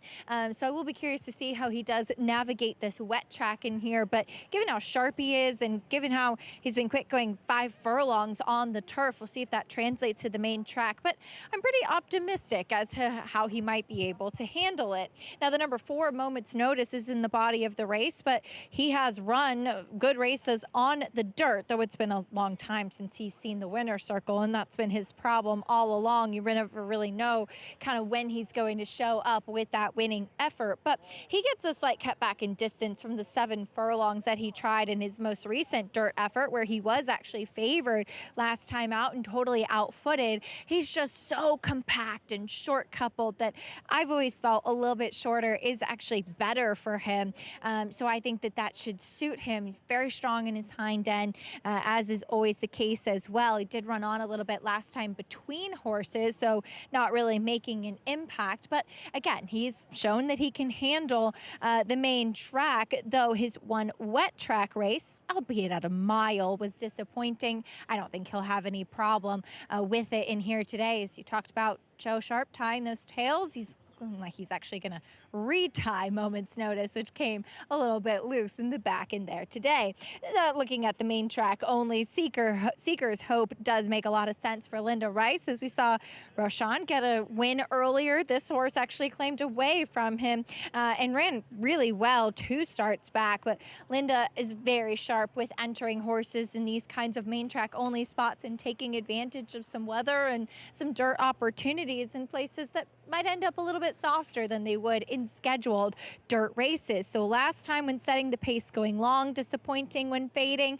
2 starts back, sprinting, a very game effort to finish second that day before being disqualified later on. But I think that he is a sprinter despite his size. I do think that he has some tactical speed for him. He looks tremendous coming in. I've always thought that this is the right kind of spot for him. And as we said, for a barn that has done very well taking advantage with these kinds of spots, Greg. All right, Acacia, thank you. 3-1 favorite, Seeker's Hope. Let's take a look back to May 2nd, 2 starts ago, and got DQ'd out of this runner-up finish. Right, from purse money. Well, he runs this race. He's going to be very, very tough to beat. And Linda's claimed him in the subsequent start. I guess one thing that concerns me is claiming for 55, now coming back for 40. A win here, and the horse gets claimed and barely make any money, Richie. That worries me a little bit. I picked this one, but I could have taken either MTO, 12 or 13. Well, they're the 2 that were entered for just this scenario, for them to come off the turf. And I guess the thing that you've got to take into account is, for Linda Rice, it's just not a terrific start to this meet. No, I agree. And I thought Acacia made a very good point, which I'm now losing because I'm getting old and senile about this horse. But this, about Linda. That Linda is as prepared for off-the-turf races as any trainer in the game. She is always ready entering MTOs. Now, a lot of times, thankfully, they don't get rained off. But, man, when they do, she is ready. Todd can be very good about it. Rui Rodriguez in the past. It's a bit of an art. And it's a good way to get wins in sort of softer spots. Sometimes they come up small fields. Now, this is not that small a field. It's a competitive race. But sometimes you get in 4- and 5-horse fields, and you got a 3 to 5 shot. That's because she's ready for it. She's got the ammo, but she's ready. Meanwhile, here's Hartley. Very interesting horse in this nightcap here because of that, JK, the big debut at Keeneland back in October 2025. We've not seen this race since, though. Oh, if we do, this horse will win by the length of the stretch. But the problem is this horse has had a lot of opportunities and has gone the wrong direction. That would be a concern for me. I guess the last race showed a little bit of speed early, so that's something to hold on to. It's hard to trust horses like this, though. There's excuses, though, Andy, aren't there? I agree. And Kay's not afraid to be aggressive, to be fair. She's going to have to probably deal with speed from the one absolutely hot, maybe even outside of her, Seeker's Hope. But, right, I mean, comes back in a very, very tough spot at Keeneland and then is out after it, okay? Last time was out. The horse was out 11-1 and dueling in a fast pace, and it kind of fell apart. Now is outside, and in my experience, Wesley Ward, particularly when he ships in to New York from Keeneland, those horses seem to run extremely well. And this horse is a big price. And getting down to the lowest level this horse has ever run for, in for a tag. It's a very dangerous horse. Yep. I agree. That's who I'm picking because I just thought that at 7-1, there's some things to like, and I'm not crazy about anybody else. You can make a lot of cases in here, right? I mean, Nash Potatoes, the last race in the slop at a mile, not good, but at a mile. The 2 races before that are both fast enough to compete in here. Leo's Reward dropping down on the outside has got races that can win this race. I think Hong Kong Fooey is tough to make. This horse at 7-2, certainly you can make the case for the 1. That's fine. That's too short. Is 7-2 getting a little overboard here? Too short? Yeah, I mean, for a horse that Dale Romans has made the decision to run on the turf and his last 4 starts after debuting on the dirt with lots of works on the dirt, that to me is a problem. But this horse's debut was against Barnes, who at the time was considered, one of the Bob Baffert types, and this horse chased the pace. This horse is quick. Now, the 10 may be on this horse's flank. This horse is quick. I agree. I wouldn't bet this horse 7-2. I'm with you, Greg, but I do understand the argument for this horse. I just worry. And I'm not in love with him either. That the horse has got like 72 works on the dirt, and Dale has never made this decision until now. Well, Tammy likes to exercise in the morning. Tammy Fox, Dale's partner, who works the horses. So Junior Alvarado will be aboard. We'll see if the return to dirt for the first time since the debut makes a difference. Meanwhile, here's Leo's Reward. David Donk, Dylan Davis, and a horse who's actually had some success on some off tracks, including a good effort on a sloppy sealed track back when this one was a maiden. I did not like the last race, which probably precipitates the drop. That's why Dave got tired of trying to win a non-1 New York bred race. But I agree with you. This is another horse who has plenty of races. Give him a chance in here. And there could be some hitting in this race.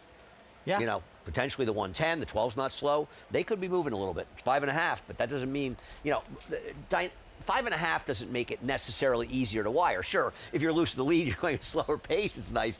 But a lot of these races, you look at the 5.5 furlong turf races. I think we see closers win those races much more than the 6 furlong races down south, which have usually slower paces. Kind of what you're talking about, it brings up the question, going back to the 1 briefly, absolutely hot. Do you think maybe it was more an effort to keep this horse as short a distance as possible going to the turf? Because you don't get 5 furlong dirt races, once they're 3-year-olds. Good point. A friend of mine was pointing out that Byron Pubbins is filled very good as a sloppy track stallion. The one thing I'll say, though, if I wanted to try to wire a field from the inside, and I'm not knocking Junior as a rider, he's an excellent rider, but he is not an aggressive rider. And he better come out sending, because I think Katie on the 10 is a more aggressive rider. Well, from that post, you better be aggressive because it's a very short run of that turn. You don't want to get shuffled back. If he doesn't come out firing on this horse, good luck. Turf sprint speed should be quick. And the return to dirt for the first time since November of 2024. Be interesting to see if he can be in front of the 10. I'm not sure he can be. Joe Sharp Barn, moments notice off the claim. Yeah, move to Joe Sharp's barn. Also, you get Irad Ortiz. Horse needs to improve, though, off of the recent races. Meets leading rider, looking for number 3 today. Flavien Prat for Rudy Rodriguez, Hong Kong Phooey. Taking a look at this horse's races, if Flavien Prat gets him to win, he's one of the greatest magicians in the history of riding, and he's a great rider. Huge debut in a win at Keeneland for Hartley, but we've not seen him come back to that. Yeah, and just a little bit of a quick give up for a horse that you think still might have it. Interesting price on Nash Potatoes here, are also eligible. He's another horse that's got races, and you cutting back in distance, I think, will help. The favorite, 3-1. Here's Seeker's Hope with Manny Franco. Yeah, I mean, this horse makes a lot of sense, but in a race like this, that short price is a little bit hard for me to digest. And Leo's Reward at 6-1 outside. Dylan Davis for David Donk. You got to get past his last race, which was not good. If you get past that, he's a player at 6-1. First time for a tag for Dave Donk. Back to Moment's Notice. Arad Ortiz Jr. here and off the claimed away from the Ilkai Kantermachi barn. Now with Joe Sharp.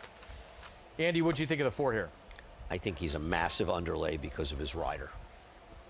Could he win? I guess. I didn't, to be honest with you, I didn't see the race that you're supposed to like him off of. Did you? Even, JK, with the scratches, I'm surprised, to Andy's point, he's this short. Yeah, it's it might be an IRAD thing. 5.5. Yeah. Look, I'm not saying I wouldn't bet this horse, but I wouldn't bet at 7-2. I'd book the horse at 7-2 before I bet him. The best 2 dirt races, in my opinion, were at 7 furlongs and 6.5. So, now you got to go back to 5.5. I don't love it at this price. It's not like Joe Sharp has these great numbers off the claim and trainer changes, and he's a terrific trainer. I'm not knocking him. And listen, my friend Kirk Wyckoff owns him. I hope he runs well for him. But 7-2? Let me put it this way: if jockeys didn't matter, wouldn't this horse be like 6 or 8-1 here? I would think so. It matters, but there's a lot of good riders in this race. One horse, guys, has been acting up pretty badly. Got away from the Pony Boy. Yeah, absolutely hot. But that was kind of the MO of the sire, too. Promises Fulfilled could get very hot as well. Also, getting back to what you said about Promises Fulfilled as a wet track sire, 26% on wet dirt tracks. Wow. And, so here is the son of Promises Fulfilled. In the last start, JK Nash Potatoes, only try on a sloppy track. Didn't go great. This horse has a lot of races, though. If you kind of put a line through that race where he's a factor, would you almost say I'd rather take 6-1 on a chance with him that he maybe can handle a sloppy track because he's got other races. It was a mile race, too. Yeah, it was a mile, yeah. Then 7-2 on the 1 or 4-1 on the 4. Yeah, I completely agree with that. I thought his last 2 races at Churchill, arguably his 3 and 4 races at Churchill, I think all 4 of those put the horse in the mix. If he shows up here, kind of likes it, the other ones don't show up. It's one of those deals I'll pay to find out at 6-1. This is a really interesting race. I mean, you look at it, there's 7 horses left in it. The lowest price is 3-1. The highest price is 9-1. I mean, the board is clearly saying there isn't a bad horse. And I mean, I think the 9 is 9-1 because Flavian's riding. He probably should be 15-1 in here. Listen, I'll put him in the winner's circle. I just don't see a race he has that's even remotely competitive with pretty much anybody in here. Do you disagree? Third to Skolko's Folly. I know he was a long way behind. He's got some interesting races. You love Skolko's Folly. Imagine you are John the president of the Skolko's Folly. Did you cry when he got beaten in the New York Derby? It must have been hard for you. Still think he's the best New York bred 3-year-old in the game right now. Sprinter, yeah, no question. No, he's terrific. Let's go back to Acacia.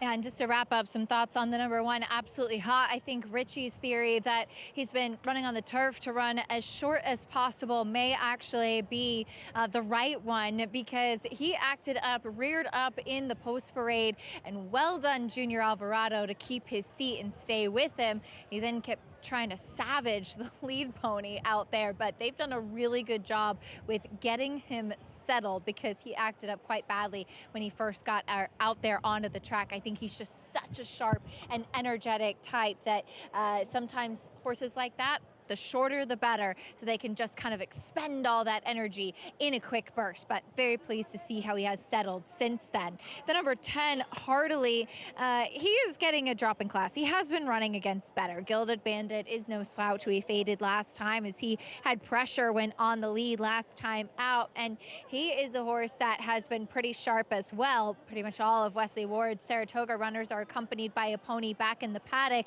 But this guy got really on his toes heading out. And You see him being a little bit rambunctious right there, and he's gotten himself a bit hot as well. So I think jump off and go is the name of the game for him, though he's not usually the quickest immediately out of the gate. I think it's a focus thing more than anything with him, but I just think that he has been facing better on the main track. The number 13, the other main track only runner in here, yes, very disappointing last time. He was really antsy in the gate in his last effort. Now he has been bumped at the start in his last few races, so that's become a little bit of a habit, but he acted up pretty badly in the starting gate. I like a little bit shorter for him. I like the drop in class. I think he makes sense.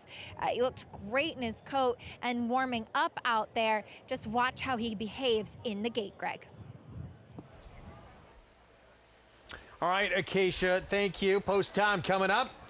Favoritism is not moved off of Seeker's Hope as we look at the one for Dale Romans. Junior Alvarado about to load in the gate. No, but you got a 3-1, 2 7-2s, a 4-1. It's going to be an interesting race. I mean, you know, there are off the turf races that are sort of boring and you're trying to make a story for them. This one's kind of interesting. I'm glad we had 40 minutes to talk about it. I think it's very wide open. I think Junior needs to be aggressive. For this horse to show his best, he got to come out firing from the rail, protect that position. Don't get shuffled. You'll get total. If he doesn't come out firing this horse, he risks getting completely shuffled out of the race. Yep. Everyone with a shot. Yeah. In this one to close it out here. Moved off the turf, main track now, 5.5 furlongs. There is Pratt on the 9, trying to collect number 3 and his 30th win of this Saratoga summer. Let's send it upstairs. Frank Miramonte, the call. Hardily goes in. Nash Potatoes is next. Seeker's Hope, one from the outside. And Leo's Reward.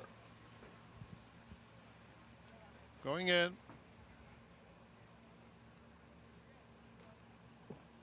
They're in the gate.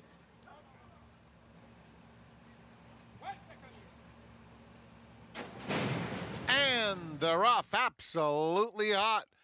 Is quick out of the gate.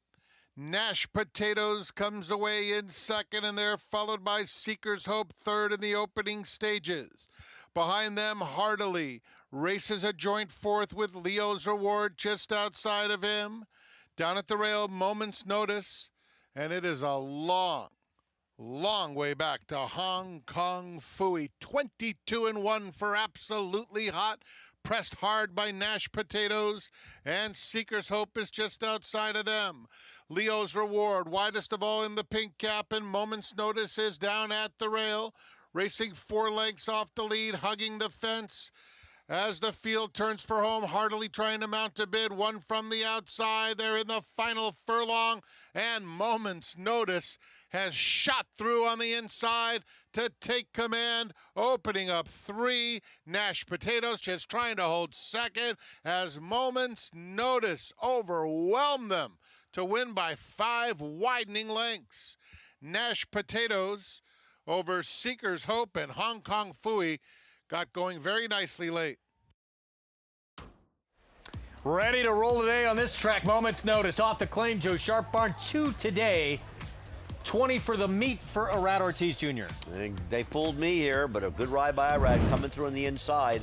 I don't know, there's a big bias, but it was not a bad place to be. And this horse crushed the field. And also, though, look at it. The course is covered with mud, chest, neck. Brave enough to run through the kickback, find the seam. Irad rides every race like it's a grade 1, and you've got to appreciate that. Why didn't they? 7-2. 3 Diamonds Farm.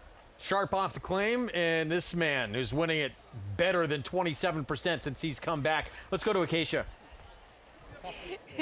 Here with Joe Sharp as Moment's Notice gets the win. The rail just opened right up for Irad there. You had to be really pleased with that trip. Yeah, I mean, always have a lot of confidence in Irad. You know, this horse actually had a really, really good work on an off track last week, and so that gave us a little confidence today when the skies opened up. And yeah, it was good. Always nice to get lucky at Saratoga. It's not an easy task. And he's run well sprinting. I know he was actually entered for the turf. Any thoughts on surface future for him? I mean, I think his pedigree suggests he wants to sprint on the grass, so we'll see. I think he's going to be a good Belmont horse with the configuration they have there. Yeah, he certainly seems like he'll love that. Well, congratulations. You got the Mid-Atlantic shirt on with the crab and the seafood today. I like it. Thank you. Greg? Moments notice 7-2, 4-11, 12-9 here in the nightcap. Well, this horse got it done and got it done easily. Not look like a race somebody would win by a lot. Even Hong Kong Phooey got fourth. National Rider of the Week. There he is, Arad Ortiz Jr. Earned that honor after becoming just the third rider ever, Mig, in the history of Saratoga to have a 6-win day here. It's pretty remarkable. You think about the names that have distinguished themselves in Saratoga over the years, that it's only been done, well, it's actually been done 4 times, twice by Ramon Dominguez, once by Johnny Velasquez, and now by Irad, but only by 3 different guys. But, you know, think again about the names. Ramon Angel did it twice in a Cordero, meet. George Velasquez, and, you know, Eddie Maple, Jerry Bailey. I mean, there's been a who's who of riders here. Mick, did you ever have 5? Did you get close? I've had 5 multiple times, not in Saratoga. Not in Saratoga. 4 was the best I ever had in Saratoga. Not bad. Big one coming up on Sunday in the 3-year-old sprint division. Amsterdam, Obliteration. Graded stakes winner is a 2-year-old. Going to try and be at Saratoga, trying to become a graded stakes winner is a 3-year-old. This race is tomorrow. Sorry, tomorrow. Did I say Sunday? Yes. Friday. Obliterate. I'm taking a small shot against him, but Obliteration is way the horse to beat. What do you think, JK? Yeah, I think it's going to be tough to beat. I mean, I guess if you had to look elsewhere, Gilded Bandit would be one that you know, I would consider. I'm in the opposite camp, I think. Well, not the opposite camp. I think Andy believes that Obliteration. Oh, he's way the horse. But I think he's the type of horse that I would single and just be frustrated if somebody else beats I'm taking a slight chance with local knowledge, the Todd Pletcher runner. I know he's lightly raced, and he's a non-winners of 1. His race, though, on Belmont Stakes weekend was exceptional. He got slammed coming out of the gate, and he kept fighting the wire, but I have no illusions. This is, in a year where Englishman wasn't around, he might be a horse, not only the best 3-year-old sprinter in the country, but he might be one of the favorites for the Breeders' Cup Sprint, to be honest. Potentially. And it's pretty amazing, too. He comes back, Mig, with the 2 fastest figures of his career after coming back from Dubai. Or I should say from Saudi Derby. Well, but isn't it kind of the benchmark of Steve Asmussen where his runners get better over time? He develops them. And the thing about this horse is his versatility. You know, he has enough natural speed to put himself in the race, but he doesn't need a trip. Yeah, Steve Asmussen took him from the dirt to the turf last year because he wasn't a router and he wanted to try to have a chance in the Breeders' Cup race, in the Breeders' Cup Sprint, in the turf sprint, took a shot.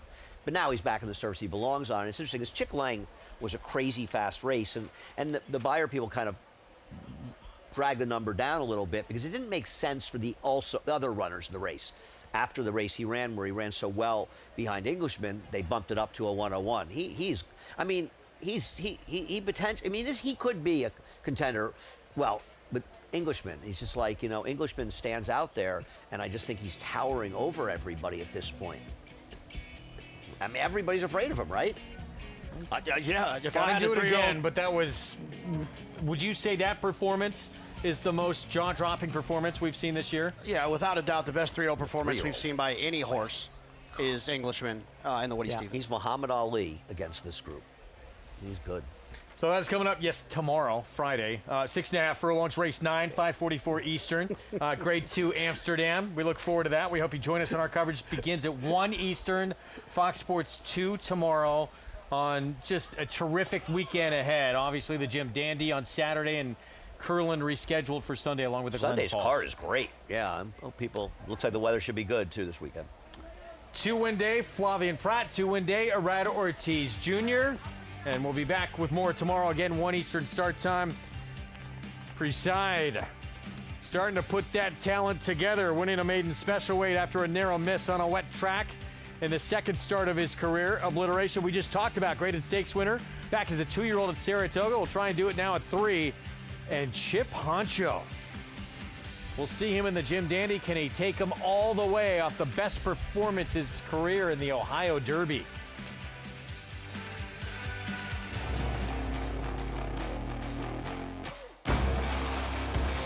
Here comes that big gray Tappet Trice right down the outside. the Toyota Bluegrass.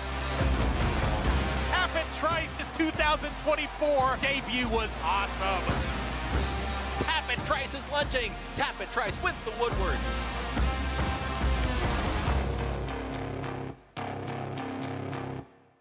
Adelphi Racing Club offers the unparalleled excitement of owning thoroughbred racehorses at a fraction of the cost. We're not just a syndicate, and our members aren't just investors. We are partners. Our New York-based high-performing equine athletes, trainers, and jockeys compete and win at the highest level circuits. Contact us online to get a taste of the Adelphi difference and come hang with us this Saratoga meet. Some horses are remembered, other horses are passed down like an heirloom. He's the kind of horse that lives in stories, each better than the one before. He ran 3 straight years at the highest level, and he himself was elite. Who's it gonna be? It's gonna be National Treasure. Has opened up a 5-length advantage, so 1-horse race. National Treasure, the key to quality. America's #1 sale for New York's finest yearlings. Recent top performers include Grade 1 winning grads Iron Orchard, Rhetorical, and Usha. Plus these 2025 New York bred champions. With an expansion of New York's purse parity program, there's never been a better time to own a New York bred. Fasig-Tipton New York bred yearlings, August 16th and 17th in Saratoga Springs, New York. Where will you be?